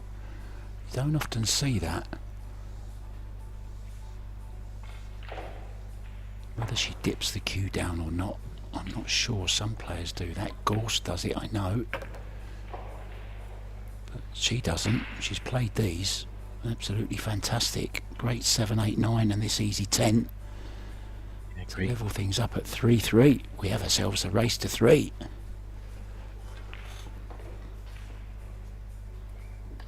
Yeah, I have to say that 7 ball was a fantastic shot. Way more difficult than it looked, and she went all in.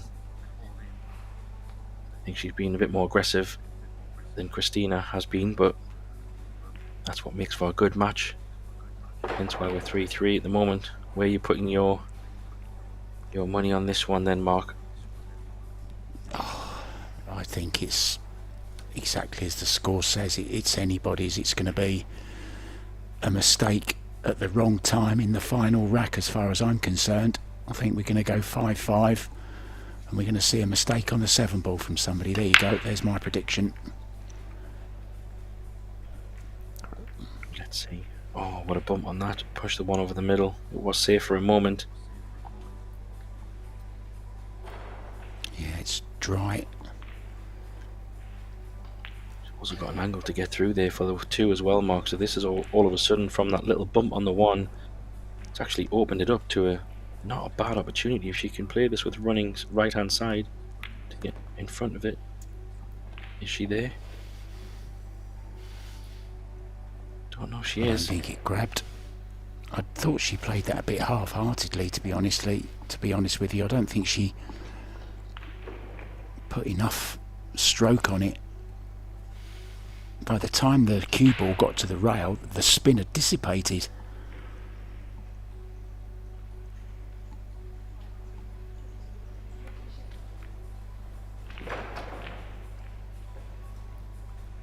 Oh, she could be in trouble here if that. Oh well, the 2 ball goes. So 2 ball goes, yeah. There we go. So all of a sudden, that was a good opportunity, which has now been passed over.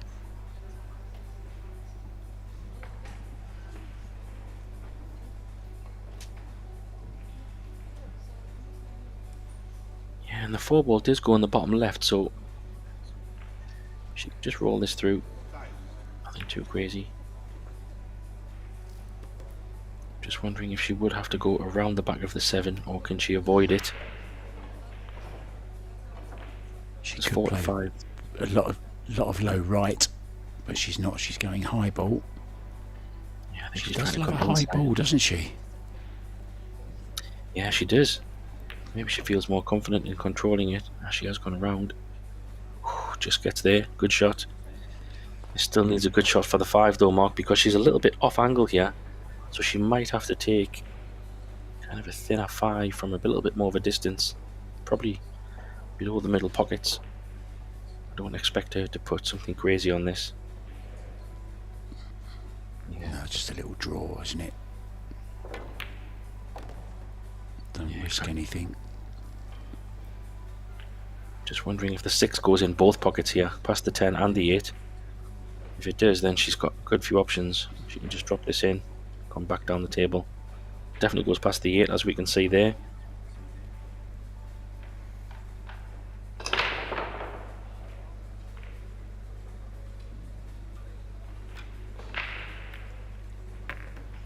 Oh, I thought she missed it. Caught it way too thick. That's why the cue ball's ended where it's ended as well.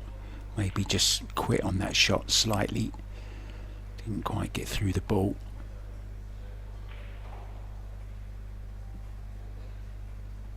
Yeah, she was thinking so much about the pace.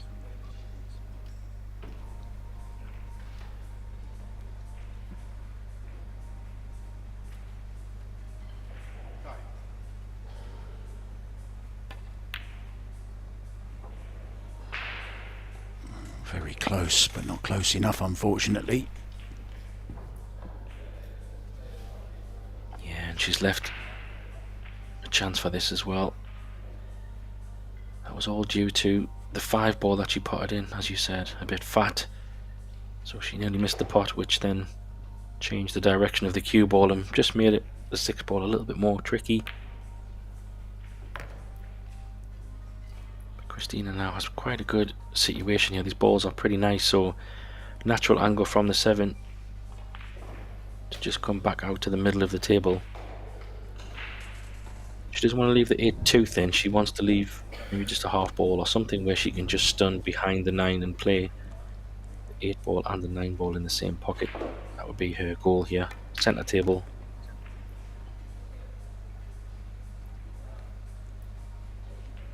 She's just okay. Maybe just okay. Just I don't draw. know. Looks, yeah. Can she just draw between the rail and the 9? Can she? Do you think, Graham? I think so. It looks like it's one of them ones where sometimes you try too much to think of the cue ball and you end up pushing it into the long rail. I think she's all right. Oh, she could just fine get through. Nicely done. Same shot. Extension on her cue and bring the cue ball back to the same place, I think, Mark. And then for a 4-3 lead. Yeah, she's actually got a full-time job as well, Christina Zeslaca. She works online for some marketing company and she takes her laptop around the world with her, and you'll often see her doing some work after her matches, in between matches. And she also does a lot of social media for a lot of players, a few players anyway. She takes care of their social media as well, so she keeps herself very, very busy. She's a great character around all the venues. And her mum, well, her mum, Maria, is travelling all over the world. She is. She's everywhere. Every time I see her on Facebook, she's in a different country. Jet setter. Waiting for that ball. Look, Graham, she's not going to get any balls out until that cue ball stopped again, is she? No, I think it's interesting you say that, because I remember, I'm not sure which tournament it was, but since some of those things happened, there's some players that don't even get the balls out at all. They just walk back to their table, or if there's a referee involved, for example, they'll just let the referee do everything to avoid any kind of... Some players like to pot a ball and then grab a ball and put it down the table, but since those things have happened, there's a few players who just choose not to touch a ball when they have a referee, that is. Just walk back to the chair. One result to bring you. Jasmine Ocean has won 6-1 in her opening match against Mikkelsen. Yeah, yes, good point about. Good point there, Graham, when you're mentioning players just not getting the balls out anymore, and I know a lot that do that. Is just say, well, I'm not going to risk it. Just walk back to the chair, let the referee do it. Yeah, exactly. Don't put yourself in a situation. Of course, when there's no referee, then I think there's also kind of the professionalism involved. Yeah, I don't know if the 2-ball goes in this one. No, I don't know. Very tight.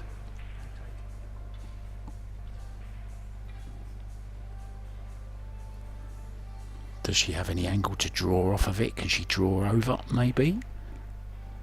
It'd be very, very aggressive if she can. I wonder if she's going to play safe here, off the edge of it and come for white ball down the table. Yeah. She misses a 9. Smart shot. Oh. 8. Second prize. Jump cue is coming out, and the 2-ball is now open, so this becomes quite an interesting shot. The 3-ball is a little bit safe, somewhat, so. Seems a very calm young lady, doesn't she, Olivia? Just goes about her business, never shows any real expression. Just got that calmness kind of feeling you get from her. Oh, wow. This is a great shot. Great shot. I think I better get my pen and paper out, don't you? I think I'll make a note of that one. Fantastic shot. Yeah, she executed that one very, very well. Still got a tricky 3-ball. 2-ball to 3-ball, sorry. I think the 2's even... Yeah, I don't even think she can get to the 3-ball from here. Just had a quick look at the time she did there to make sure she knew how much time she had. Because even if she makes this, I can't really see how she gets on the 3. Looks like a reindeer's head, doesn't it, that? Yeah. Oh, I tell you what, Mark, if she gets behind this 7-ball, no. Let's just keep. Oh, what a shot she's played there. If that goes in the side I think she's pocket, okay. I think she's okay, Graham. She can definitely bend it if she wants to.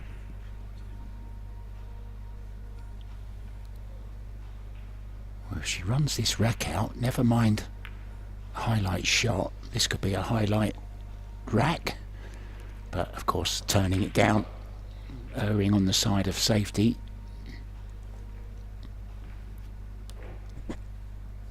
Yeah, it's been a little bit of the theme of Christina. She hasn't really pushed the board out too crazy, but she's keeping it tight and not giving Olivia much in terms of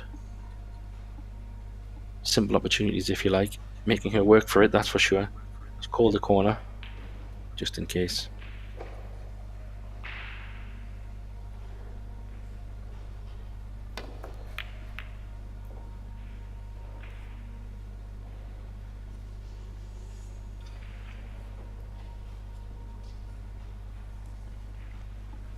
Yes, a good shot. Was tricky. But now is a tester. She's got the chance that she wanted. It's a tough shot, but it's a chance. Yeah, this is the kind of shot we're used to seeing Christina knock in. Yeah, you called it. Good shot there by Christina. I already see 6 to 7 is going to be the problem here on this rack.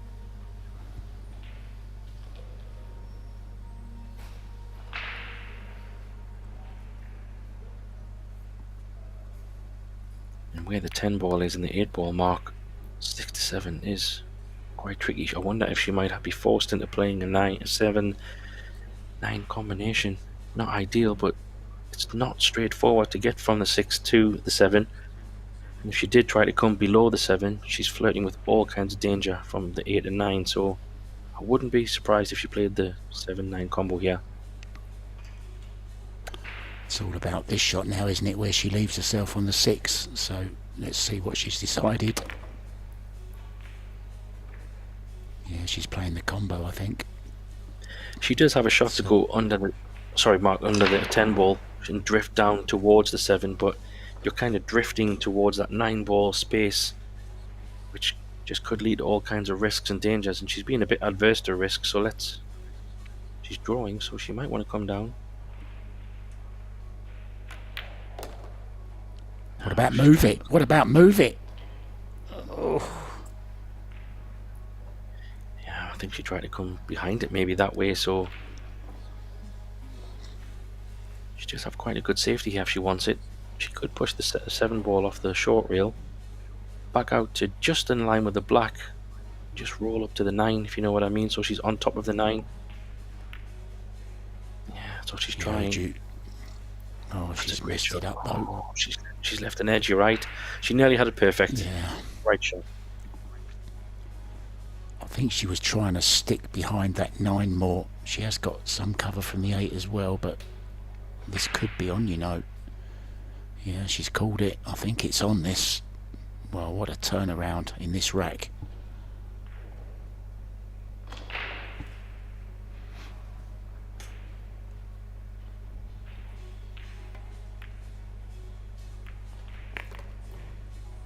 It's a good shot, but maybe not a friendly nudge on the 10, so she'll have another thin one if she wants to run these out.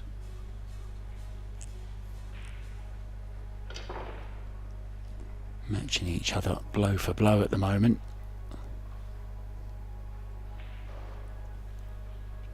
Yeah, I think she's called the right pocket.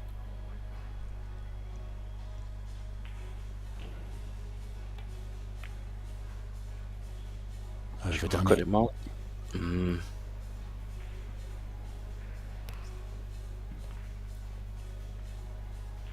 I don't expression. blame her for No, going to just it.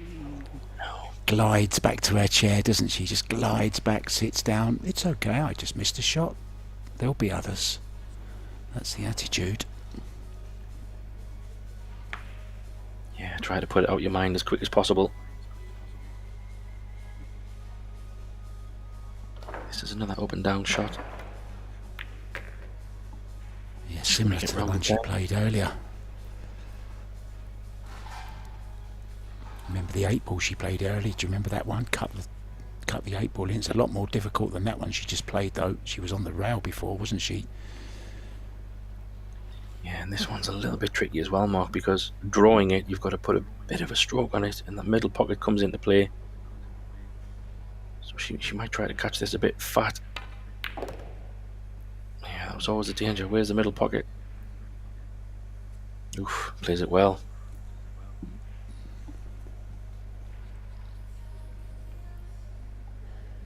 This is a real grind, isn't it? This is to get on the hill. She's really fought for every ball so far. Taken a few risks. Had a little bit of run here and there, has to be said. But she has played some good safety shots as well to earn a chance, so I think a mix of run and some tight play. She's been grinding. She's throwing the balls the wrong way. She was going to throw them up the table, but yeah, so she makes it to the hill. And is it Christina's break? I can't remember who broke the last rack. I think have they gone out for a little break? No. No, she was just putting the score. Olivia's break.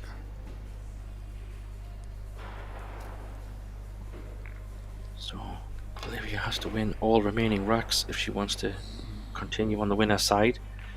But it is a double elimination.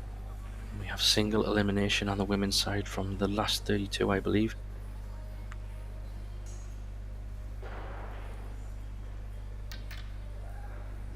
Do we know how many players are in the tournament?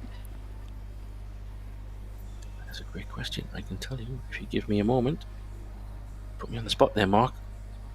No, sorry, I don't know why I assumed you'd know that. I'm sorry about that. I hate when that's done to me. Please don't do it to me, guys. Oh no, not at all. Please tell me. Please tell me. Oh no. Oh, she's okay. Women 10 ball. 52 we have in the field. I know you're a whiz kid on the computer. I knew you'd find it out very, very quickly. It'd take me ages just to find where the mouse is. Why they don't make brightly coloured mouses like pink or something, I don't know. I'm talking about the little cursor. I can never find it. I spend more time searching for the cursor than I do doing work on a computer. Yeah, that's why you need all these Siri and AI, everything to help you now going forward in the future. Mice will be gone. Is she going to push out? Is she called? She's going to. Sorry, she's jumping here. Are you saying mice are going to become extinct? Quite possibly. Who knows? Nice little jump that was. That was What a sweet. shot she played here. Wow.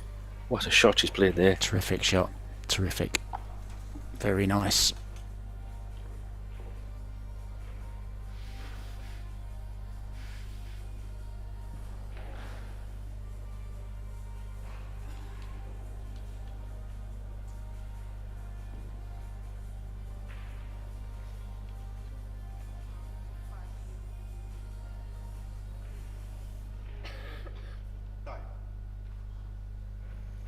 Yeah, this is like a jump kick shot she's playing here. Yeah, 2 rails. Yeah, unfortunately got loads of spin on the cue ball, didn't she?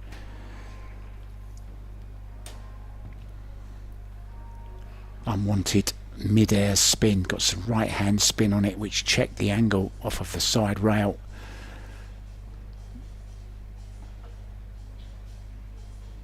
So that great jump shot from Olivia has forced this opening.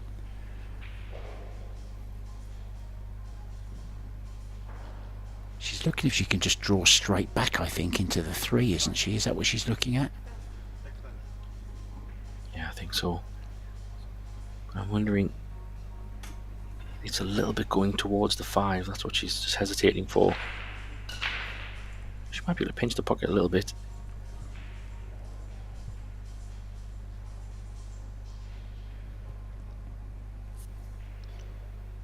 Yeah, that's why it's going a little bit to the 5, so she's trying to go around, I think.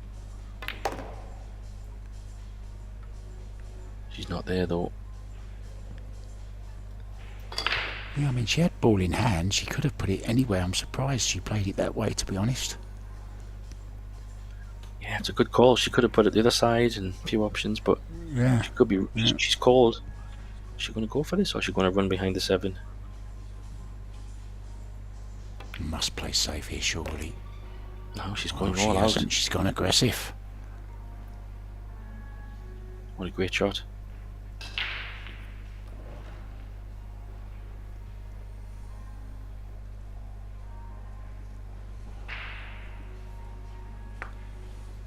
Showing a lot of heart and fight. Have to mind that 8 ball. We are playing all wall fouls.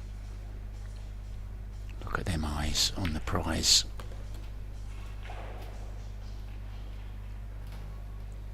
It's okay. Nicely done.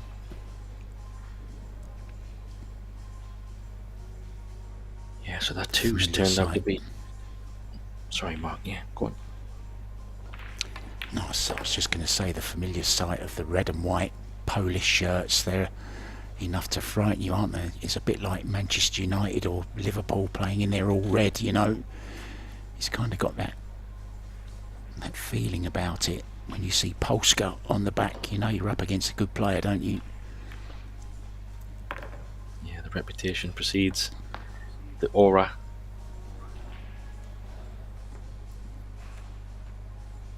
And as we said yesterday when we were talking about the men's side, obviously even from the women's side, very strong.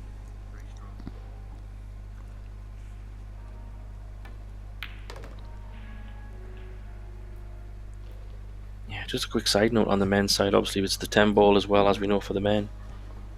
I think last year it was Oliver Solnocki won the 10 ball, I think, if my memory serves me. I think he beat Niels Fein in Yep, the the final. Hungarian. You're correct. But I don't see him on the participation list for this time around, so unless I'm mistaken, he's not here. Snonoki? I think he's here. I think he's there. Well, he was on the poster anyway. Maybe that's just because he won it last year. I think so. But I didn't see him in the participating list. If okay. someone can correct.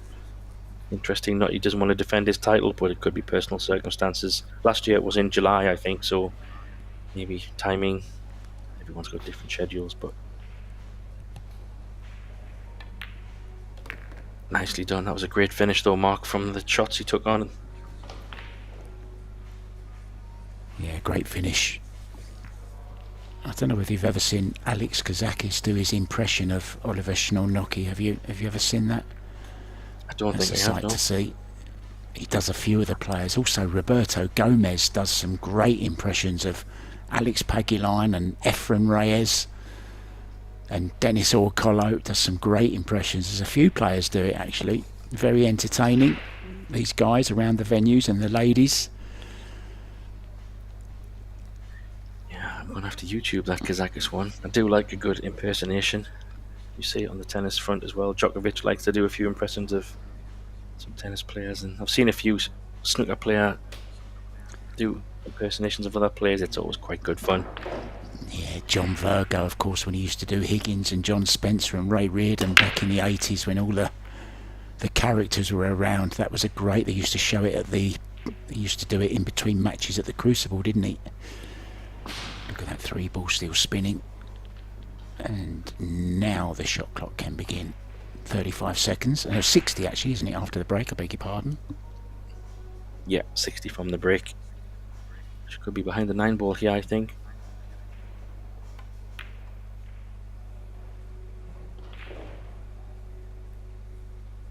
Yeah, jump cue could be coming out again. Jumping over 2 balls this time, potentially. Or maybe 1.5.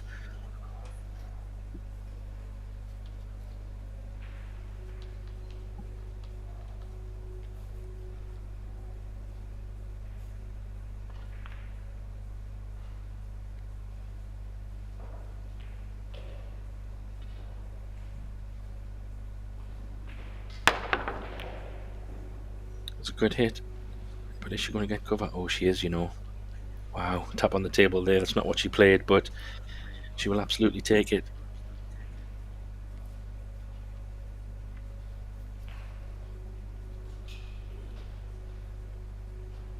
So maybe another jump shot could be coming here. I like this jump shot because if she can catch it full in the face, cue ball could possibly stay down the table. Don't know if she called the corner just in case. Yeah, I didn't get over it. It's a foul. A little bit of frustration there, maybe, just showing. Sweeping the cue ball away like a croupier. So good chance then to close out this match, Graham. Yeah, great. Just trying to see if there's any major problems. If the 3-ball does go past the 6, looks a bit tight, but she's looking at it.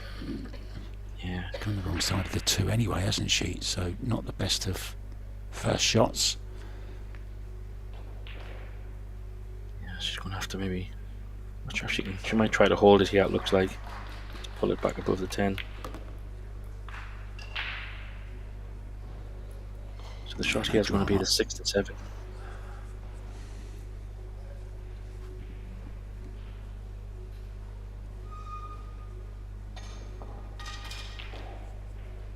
Good thing though, Mark, is she can get this cue ball down the table to the 4. Well, it is only half a pocket mind. That's all she needs. 4 to 5. Could naturally leave a good angle on the 6 to come to the other side of the table for the 7 and try and take the 7 either in the same pocket as the 6 or even in the side pocket. That's probably where she's thinking. Yeah, she's okay here. She can just nick a little bit of angle just to draw back, get a bit closer.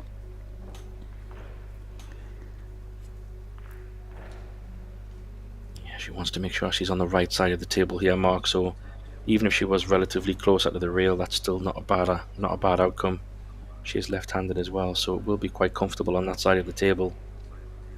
Just let the cue ball do its work. Pot the 5.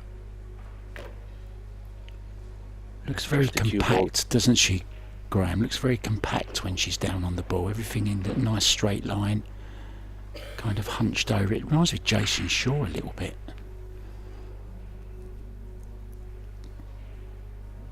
Maybe even a little bit of Filler-esque as well. Maybe a slightly longer bridge, but Good fundamentals. Played that very nicely. And just bounce off the side rail back to the... Well, she'd like to be as straight as possible, really, on this 8 ball.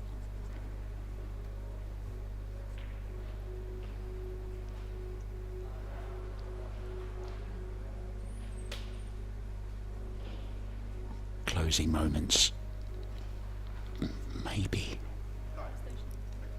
Doesn't like it. Yeah, if she doesn't like it, she might have to go below the 8, depending on how it's coming over to the long rail.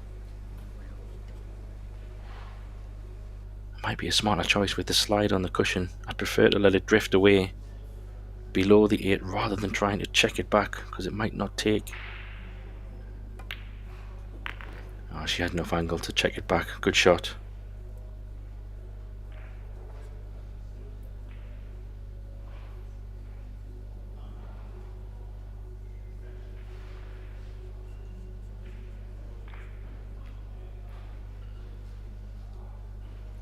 So pretty good on this 8 ball.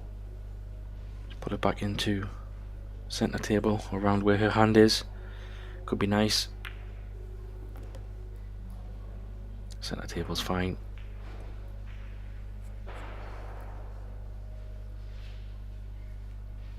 Depending on the angle, she can use the long rail. Just draw it into the rail. Let the white ball drift down towards the 10. Or she might choose to draw it just straight down without the rail. Depends on the angle. Yeah, she decided to use the rail. She would have liked a little bit more. She left that a bit longer than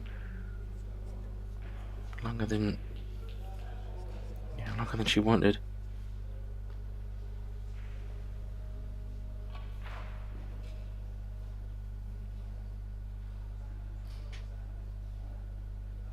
So this 10 ball,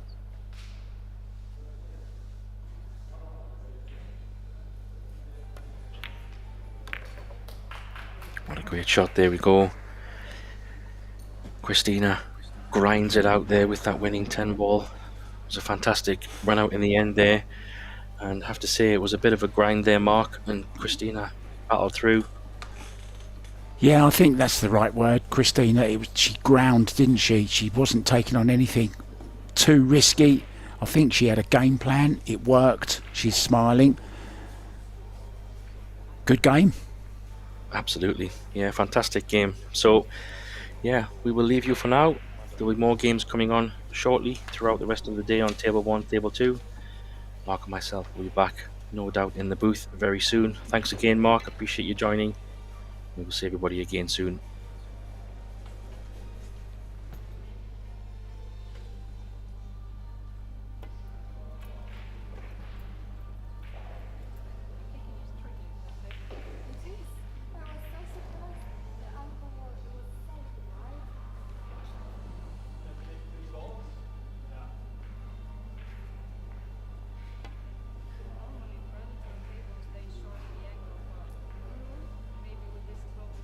I was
anwesend. Du warst da. Du warst Zuschauer, oder wie? Nein, nein, ich hab schon gespielt, ich hab schon gewonnen.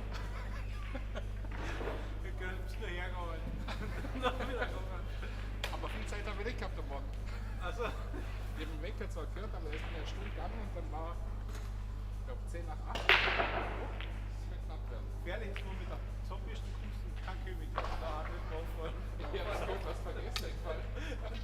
Nur noch Ich hab so alles an, so alles packt. Ich fast alles. Ich laufe im Zimmer rum, dann sind noch die Türtaschen da und die brauche ich auch noch.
Yeah, I'm back now. Can you hear me on table 1? I can hear Eric at least. Okay, yeah, I can hear you good. Yep.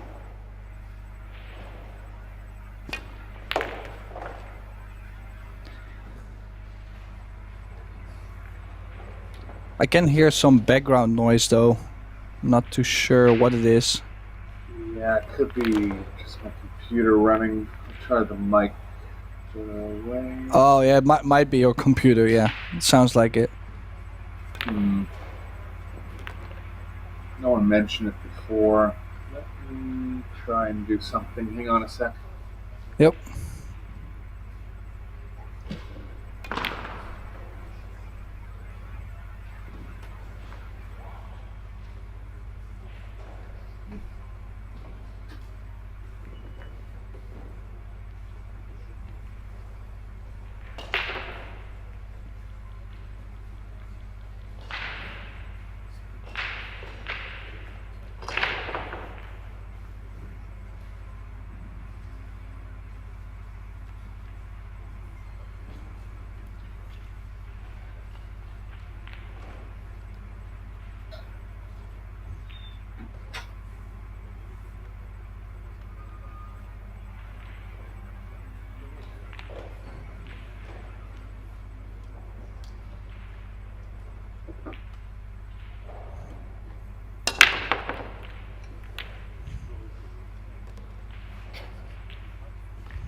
Eric?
Is that better, Tim? Can you hear me?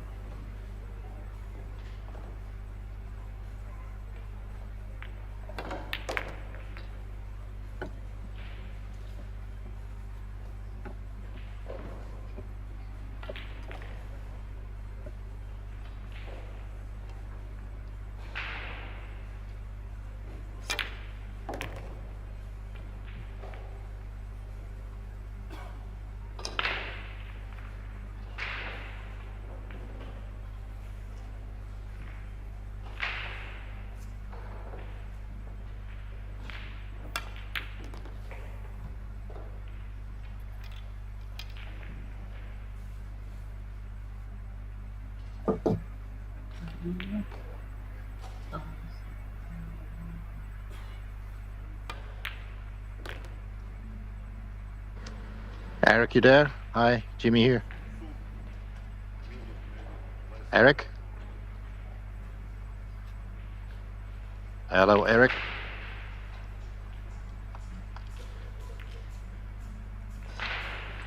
Hi, Eric.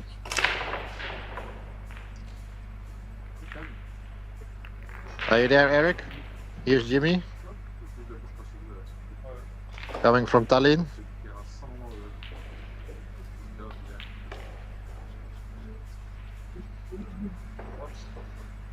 Hello, Eric.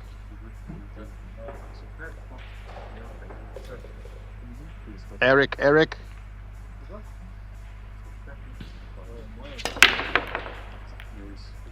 Eric, are you there?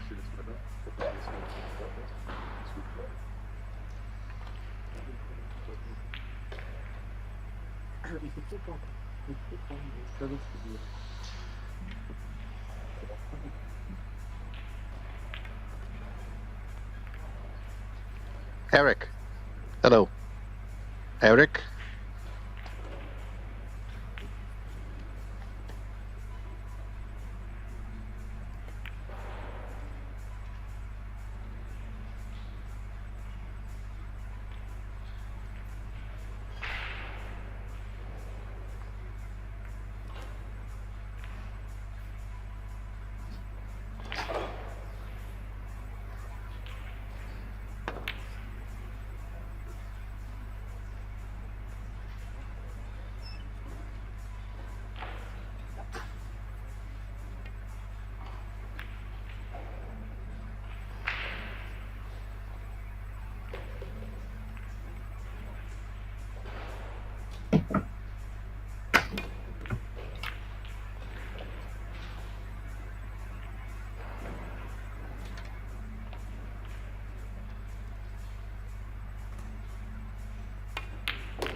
Eric, are you there?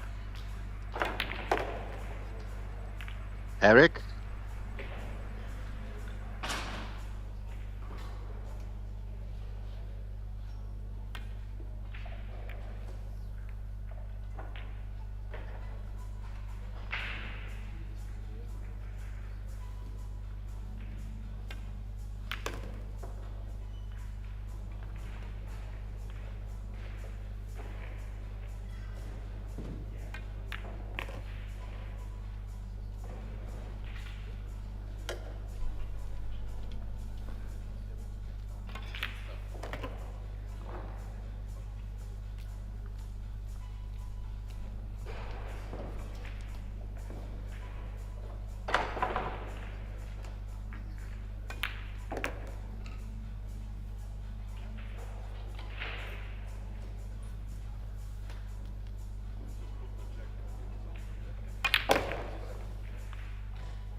Winners round 1 match between Mario He and Michael Ogaard. Eric Orlofsson doing this match solo. Ogaard won the lag.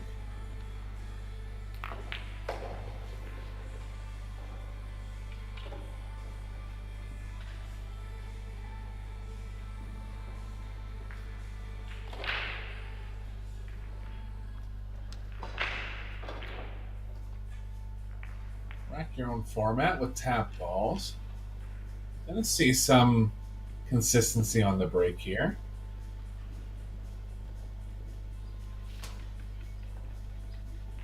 A little bit different from the Predator Pro Series, where a lot of players will be breaking from the middle, trying to make the 2 balls back straight back on the side.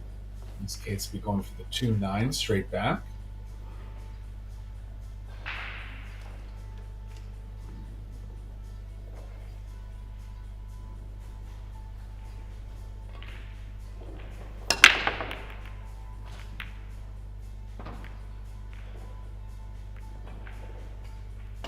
Ball heading towards the side, but nothing down.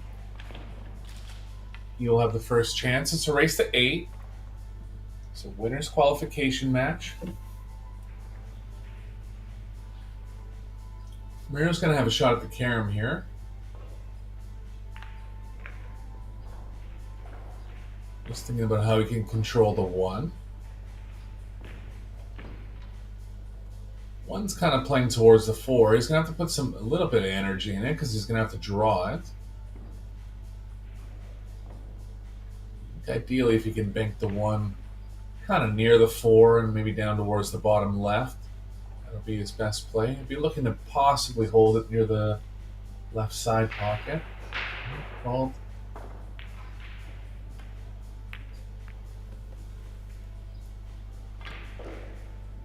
Decently controlled, but so tough to really control a carom and the ball you're caroming around. Lay up safe behind the 2 here for He.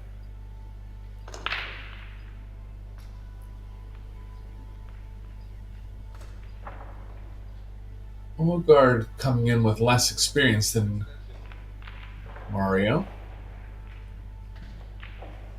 Still a very accomplished player from Norway.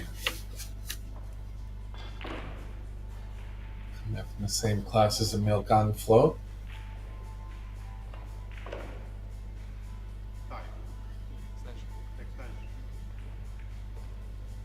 Little trapped here. Pretty high percentage on the hit, but nothing as far as kick safe. Could try to roll onto the 1.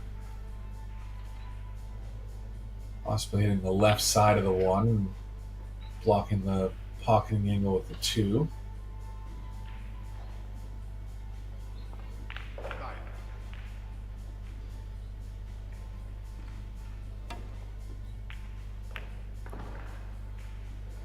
Great shot. You cannot have a better result out of that spot. Very nice from Ogaard there.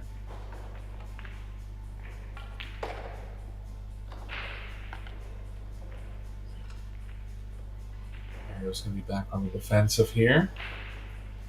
He's able to hit the 1 going left of the 7 with a bunch of left spin. He'll be a little impeded there because the left side of the cue ball is blocked by the 8, so he's considering 3 rails here.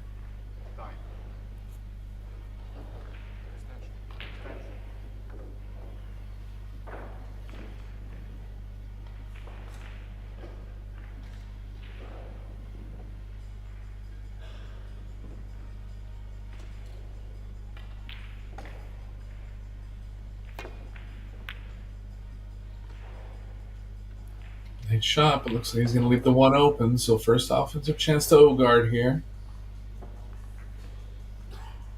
Ball's lying pretty good. Going to have to manage the position back towards the 3. With the 4 blocking the most obvious path.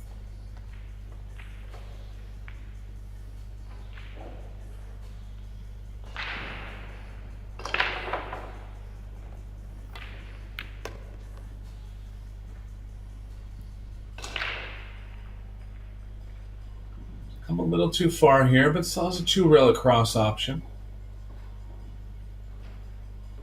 play back to the middle of the table and around 2 rails towards the 4. Tough. First part of the rack always tougher in 10 ball. Do a lot more maneuvering.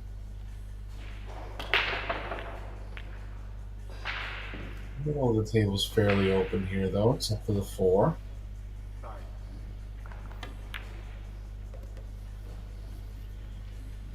Shot.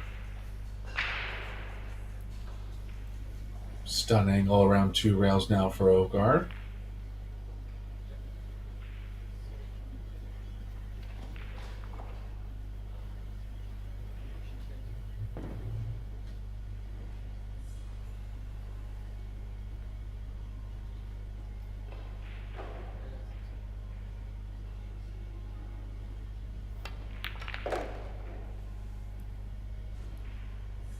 Nicely played. Wants to be off the rail here. Pretty close to it, so elevating is going to be tough.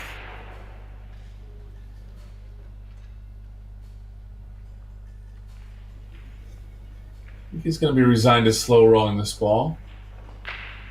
Have to put that much speed into a ball going 2 rails forward. Could have too much angle though. He did. Nice shot. Pretty good speed crossing over the position line of the 5. He's in good shape now. 9's still going to have some dealing with.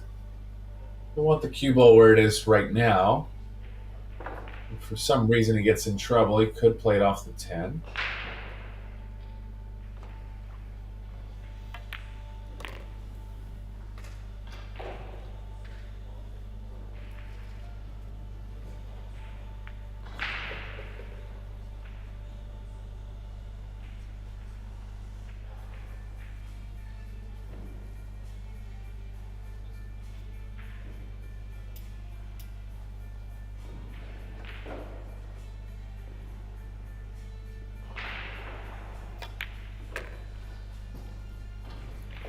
Shot in the back end of Ogaard's cue there.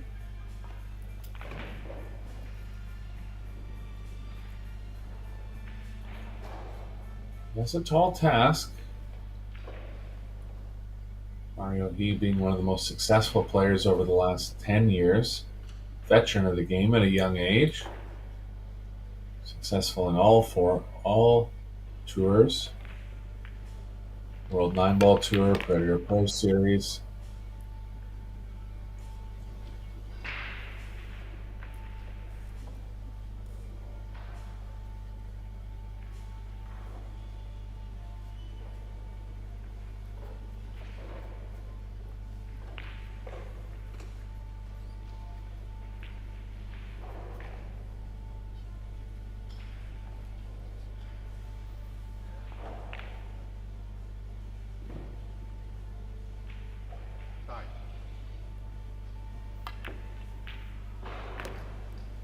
Shot there from Ogaard, and come up with a good kick save to open up his offensive opportunities in rack 1 and made a nice run out, so he looks like he's come to play here.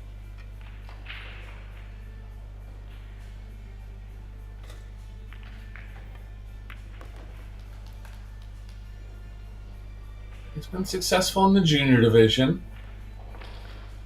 Kind of had some mid-range finishes in the men's division.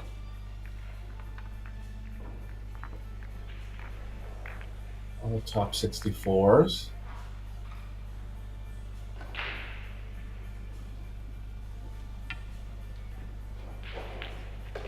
Highest finish in 2024 was a 17th place finish at the Euro Tour in St. Johann.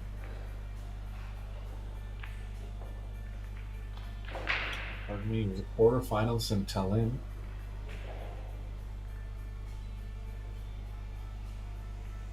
Break rack.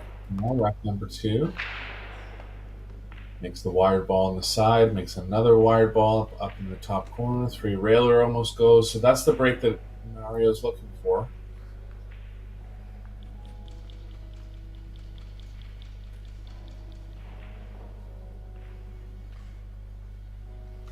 I think he'll favor coming up for the side here. He'll get some funny angles where the cue ball is kind of playing behind the 5 if he tries the combo. A little tough to control the 2, playing into the 9. He does get straight on the 2 in the side. 5 will play very well afterwards.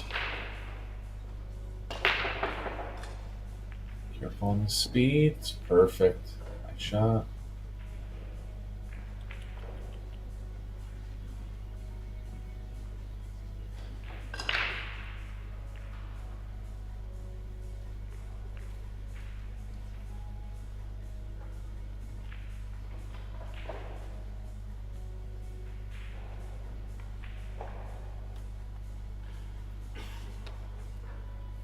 Nine ball's hanging deep in the pocket. Looks like Mario's gonna have to pocket it now. Has to make a decision if he's gonna try to make both. Position didn't play very well for making both, so just left the 5 up. A little tricky here. Gonna have to come between the 6-8, past the side pocket. A little thick on the angle as well.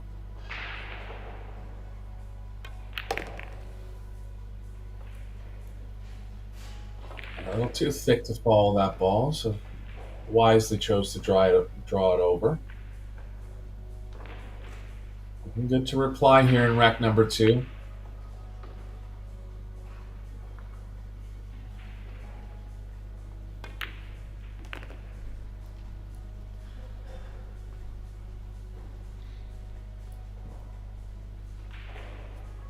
A little less than ideal here for Mario, but he can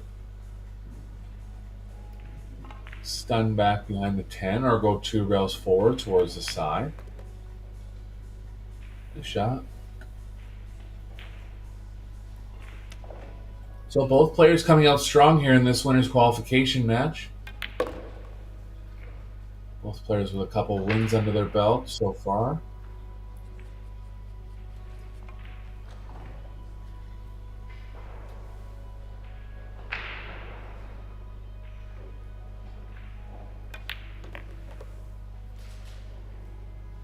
Nice finish there. Break and run finish.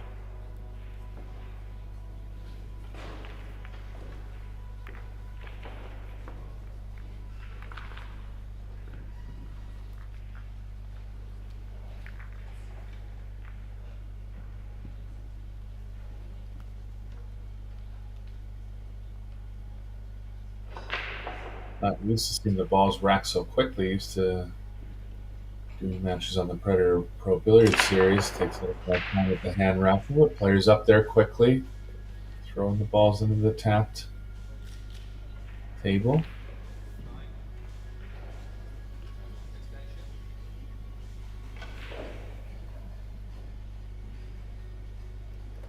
Ogaard going with the open bridge. A little less conventional. Hit them okay. Got a decent pop out of the cue ball. A little off square, so the ball's behind the 1 didn't fall. Good opening chance for Mario here. Really favorable rack. Nothing within a foot of each other.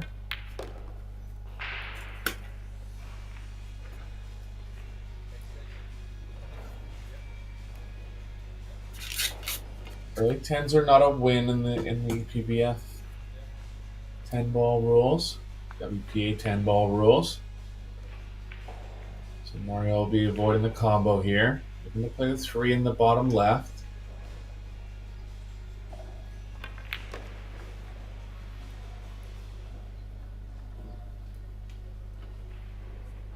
Not ideal. Cue ball's kind of running into the 8. You can see by the shake of his head there, he's not really happy with the position.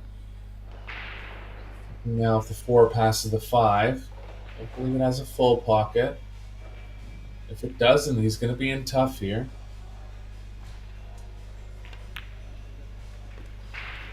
Thank God. And he is okay to shoot into about half pocket there. Couldn't have hit the 8 nicer. Great result there for Mario. Yeah, it's so tight he's going to play the combo.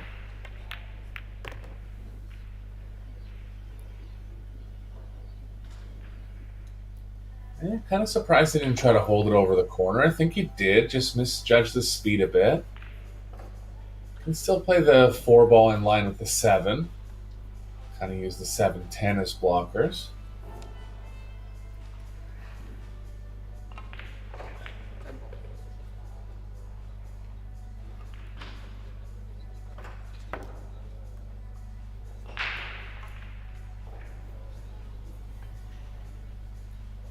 Nice shot there from Mario, and Ogaard's going to be on a multi-rail kick here.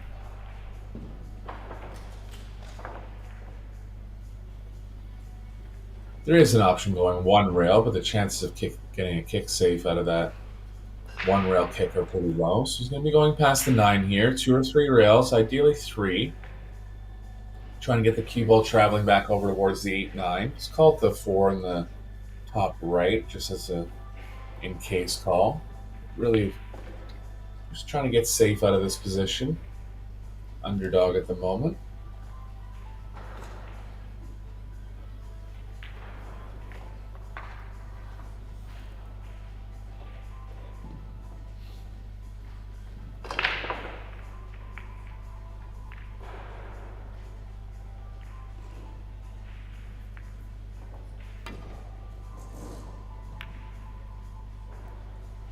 Three rails was going to play a little better than 2 rails there, but it did well to hit it, and decent result. Hasn't left anything easy for Mario.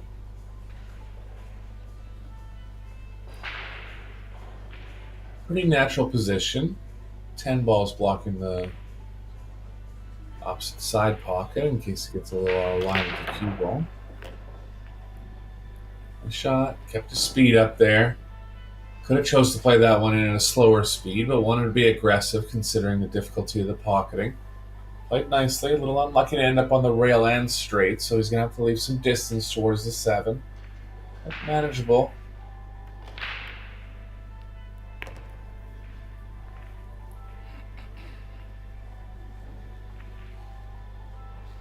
Mario coming around to take a look at the angle for the side. Pocketing test here. He's strong in all-around play, but I feel like one of his overall strengths is pocketing. Really nice stroke length. Not too long, not too short. Times the ball well, even with a shorter stroke. Usually lends to being a more of an accurate potter if you have a bit of a shorter backstroke.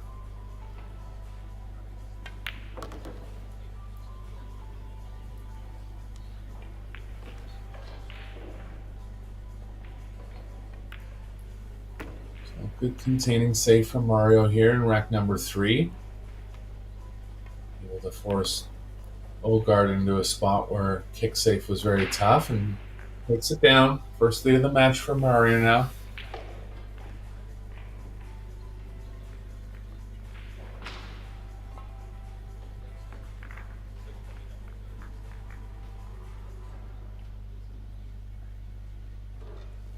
Yeah, over in North America, we don't play with the tap balls as much, but you can see how easy it is to rack those balls. First 3 rows up. Not really much finagling from Mario. Back row in.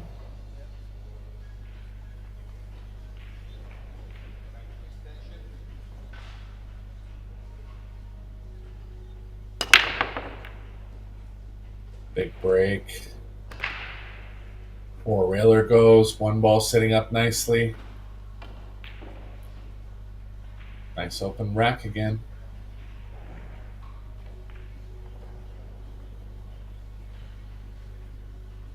Six to the 7 is going to be the biggest obstacle in this rack. Might have to play the 7 in the long pocket because it'll be a little easier to avoid the 9.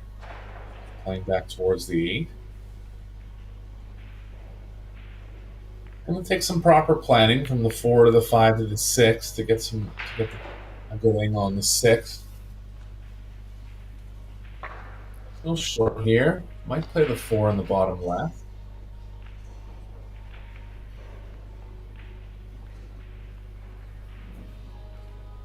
There's a 3 rail round option if he doesn't like the smaller cue ball movement. Might just have too much angle where he's forced to go 3 rails.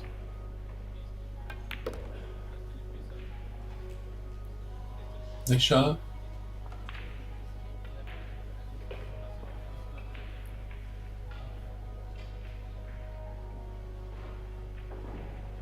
Could play on top of the 6, kind of near where the cue ball is now. Come around 2 rails towards the 7. I feel like that would lead into the 9 some of the time. Considering where the 5 is, I don't think he has too many more options. Cue ball's going to his left now. Going to be forced to be drawing over towards the 7-9. There is a 1 rail option back from there. But again, just avoiding an angle that on the 7, kind of similar to he is now, closer, but any kind of angle where the following angle is playing into the 9, it's going to be tougher to control the cue ball. So we're going to get good on the 6 here.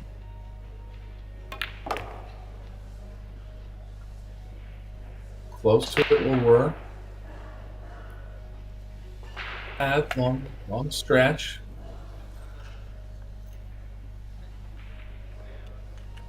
Outside chance of running into the 7, but I don't really like it. The cue ball could end up behind the 9. I think just trying to play pretty close to it, just to the left of it, and possibly getting an angle where the cue ball's not running into the 9.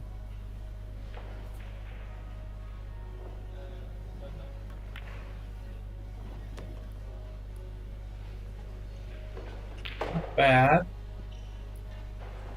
So close to it, he might be able to manipulate the cue ball with draw and avoid it. If not, he can still hit the top side and continue the natural momentum towards the right long rail and out.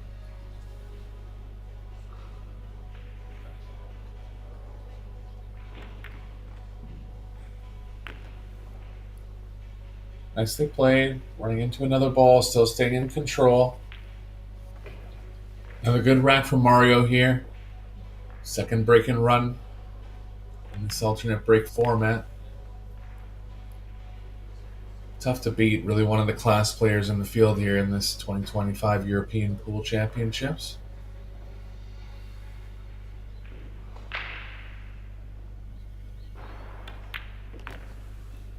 He's represented Austria at the World Cup of Pool on numerous occasions.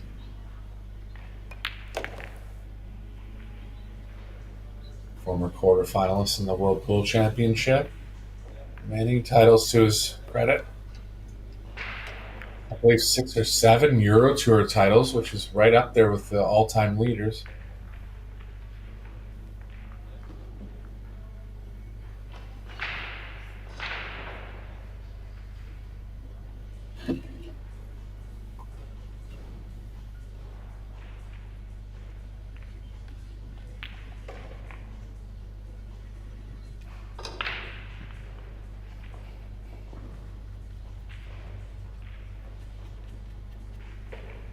Ogaard looking to reply here.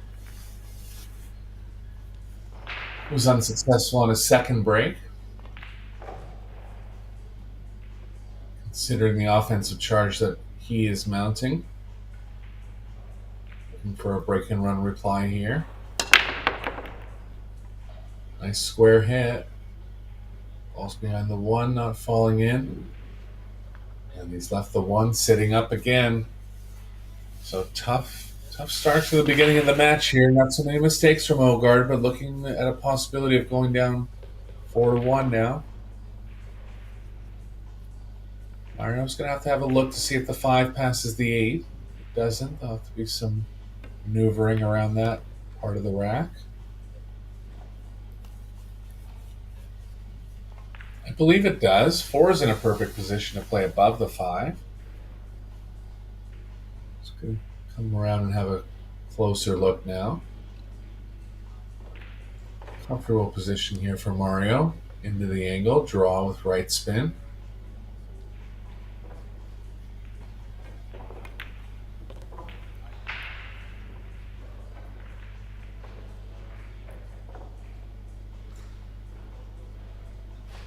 Good view of the pocket cut on these new Predator Arc tables. I'd have to hit balls on them to know for sure, but they look just a slight bit tighter than the original Apex version. Just judging by some of the missed balls I've seen in the first couple rounds here, I think they are just a little tighter. Shallow pocket cut. So really tight from the middle of the table.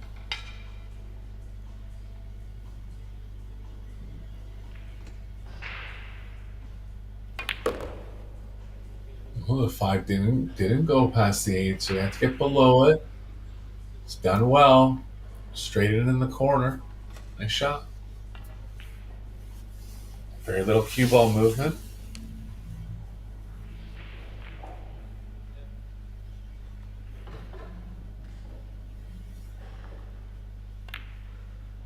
Going to have a decision whether he wants to play the 9 in the long pocket or come all the way around 3 rails or draw 2 rails back.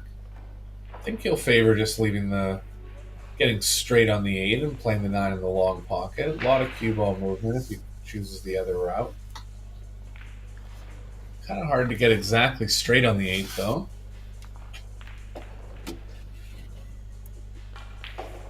He'll favor being more in the middle of the table. There is a lane on the inside of the table. But playing a nice 2 rail angle back towards the 8 here where he can come around the 10 and ideally get straighter on the 8.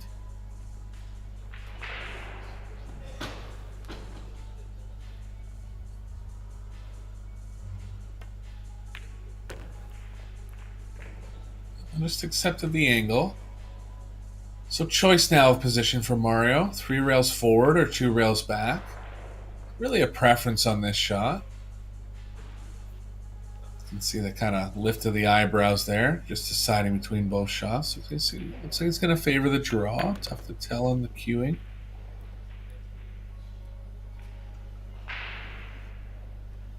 Little dicey here. Going to have to see exactly the angle the cue ball ended up on. He's going to hope he has it available into the bottom right, but he doesn't. He's right in between both pockets. It is makeable in the bottom left.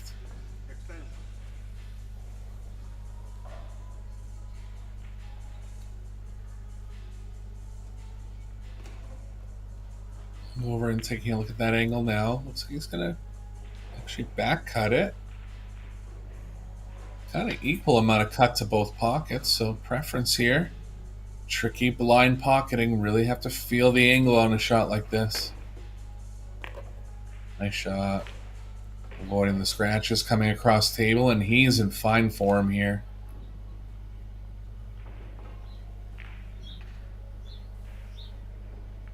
Just the one mistake where he played the 4 or 5 combo, but still held Ogaard at bay, playing a nice save. So really flawless performance so far from he, and he's on 2 break-in runs in a row, and he'll look to stay offensive here in rack number 6.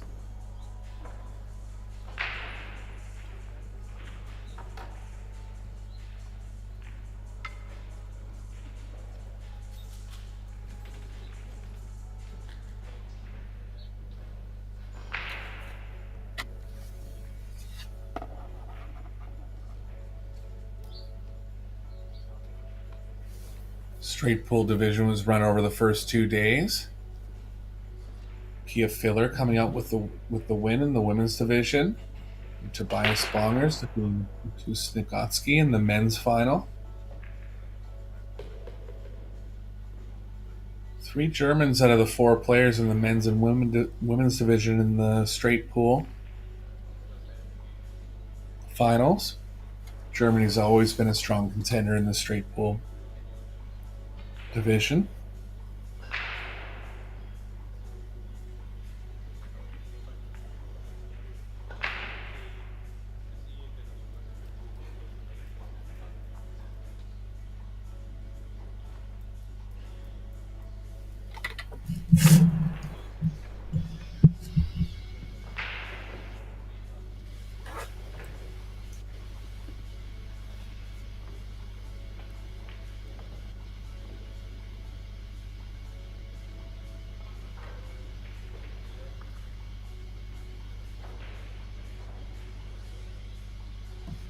Ogaard on our break here.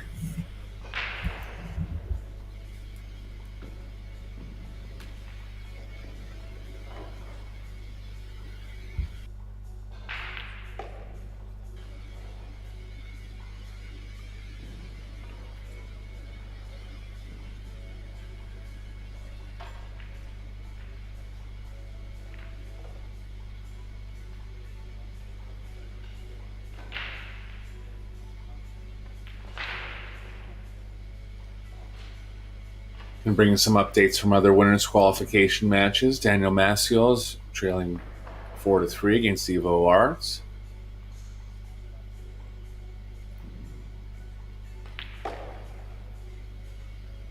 Emil Gangflot is up 3-2 against Bartol.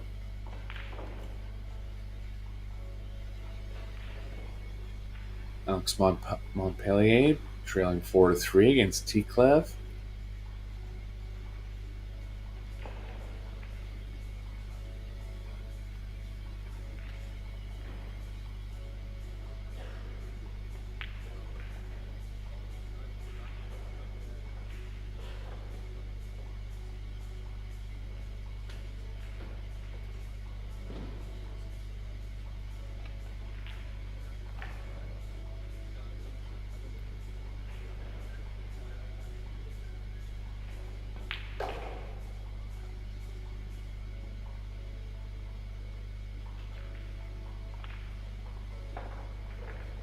Action still live on table number 2. Maciel has really asserted himself as one of the top players in the world over the last 6 months.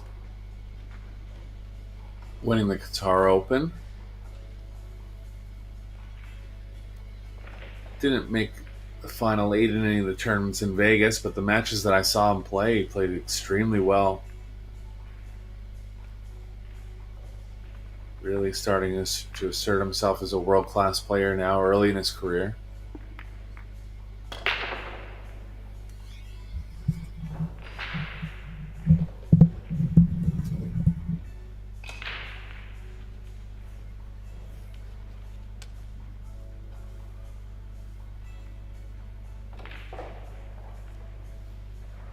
Mario going from the same spot. He's been successful on the break and runs twice in 2 breaks in a row now, looking for 3 on the trot.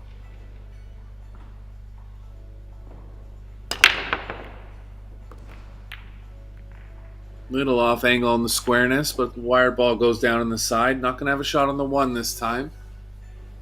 See how aggressive he gets here. He could be on a offensive kick safe, trying to stick the cue ball behind the 9. Ideally, he'll want to be able to get into the 1 without any left spin. He does have to add left. He might think of some other safe options. It's like he feels like he can go direct enough at it. Looking to stick the cue ball here. Overdrew it a little bit. He's going to cover the bottom right corner.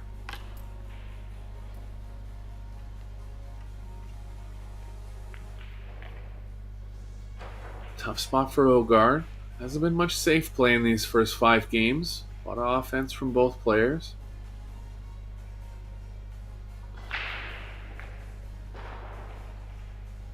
Can cut the 1 to the left and try to involve the 2-7 as blockers.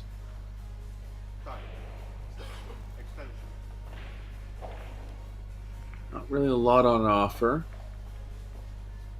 I think that's the safest play. Even if he doesn't get the safe, the 2-7 as exact blockers, still leave the 1 in a reasonably safe spot.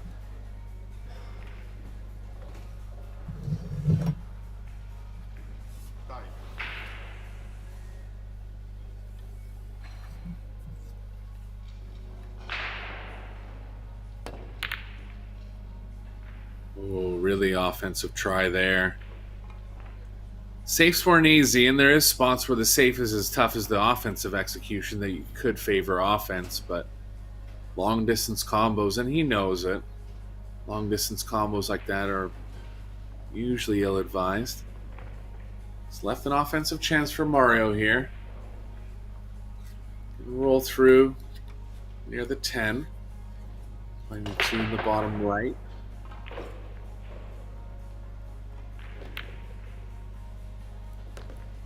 Chose to stun over. Good choice. Play the ball a little more aggressively on the tough pocketing. Wants to get to the bottom side of the 3 here, kind of near where he was pointing his cue. Gonna have to soft stun the ball just a little. Might be able to get there with just follow. Yeah, he is high on the cue ball, so that'll make the position a lot easier here.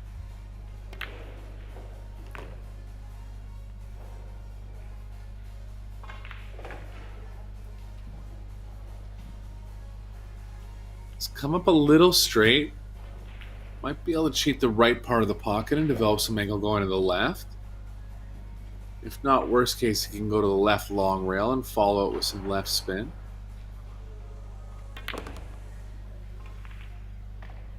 At an angle.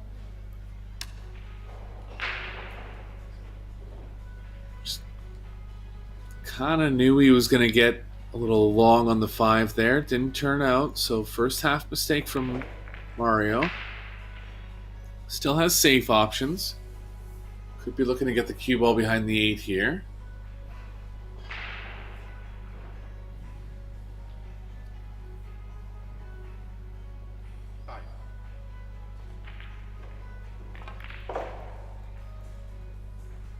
Nice play.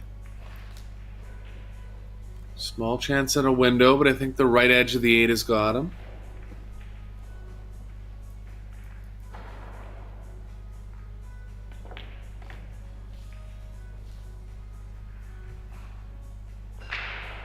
Still looking at hitting the ball directly, but over to the kicking angle now.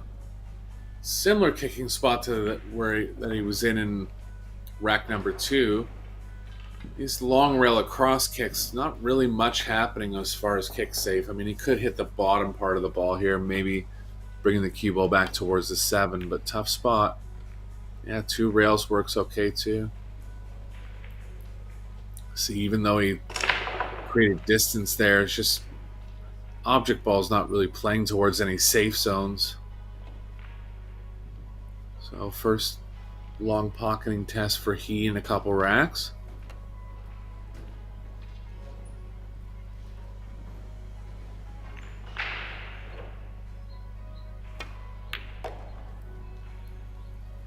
Nice shot.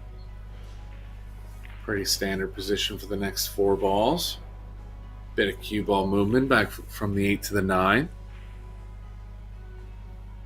You'll be thinking about the highest percentage pass to go back towards it. 10's kind of in the way of the most natural position, but if he stays above the 8 here, he can kind of go up the right long rail.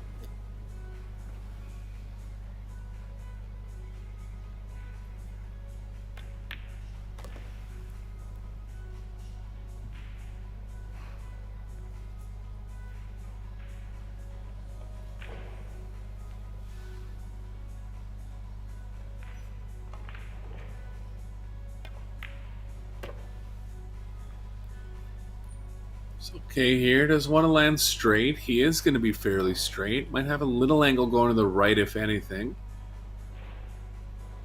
Got to kind of stun follow the cue ball in that case. If he is too straight, there's a straight back draw option. Looks like he is going to draw out of it.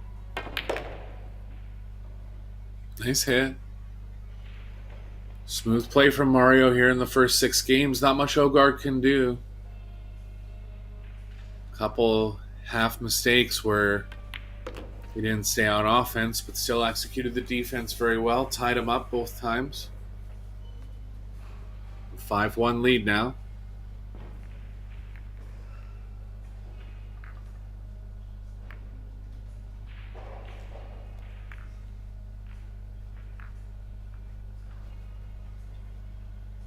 Really never liked any player hitting a break from the box with open bridge. I would say that's the only thing I would fault Ogaard on here.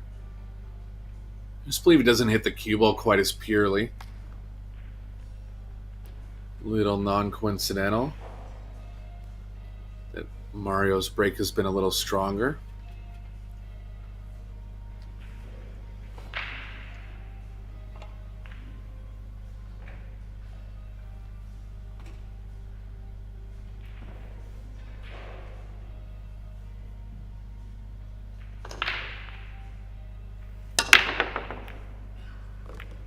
Yeah, off square, lost control of the cue ball. More bad news on the break for Ogaard. Does have 2 balls tied up for the first time in a rack. Don't think he will be able to open them up off the first ball because the 2 is too far away from the breakout area.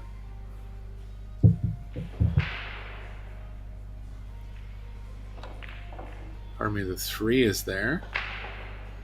So he actually can get into them. It's going to leave a thin cut angle on the 3, but there still is good value in trying to separate the 7-8 here. He's considering it right now.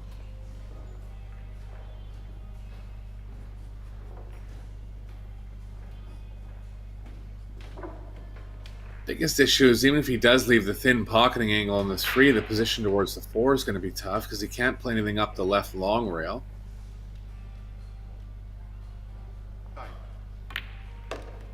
He's just going to leave the 7-8 for now. 6 plays okay into it.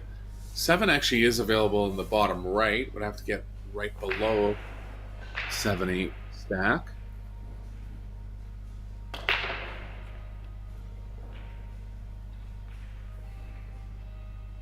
Probably the most advisable play. Don't really want to run into a ball and rely getting right on it. Smart shot there from Mario. Checking the ball 2 rails. Kind of a shot that's overlooked by mid-level amateur players. Little too much angle here. Gonna try to draw back into the 9, I think. Soft stun over. Nice shot. It's in good position now to get the cue ball in a similar line than it is. A little bit to the left would be ideal. Just looking at getting above it, I'm surprised. Maybe even a carom angle onto the 8. Not sure why you wouldn't want to play the 7 into the bottom right, though. Might have just been considering his options. Would be tight cue ball movement to get the cue ball right under the 7, but I think compared to the other options, it's a strong play.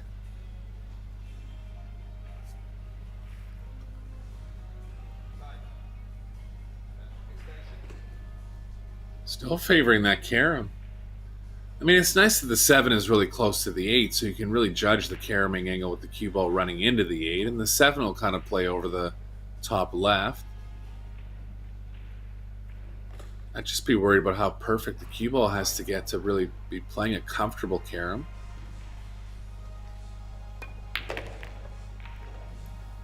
Decided to go into them. Turned out perfect. Can't argue with that.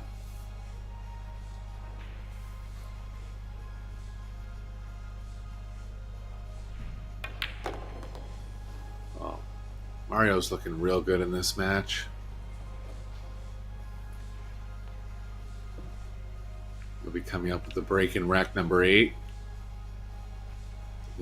To take a good commanding lead now.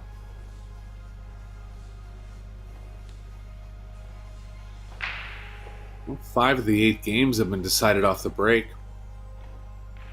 I think 3 off Ogaard's break for Mario and 2 off his, 2 break-in runs. Really just clinical play from he here.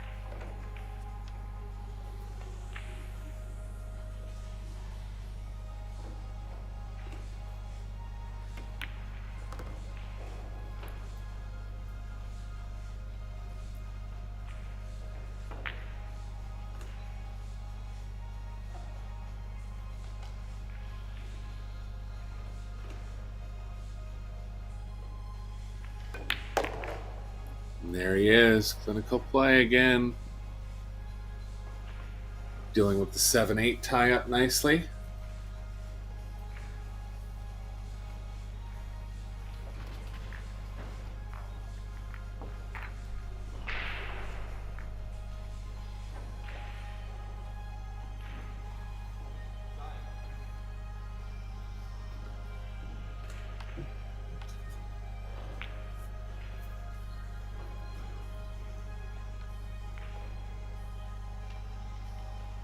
Been breaking from the right side of the table. Been successful. Gonna stay there.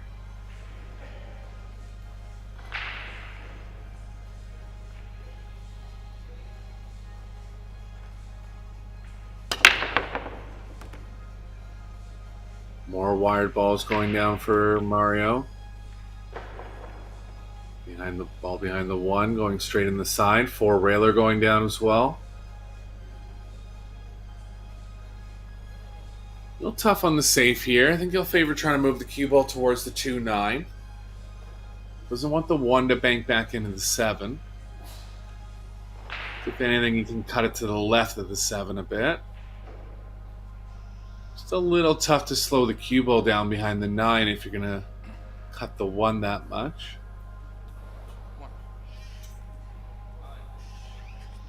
He's opting for a bank, staying offense here. Maybe playing a 2-way with the cue ball behind the 7. Nice shot. Smart shot there from Mario. Again, tough kicking position for Ogaard. It's tied up the 4-10 a little bit. It is still available on the bottom left. Heavy amount of left spin and swerve if he is to go to the short rail. There are angles that can develop if he hits the left side of the 1, where the cue ball ends up behind the 4-10.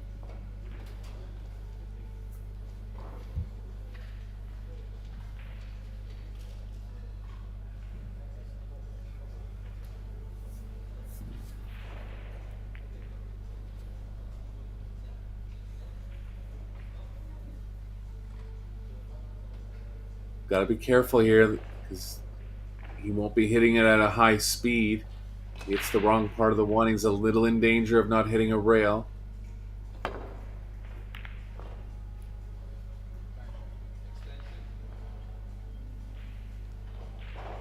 Not a bad result. Cue ball's playing into the side if Mario tries the 1 in the corner. I think the cue ball's going to the short rail if he tries it in the side. Cue ball's kind of tracking towards the 3 in that case, so might have to play a bit of left spin.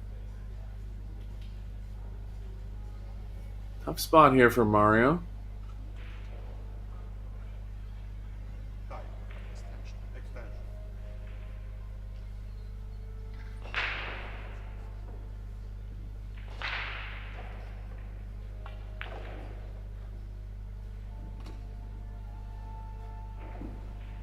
Yeah, he's close to a scratch in both pockets.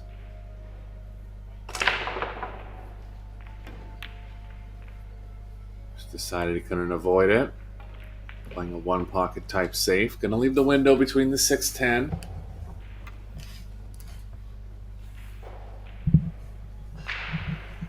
Nothing easy on offense here for Ogaard. Gonna have to try to weave the cue ball back between the 6-10 again. Once he does, he'll just have to clear the 3.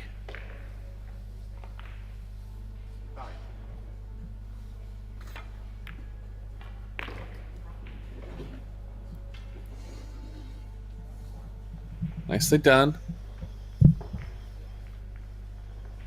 Hasn't really been on anything offensive since game 1, so it's been kind of stalled on his offense.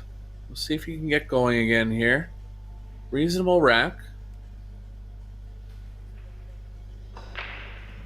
4 only goes in the bottom left, but the 3 is playing very well towards the 4.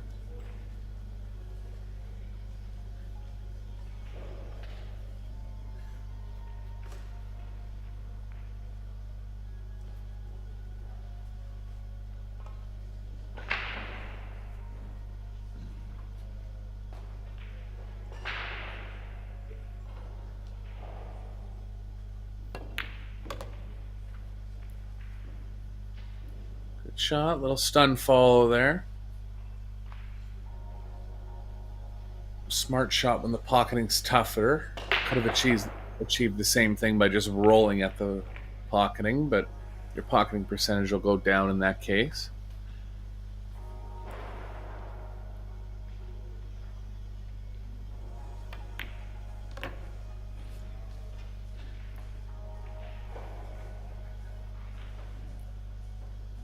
Nicely played. Looks like he's just straight enough to draw back onto the right side of the table.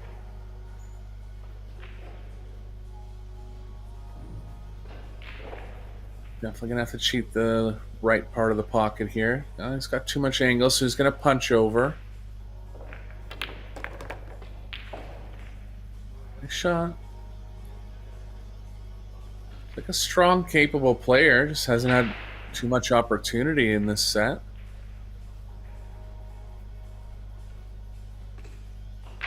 He will have the break in rack number 9. Really, the breaks hurt him a lot in this match. Hasn't made a ball on 2 of the breaks, scratched on another one.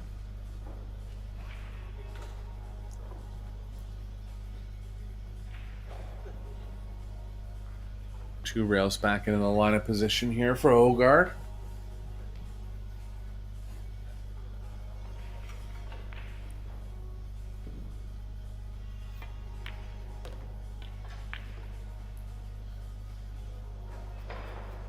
Ball was a little high, so chose not to go to the second rail. Small chance of crossing down too far if he did. Nice speed. Good rack from Ogaard. Escaping that kick situation, leaving Mario in a tough spot.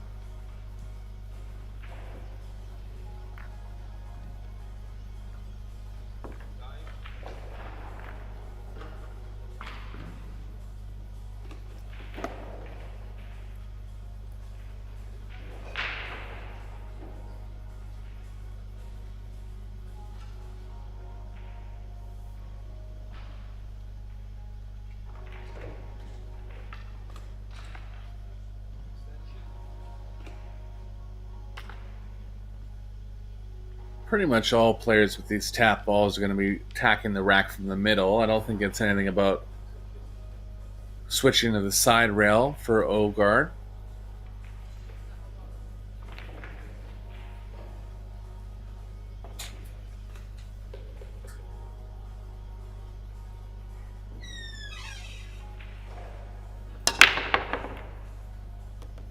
Good square hit. Made the ball behind the 1 this time.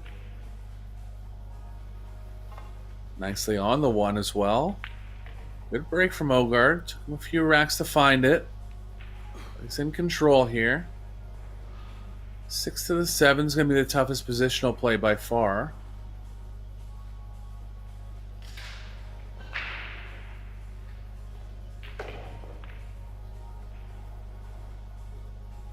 Six ball's really deep in the pocket, so main thing for Ogaard will be avoiding either of the points, coming back towards the 7.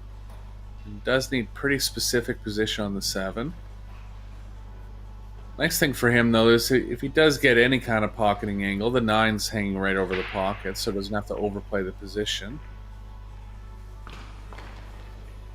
Let's see how he goes about this. I think if he can find a way to get the cue ball back to the short rail, plays a little better than being kind of where he is now on the 6.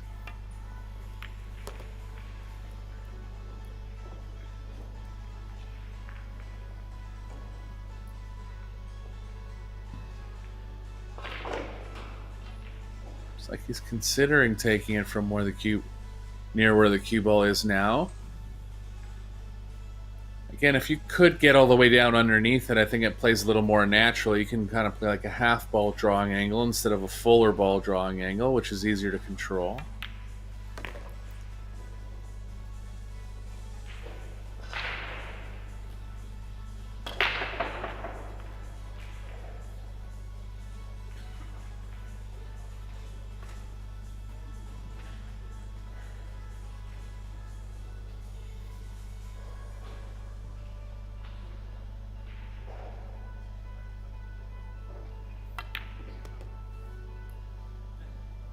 Did try to get below it. Kind of halfway in between here. Still on a bit of a thinner drawing angle than he would be if he stayed near the middle of the table. Just right around where he is, pointing there is good.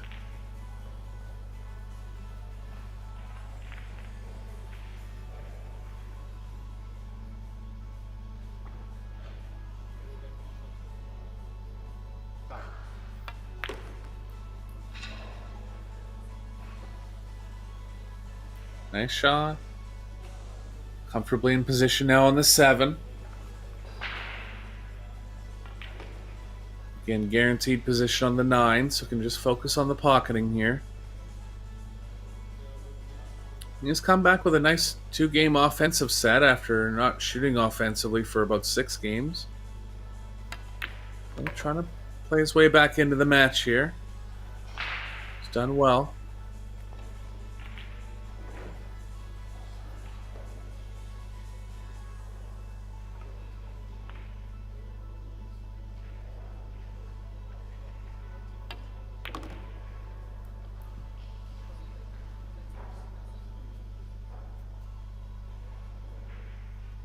Straight in on the 10. It'll be Mario to break in rack number 10.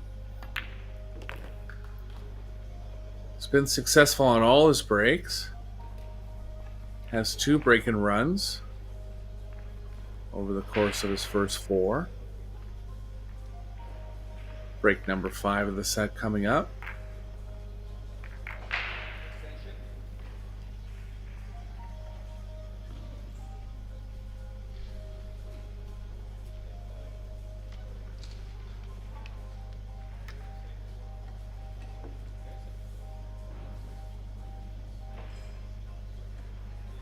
We're going to make the 8 and the 9 straight back in the side. He's had the 4 railer going pretty good as well. 5 ball in this case, going around 4 rails.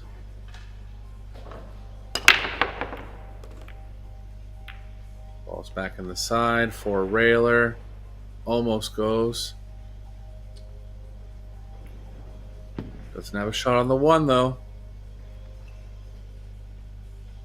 Could consider a really offensive swerve, but I think he'll think better of it. Swerve or jump.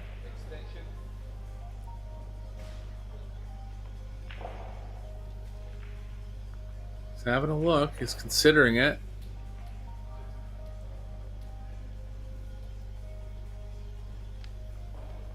If he's elevating that much, it's too tough to control consistently.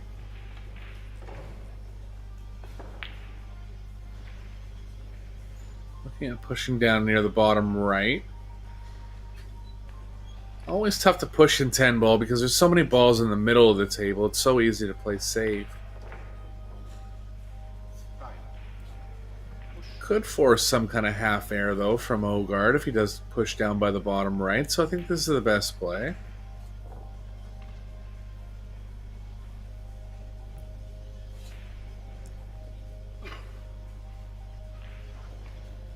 Ogaard up quickly.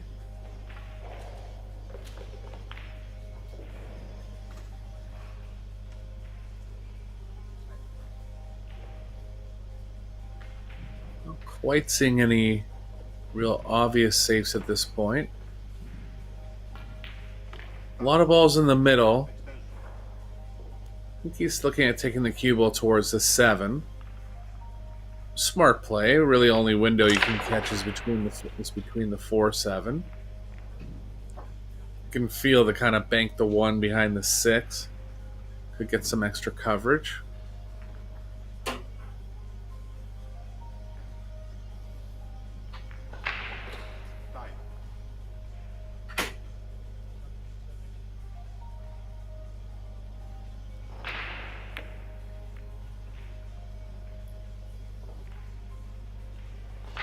Nice shot, using the 8-10. Always a smart play to play safe behind balls that are near a rail and kind of kill the ball into position of balls that are closer to a rail instead of floating behind them.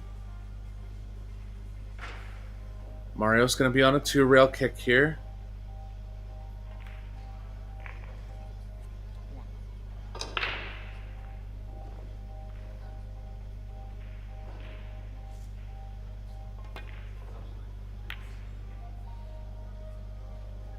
Came behind it nicely, created some distance. Ogaard does have an offensive opportunity here. He can power this 1 in and draw back for the 2 in the right middle. Big shot in the match now. Toughest pocketing test for Ogaard so far.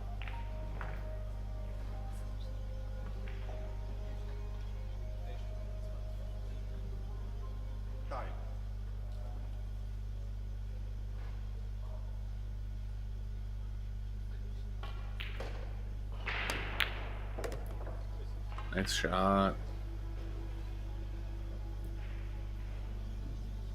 Well, Ogaard's done all he can to get back in this match. Still going to have to get through this rack, but if he does, he'll be getting closer in the score line, only trailing by 2.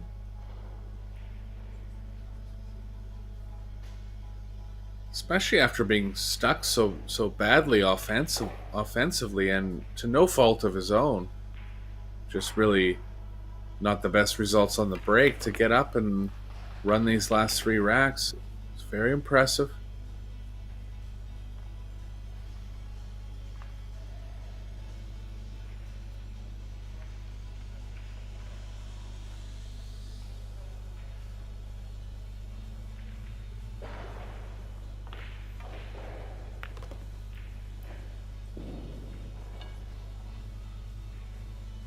Slightly too much angle here, but he can manage. He can draw out of it. Possibly a soft draw, but a little too much angle for that. So looking at getting over into the rail. It's got to come pretty close to the side here to fall good enough on the 7. It's possible.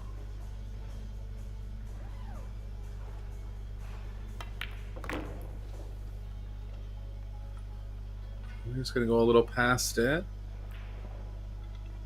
Still can stay on offense, taking the cue ball around 3 rails. Wants to avoid the angle where the cue ball is running into the 10 off the 8. First approach there looked like a save, but I think he should be okay to stay offense here. He's looking at the pocketing angle now.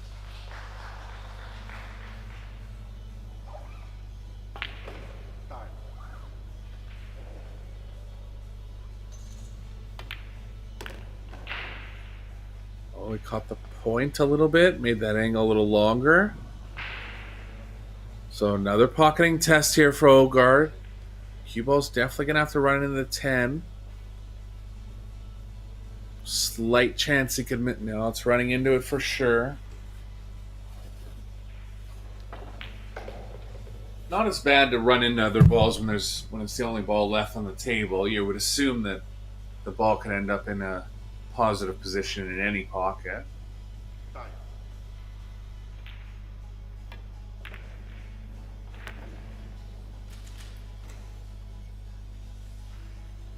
Not super positive here. Another missable shot for Ogaard.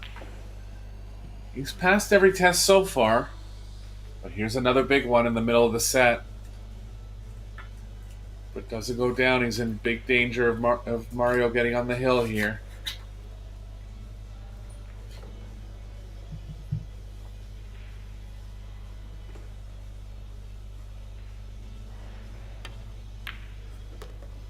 Great shot. Steady on the body movement. You can see a little pep in his step after he made that ball. Solid performance from Ogaard. Giving Mario all he can handle.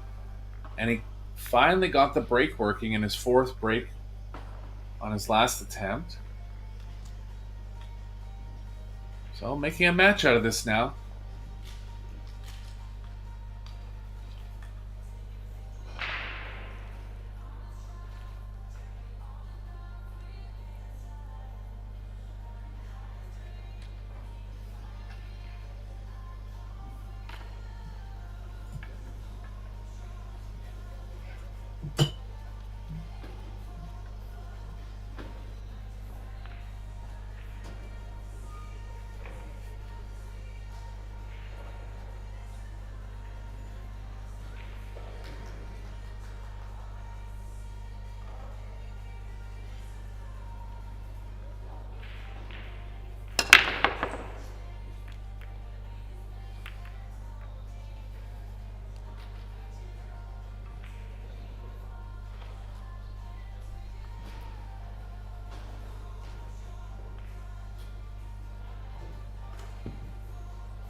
Apologize to everybody watching. Just lost signal there for a second, but I'm back now.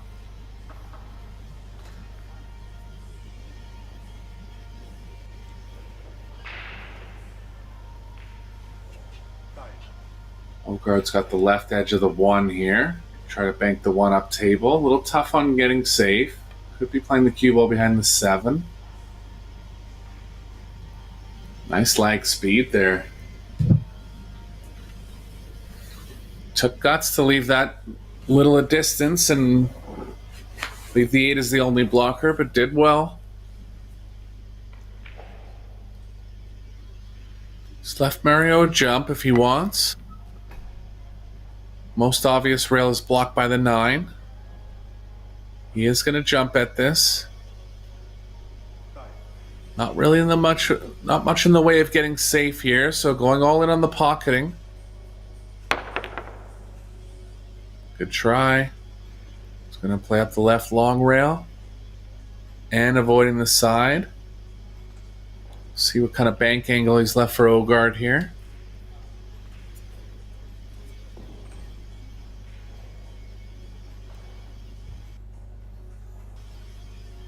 He's okay on the bank. He's got to move the cue ball to the right a little, which is a little negative because he's moving away from the 2.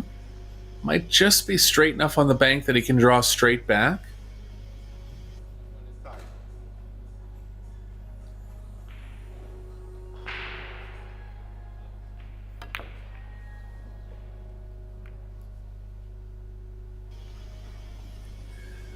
Yeah, he was really trying to hold the cue ball there. Any more cut and the cue ball would have went even further away from the 2. He knew that, so he was trying to play kind of the tight side of the bank.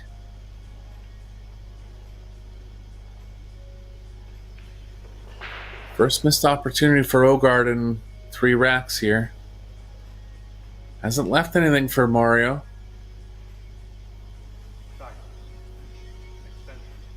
Could play the cue ball behind the 4, but that's a little risky because if he doesn't get it, he'll leave the 1 in the bottom left.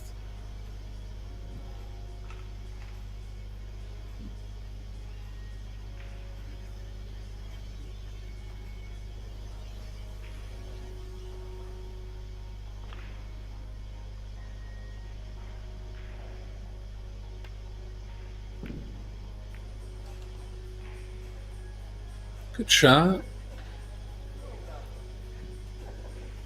Safe element to the 1, even if you didn't get the 4 as a blocker. You did, so Ogaard will be on a kick here. Decent chance at a kick safe. I kind of like drawing at this a little more, making sure the cue ball doesn't run into the 4 off the kicking angle.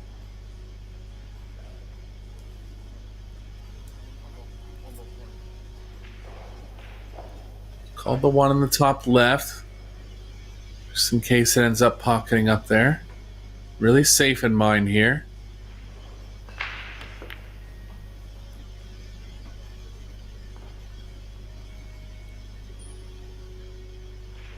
Created distance. Gonna have to see if there's a window between the 4-7. Believe he can hit the 1, but can't even hit it. So good shot from Ogaard there.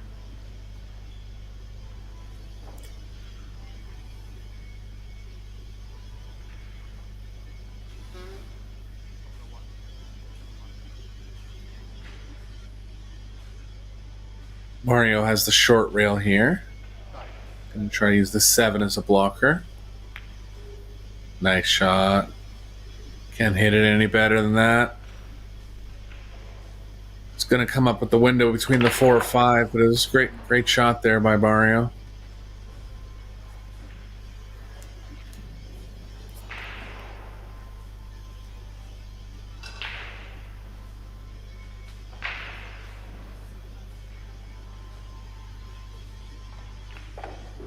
Cue ball's kind of playing towards the 10 here. Gonna look for ways to open up the 1 back up table.